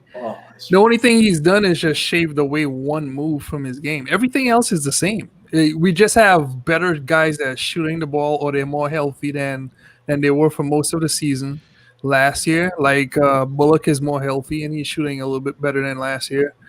You had Austin Rivers catch fire at sometimes. You have RJ Barrett being a better shooter. So some of his passes are just more effective. It's the same point Randle that everyone complained about. What's the difference? He's getting the same pace. The ball a lot more. He's literally letting other guys make plays, and he's using post up to create plays versus to directly create plays. Like literally, where he's not even looking to score per se. He'll be in a post. He's directing guys. He's playing better defense than last year. Shooting a better three. Now, granted, it's the same Kobe argument, though. Kobe didn't do it unless guys was actually showing that he could trust them to actually make a goddamn shot.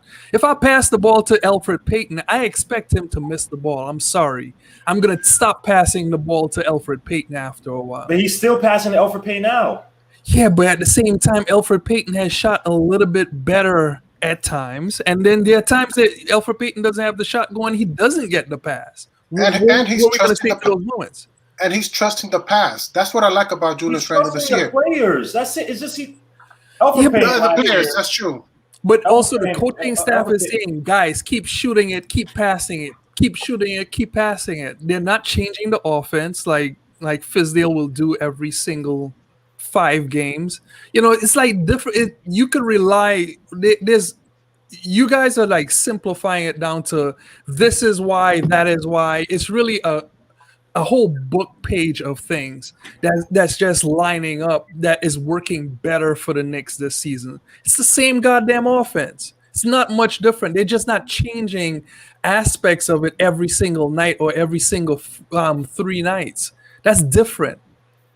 It's not much different. It's same slow Randle walking the ball down the court being point Randle that everyone complained about last year. But it's working this year because they're not changing much more aspect. When I said at the beginning of the season, at the end of the season, they're going to have a chemistry that they can rely on, that they're going to just be able to close their eyes and make passes because they're going to trust their guys are going to be there because they know each other. That's a big difference from like it's working more now than that's hyperbole. That's media speak because they don't understand the game. The game really is that when you build chemistry, Phil Jackson, Utah's coach, his legendary self, and then also to the Spurs past coach right now, Pop. They run the same thing every single day in, day out, and you build chemistry around that. That's it. That's the only difference. You add the Warriors to that list. I don't see how Butler's this better offensive player than Randall. I don't see it. I don't see it either. Butler is terrible at shooting a three. He's been less than he doesn't shoot threes, 29%. though. He knows he can't shoot threes, and he doesn't. Jimmy Butler, he's their first option, right? He has leadership qualities though. That's what What's it is about Jimmy the Butler. difference in the leadership quality? No. Randall? Are you kidding me? Don't do that. Don't do that. No. Don't do that. This is what I'm saying. You guys talk about hyperbole. Jimmy Butler, outside of even that awful so-called Wolves team, the guy is a way more cerebral in playing this game. Like, there are games, obviously, where he's not and I'm not itching on Juice Randle. Literally, that team last year, now we can talk about, it's bubble, whatever, but he was getting guys in position. He was feeding to the hot. He was literally not drawing up plays, but getting them to set up plays on the court that got the ball to the hot hand. And when it came down to crunch time, when other guys couldn't when Tyler Hero against the 76ers was shooting air balls, Jimmy Butler was taking over games. I think he's a lot smarter player, a lot more cerebral. There are games where Juice Randle, he'll go up in 4 shots even if he's not making them. And again, he's a way better player than last year, but let's not compare Jimmy Butler. Wait, there's an IQ level that this team is not at, that they just not compare that. Yeah, this team ain't on that type of IQ level. Everything you just described was just coaching to me. I could chalk it up to coaching. You sure about that? Jimmy Butler was playing that way for a while, though. No. He has not. Because so what was he doing in Chicago before he was on Minnesota? What was he doing in Chicago before he left? Because that team rebelled against the veterans, Dwayne Wade and Jimmy Butler. But then Rondo had the young guys playing, and they won playoff games that year because of Rondo, not Jimmy Butler. But Jimmy Butler did this with the 76ers, though. And he was a better scorer. And again, that team was fractured. It's Simmons. Right, and they probably regret not having Jimmy Butler, who's probably their smartest player, who got the ball to Embiid in crunch time situations versus chucking it up, like how you've seen. And I think he's having a better year this year. Because the only person that rebelled on that team was Ben Simmons. Ben Simmons was the only person that rebelled against Jimmy Butler on that team. Jimmy Butler, granted, he wasn't doing the Chicago per se. He was more of a defense. He's still a smart play, but not the level of that. And the experiment with the Timberwolves wasn't the best. But then all these young players, I don't have a problem with Jimmy Butler. Obviously, they did. But Jimmy Butler was showing that type of leadership. It's his own brand of leadership. He was showing that. Come on. You can't call leadership one day and call it. When he was playing with the bench, is Jordan also the leader? Fractured that leadership. Is Michael Jordan the leader? Huh? Is Michael Jordan the leader? He's okay at it. I'm not going to say he's greatest. Nah, you bugging. Michael Jordan is the leader, bro. You bugging. You're bugging. No. Hold on. You're okay at it. You're bugging. You gotta understand something when I say leadership and when I say talk about. Nah, it only means one thing, Nick. Those are semantics, bro. Is Kobe a leader? Again, it's all about who you are leading and also the people around you. If you're gonna tell me that Michael Jordan could do the same thing because he did the same thing inside Washington and he fractured that team, was he a leader then? Not the same Jordan. Someone is not a leader because if they go to a different country, they can't lead those guys. If they had success, high level of success, someplace where they're a leader. Now the context obviously is different. They may not be able to lead someplace else, but Jimmy Butler is a leader for the Heat. Was a quasi leader for the 76ers. His style of leading did not work for those pansies with the Timberwolves, but he is a leader. It may not work, but he was Julius Caesar got killed in his own freaking country. And he's one of the greatest leaders of all time. He got killed by his own people. So let's not do that. Bro, my favorite player is Kobe and also Michael. I'm not. And Kobe was rest in peace, Kobe. Kobe was, and he said it himself.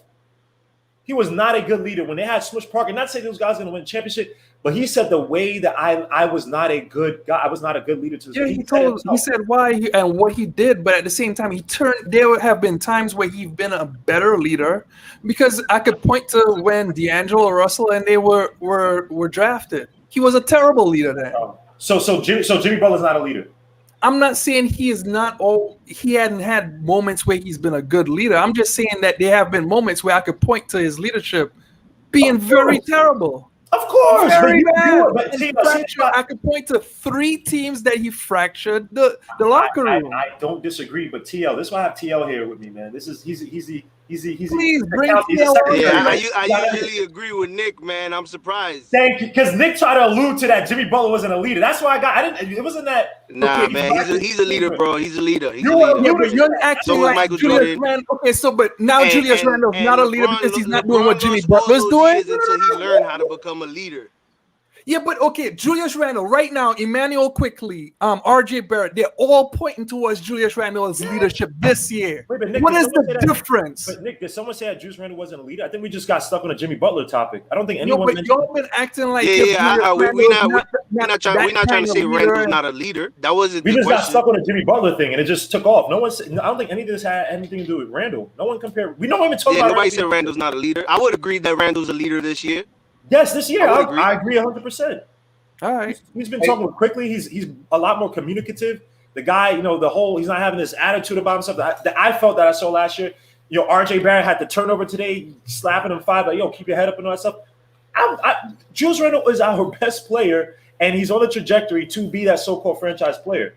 But we just got stuck on a Jimmy Butler thing. But let me ask you guys a more important question. I wish Chuck was here.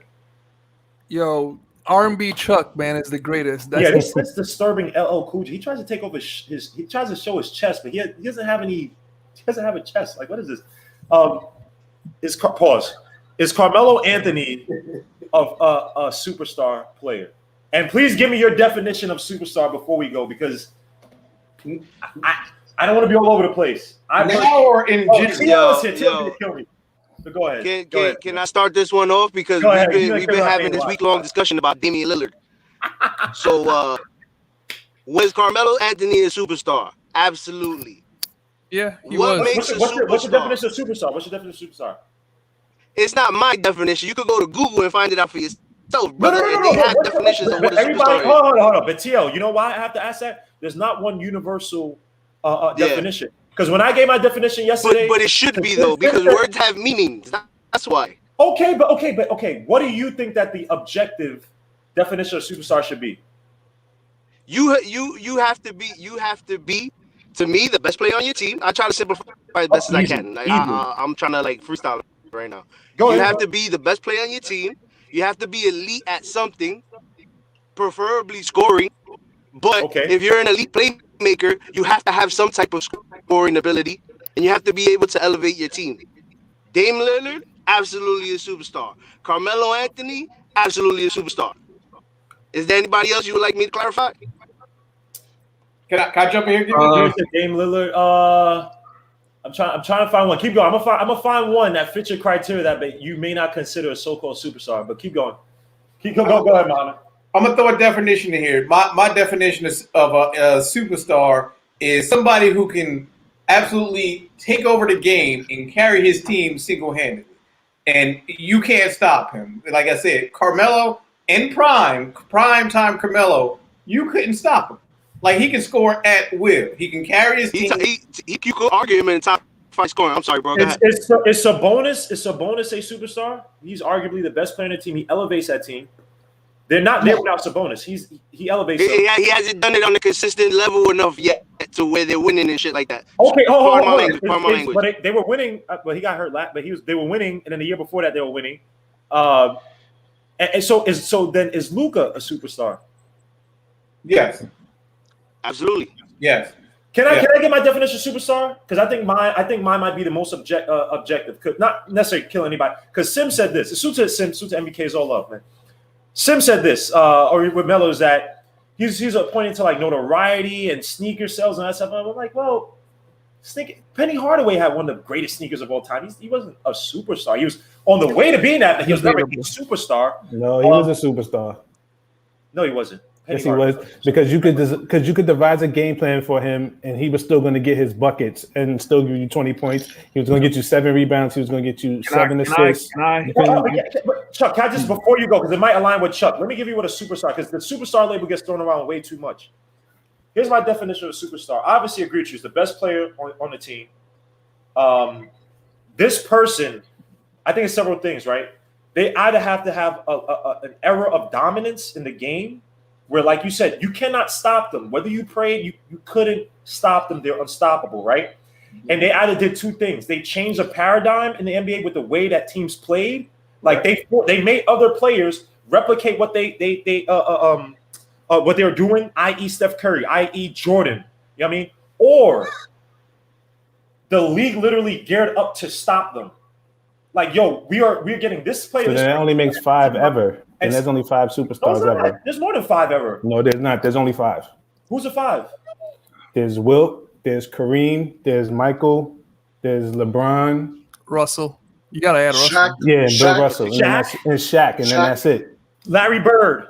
No, and then Magic. What? That's it. After that. Magic is hold on. Magic's not a superstar. No, Magic is a superstar because he changed Bird the is not a superstar? Steph Curry. No, yes, Bird is a superstar because he changed the league.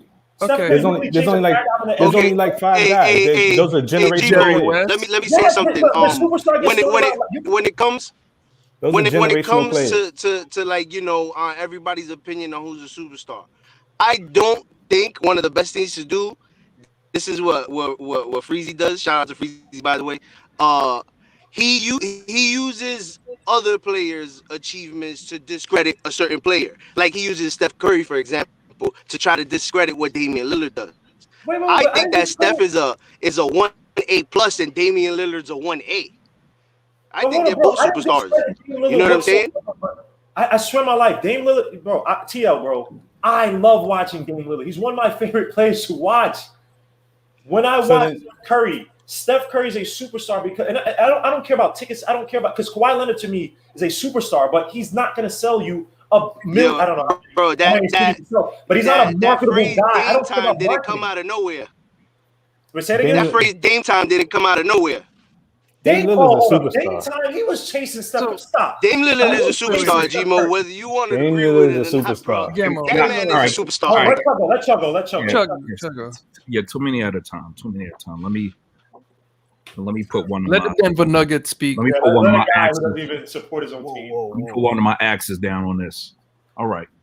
I think we're confusing elite scorers with superstars. Thank you. Right? To me, a superstar is a player that you could put on any team and he'll elevate that team.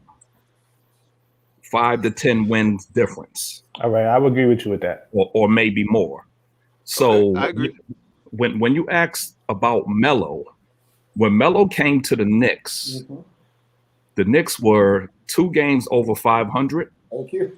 In that same season, they finished 2 games. Objection. Can I finish? Relevance. Hold up, Tia. Hold up. Relevance. Let him cook. Can I finish? My fault. I'm just kidding. I'm just kidding. Yeah. All right. All right. They finished 2 games over 500. He didn't move the needle at all. Melo is an elite scorer who don't make players around him better. Agreed. Right? He actually hijacks the offense. Agreed. Okay? So when you look at superstars, you look at players that are damn near generational players then. Basically that you could put Okay. If you add that player, Can I poke a hole in your story? I just gotta do it real quick. Hold up. I'm not long. I'm not long. I'm gonna let you go. Pause. Chalk. Well, I am long. All right, pause. Definitely pause to that. All right, take my headphones off. Since you already got the pause. Since the pause is already there. Yeah, pause. Yeah, that's all fun, man. Like you can add that player to a mediocre team, and that team automatically becomes maybe not a championship contender, but they be in contention. You know what I'm saying? And Melo don't do that. Melo is a piece. You know what I'm saying? A superstar is what you build around. Okay? So there's a few. Melo wasn't one. Melo was an elite scorer. Yes. Not a superstar. Okay. Only one season of scoring. Can I just debunk his story real quick? 2 seasons of him scoring. Can I just debunk it real quick? I just wanted to debunk it. And a volume shooter at that. And the thing about Melo, to my definition, I got you real quick. To my definition about him, the game. If you're a superstar level player, your impact on the game, either guys should be replicating it or it should be something new.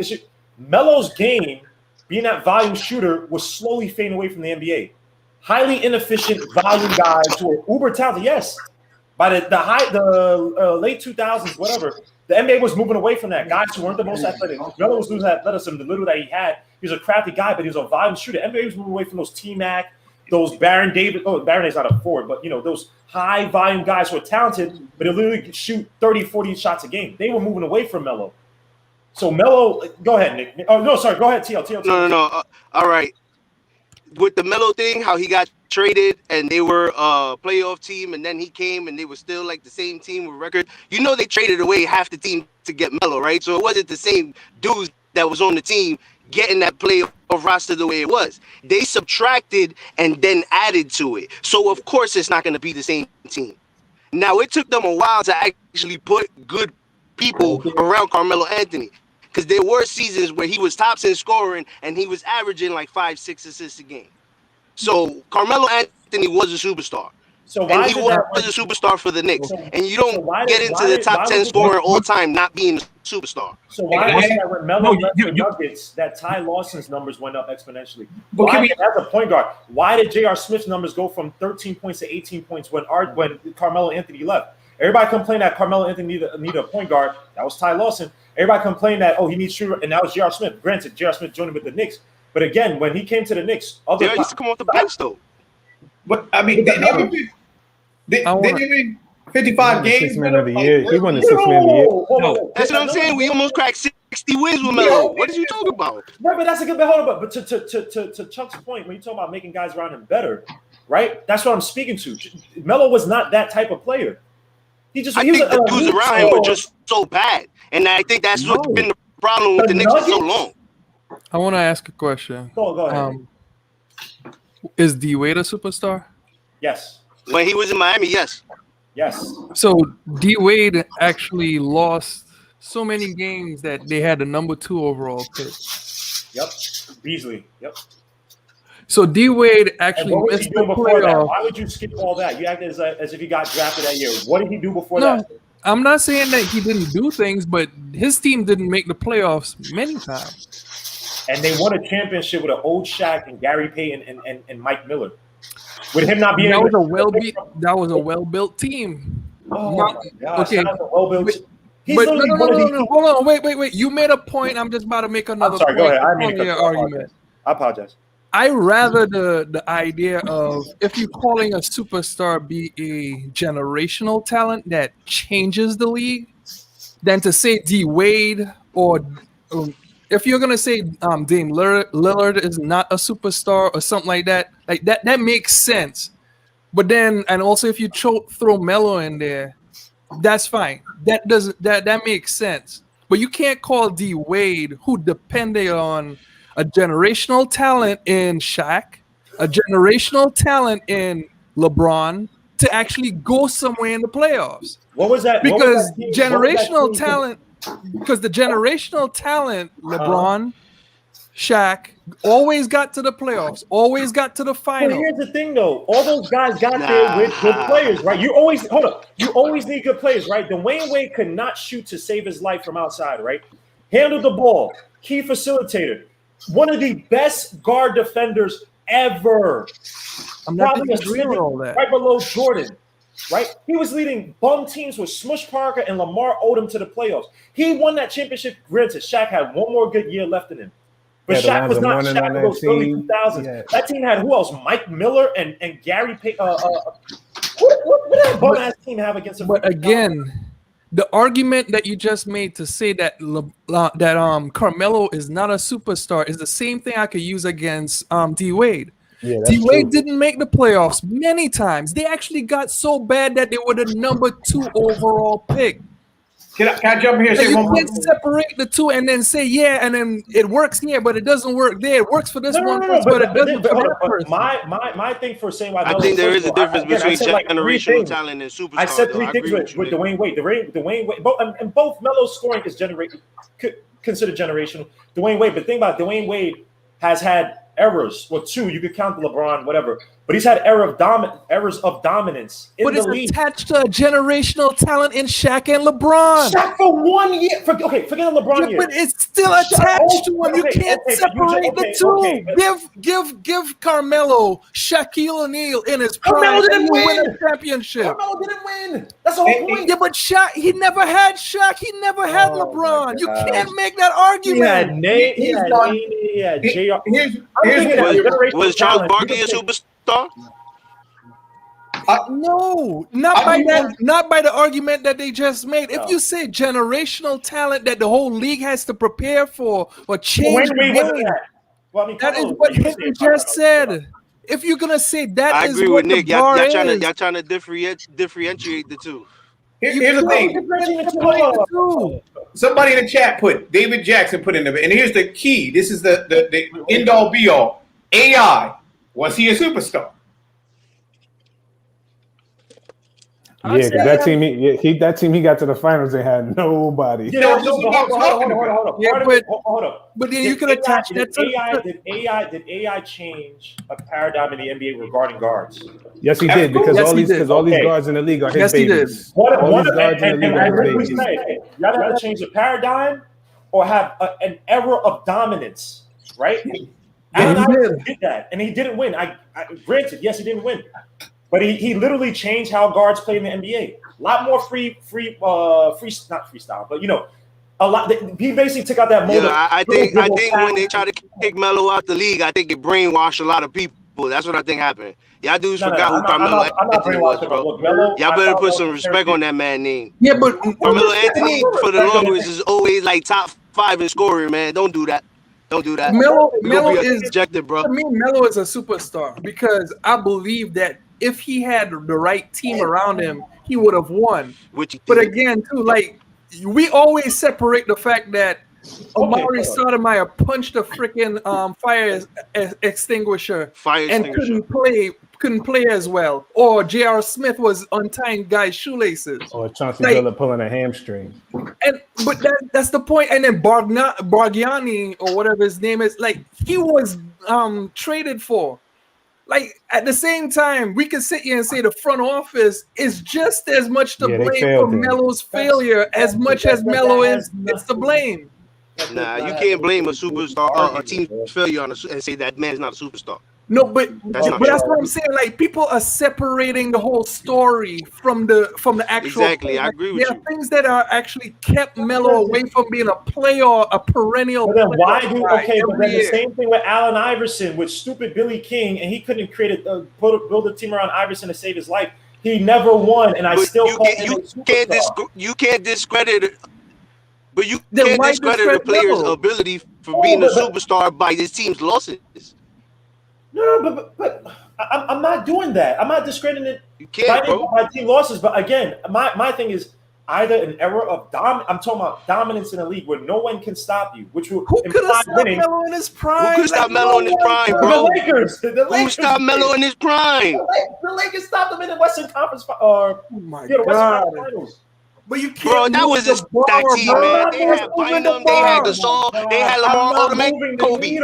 They had two Hall of Famers and a crack addict. Sorry, Lamar Odom. Nah, bro. Nah, that smile says it all, bro. You ain't getting away with that one, bro. Yo, don't do that, man. Can I give you the two teams that both these guys? And you know why you should give Melo more love than any other superstar that played in this game? Because he actually came to New York when nobody didn't want to come. Stoudemire came to New York, so that doesn't count. No, that don't count because he was broken. His legs was already spaghetti, bro. Don't do that. Don't do that. His legs was already spaghetti. This man was so taking wine baths to heal his body. Get out of here, man. Can I say these lineups? No, you can't. You lost all credit. No. Wine baths. You got all this El today, Papa. I'm not saying El today, Papa. It's alright, bro. It's alright. Let me give you these two teams, please. Yo. Up next, Darko Milicic is a superstar. No. Why would you think I would say that? Darko Milicic is a superstar to you now. Who? He was on a legendary team. Who? Dragged to the Darko Milicic is a superstar now. He's not even a Jamal McGraw all-star. He's trash. Right. I would never say Darko Milicic. I'm just saying with Melo, there was never ever dominance where the team was winning. It's like, holy crap, we cannot stop this team, nor did he change a paradigm within the NBA. He's an elite scorer. I'm taking nothing away from that. He's one of the best scorers of that time, even though his style of play the NBA was moving away from, which, to my argument, to myself, I think that's not a precursor, but an indication is like, okay, maybe it's not that guy. You don't move away. If that guy's super dominant or change a paradigm, that error sticks to that style of play, or at least you see it for a large amount of time, right? Before, and the guy's still playing. I mean, the Knicks, whatever. So that's the only thing I say with Melo. But I'm not killing Melo. I don't dislike Melo whatsoever. I think you do, but hey. No, I don't. Why can't I judge Melo as being? Was he a volume shooter, Nick? Everyone at that time was a freaking volume shooter. Was he Tracy McGrady was a volume shooter. Yeah, he's a volume shooter. Yeah, he was a volume shooter. Kobe was a volume shooter. I don't give credit to Tracy. Evan Turner was a volume shooter. Who the hell cares? Why you compare Evan Turner? Why you compare Evan bum-ass Turner to? I'm not comparing those guys. They're all volume shooters. That's what I'm saying. Even Brandon Roy was a volume shooter. Yep. Darren Williams was a volume shooter. The only difference now is the volume shooters are three-pointers. An elite, efficient play. That's all I'm saying, though. Curry's a volume shooter, and Curry, when he's healthy, has been wildly efficient. Okay, there's a bro, difference. Who was on the Knicks, though? Who was on the Knicks all those years? Who was on the Knicks all those years? That's what I want to know. Gosh, okay. When D-Wade, LeBron, and Chris Bosh was in Miami, who was on the Knicks all these years? Was Steph Curry efficient in those years where they sucked, where the Warriors sucked? When he was healthy, I know he was going through his injuries. Was he still efficient when those Warriors sucked? Yo, but see, you see what you're doing right there? You comparing to Steph Curry because you're trying to discredit. That's my point, bro. You can't be doing that. I'm not. Steph Curry's one of the greatest shooters we've ever seen, bro. That's that lawyer talk, Legion. I'm hip to it already, bro. Tio, that's the whole point. I got a question. I got a question. Go ahead. Was Steph Curry a superstar before he won a championship? Which he still don't got a Finals MVP for. No, he wasn't. That's BS.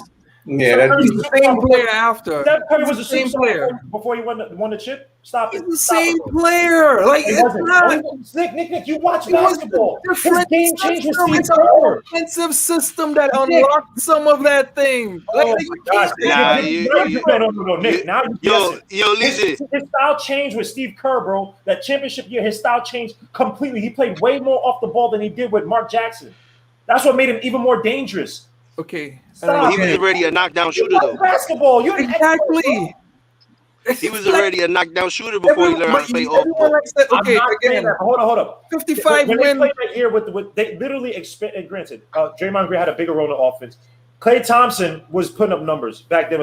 But the way that Steve Kerr utilized Steph Curry off the ball, that helped to revolutionize. Steph Curry playing on the ball with Mark Jackson was a good player. Was he generational? No. He's a very good player. All right, so was Jordan a superstar before he got to the triangle offense? Because he was a point guard, he averaged 30 points and also 8 assists that year. The year before the triangle started, was he a superstar then? I say yes. You say, please.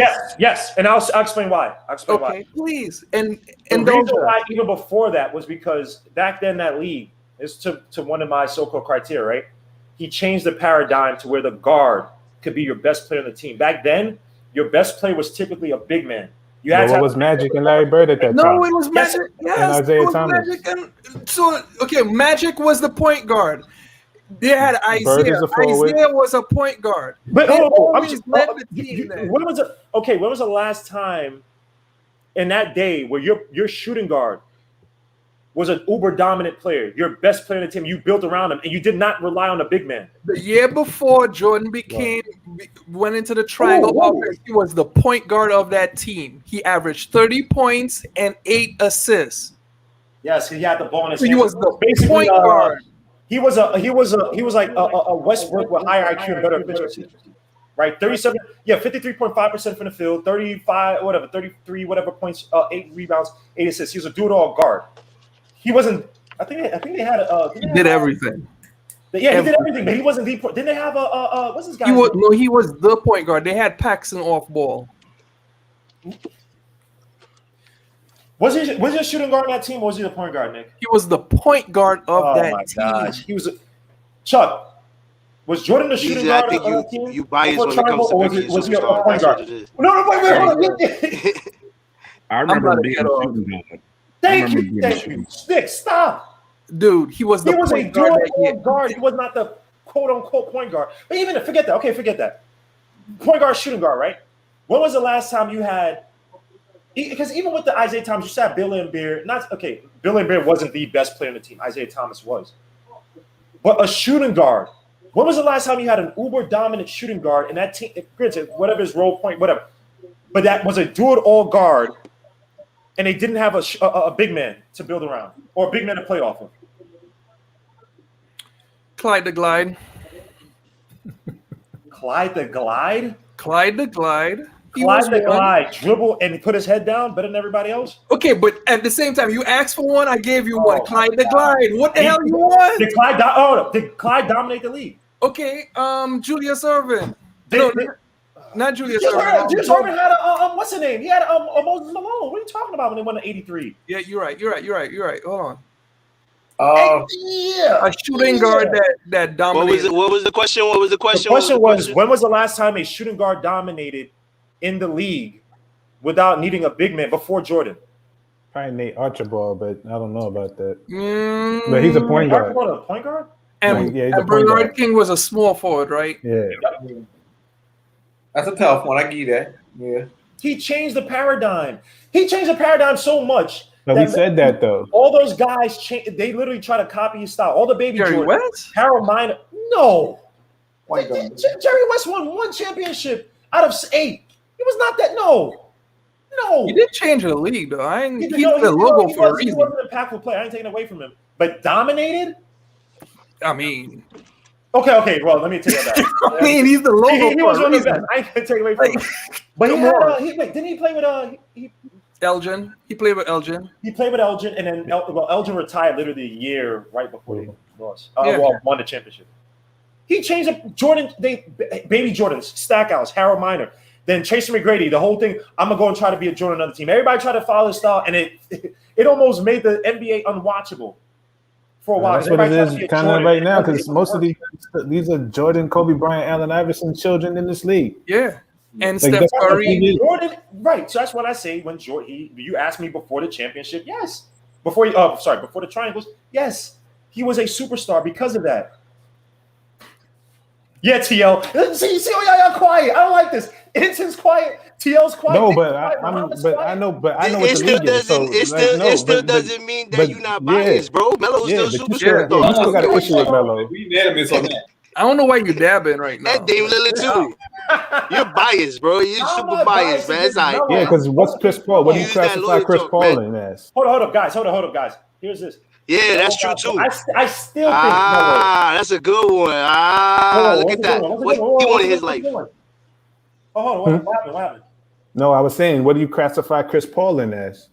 Chris Paul been a superstar most of his career. Yeah. Let's hear you now, Since Birdie. he came in the league. Yes. Oh, yes. No championship. What he won? No. Even when elevating his team, what he won? He. You know what? Chris Paul did not win anything, but Chris Paul, generational talent. Donald J. Gamble. Hold on. Donald J. Gamble. Is Chris Paul a generational talent? Yeah, bro. We poking holes in your argument, man. How you keep trying to come up with a new one. Poking holes. Has Chris Paul not been dominant for years? Yes, he has. Okay. What's He's your point? So was Melo. That's a superstar to us. I don't know what it means to you. I just said Chris Paul. Yeah, man. It's the same to us. It's only different but it's to you. the same as Melo. Like Chris Paul makes everyone better. Everyone else around him. Thank you. Okay, but the point is that he keeps trying to make up reasons why what makes a superstar. Winning, making your team better, it doesn't make a difference. Superstar is like you could play on an elite level. That's what that means, man. That's what a superstar is. You couldn't play if you play at an elite level in the NBA, you are a superstar. Point blank, period. Someone just said CP3 is not a generational talent. Oh my God. He's a generational CP3 is IQ. the prototypical point guard. Nick, hold on. What did you just say? You said He's he's what you want every point IQ. guard to be. Get the hell out of here, yo! Like, come on. Nick, Okay, so is Steve Nash a superstar then? And he's undersized. If you dominate for a long period of time, you're a superstar. In the NBA, if you can dominate the NBA for a long period of time, I'm just saying I could call Steve Nash because you know why? Teams try to replicate that. No, hold on. Teams try to replicate that style of play with the point guard and a forward. The pick and they did. Nick, they did not. Everybody does pick and roll. That's fundamental to basketball, man. Pick and roll. Oh my gosh! But you making it seem like it's this profound thing that Steve Nash found out by himself. Like, come on, bro. People been doing pick and roll before he started playing basketball. No. I'm not saying I did not say he created the pick and roll. That's a tough one. I might take that one back. I might take that one back. You a mofo, man. Bro, like, you can play at an elite level. You're an NBA superstar. Stop trying to give your favorite players accolades, man, when they don't deserve it, man. You call a spade a spade. That man can play. That's it. Was CP3 a superstar? Yes. Chris Paul, CP3. Yes. Chris Paul. And wait, were you saying that he wasn't a superstar, TL? Nah, I never said that. You crazy. Okay. Put Chris Paul on any team, and he elevates that team. He makes that whole team better. It's not about being. But they never won. So does that dismiss him from being a superstar because they never won? Okay. No, but it's also impact, though, right? Your impact. So does that dismiss him from being a superstar because he hasn't won anything? Dwight Howard I didn't say that. Could have been a superstar. I'm just asking. No, I'm not saying you said that. I was just asking. No, it don't. No, because he keeps trying to say that about Melo. Melo wasn't getting wins, and that's why he's not a superstar. Well, Melo don't make teams better. He don't make teams better. Come on, man. Don't do that, bro. Everybody don't do that, man. I hate when y'all guys do this, on man. the team that you have around them. All right, Spanish Harlem. Come on. You said Melo don't star anymore. Come on, man. Stop that. He climbing his way into the Hall of Fame. He climbing his way into the Hall of Fame. You can be. I never met a superstar that wasn't a super. Everybody that averaged over 20, 23. Get into the NBA Hall of Fame. Yes, NBA Hall of Fame is one of the easiest to get into, bro. Yeah, all you need to do is average 23, 25 points. You in the Hall of Fame. Dude, beasts who played who are not getting to the Hall of Fame. Baseball's the hardest problem. Or football. So Mike Conley is going to be a superstar. Nah, baseball's the hardest. Baseball's the hardest. See, Nick, why are you doing that? No. I ain't talking about one. Dwight Howard is going to be a superstar next. Oh, you said superstar, right? Yeah. Dwight Howard was a Zach LaVine's going to be a. You would have never considered him a superstar at one point in his career. Oh, I said Dwight Howard was a superstar talent. I don't think he ever reached that height of being a super. See, now what's the difference between the superstar talent and the superstar? That's it. Come on, bro. How you gonna use it as an adjective? It's what it is. What? Wait, what? It's a noun. It's not an adjective. Legion, come on, man. Quasi superstar? Technically, to be honest, it is. You said superstar talent. That's an adjective. He's just a superstar. Yeah, because if you could be a superstar level talent, you could be a superstar level talent and not produce. And not live up to it. Nah, bro. If you got superstar level talent, it's because you're a superstar. That's how it works. Derek Coleman. Hold up. That's how it works, bro. Hold on. Let me kill that off right now. It's the easiest. How many guys in the NBA that you can literally say, yo, they had talent to be superstars, and for whatever reason, they didn't make it? I just said it. Rasheed Wallace. Right, you can have superstar level talent and not be a superstar. Yeah. How's that crazy, Nick? Because Nick was trying to laugh with TL, trying to jump me. You know what? The real superstar of this show is Chuck. But you're saying they have superstar potential. That's that you just doing wordplay, bro. That's not what he has superstar potential because he's not a superstar. Yeah, but production makes you a superstar. That's not necessarily talent. That suits Nick, by the way. We're about to close out, but yeah, you can have superstar level talent. You can, God forbid, but rest in peace. So you can die before your time comes. Have never been that and never reached those heights. Like I said, Derek Coleman could have been one of the best power forwards. Yes, great point. Yeah. What? Nah, what? Yeah, bro. Yeah. They literally called Derek Coleman one of the great. He had the worst attitude in the NBA. Another one, J.R. Ryder. Yeah. Hell Superstar. no. I think he was on 3 teams where he averaged 30 points, right? Portland, Timberwolves, and the Hawks, I believe. 3 teams he averaged. He had one of the worst attitudes to basketball. And the reason why he got cut from the Lakers wasn't because he couldn't produce it. He got cut because he was such a malcontent. He challenged Kobe. And Kobe busted his ass so badly. And that was like the legend of Kobe. The elevated Kobe as that kid. And they said, yeah, we're good with J.R. Ryder. The guy's not worth it. You can have superstar level talent and never produce that way. Just like my boy Chuck said, Rasheed Wallace, one of the best players, one of those jailblazers. Him, Quintel Woods, Zachary Randolph, Bonzi Wells, and Arvydas Sabonis should have beat the Lakers, one of the worst disciplined teams of all time. He led the league in technical fouls at 63. Tracy McGrady could have been a superstar. He got screwed on the match, but didn't elevate his game. Never say elevate. You don't think T-Mac was a superstar? I think it's a superstar level talent. Bro, there was a year where he was better than Kobe. Yeah, a year. Wait, hold on. So how does that not make you a superstar, bro? I don't get it. 1 year make you a superstar. Does 1 year make him 1 year make you a superstar? You think yeah, but he stood consistent though. I'm just saying it was Kobe, my dude. Like 1 year he was better than Kobe. It's Kobe. Oh, agreed. Jamal McGlory made the All-Star team once. That doesn't mean he was the best center out of anybody. You know what I'm saying? But yo, guys, look, I don't want to keep you guys in. This is a great discussion, man. I'll see you guys tomorrow on Sim's thing. Hopefully you can bring, because Sim tried to trap me. I wasn't in the chat and he was throwing darts at me. So guys, please be subscribed to the channel. Be here tomorrow for Thursday Night Talks, man. We have a bunch of time since the Knicks aren't playing. I hope I can cover one of the IGN games as well too. And watch out for this too. I'm gonna be doing something where we talk about draft prospects. So I'm gonna be trying to set up something with Joe where we just talk about like top 10 point guards, the draft board, top 10 shooting guards, centers, whatever for his upcoming draft. So guys, be tuned for that. But thank you guys for being here. Suit you guys. Peace. God bless. Go to Blarn's Tits tonight, 11:45. All right, salute, bro. Peace, everybody. Peace in the chat. Peace.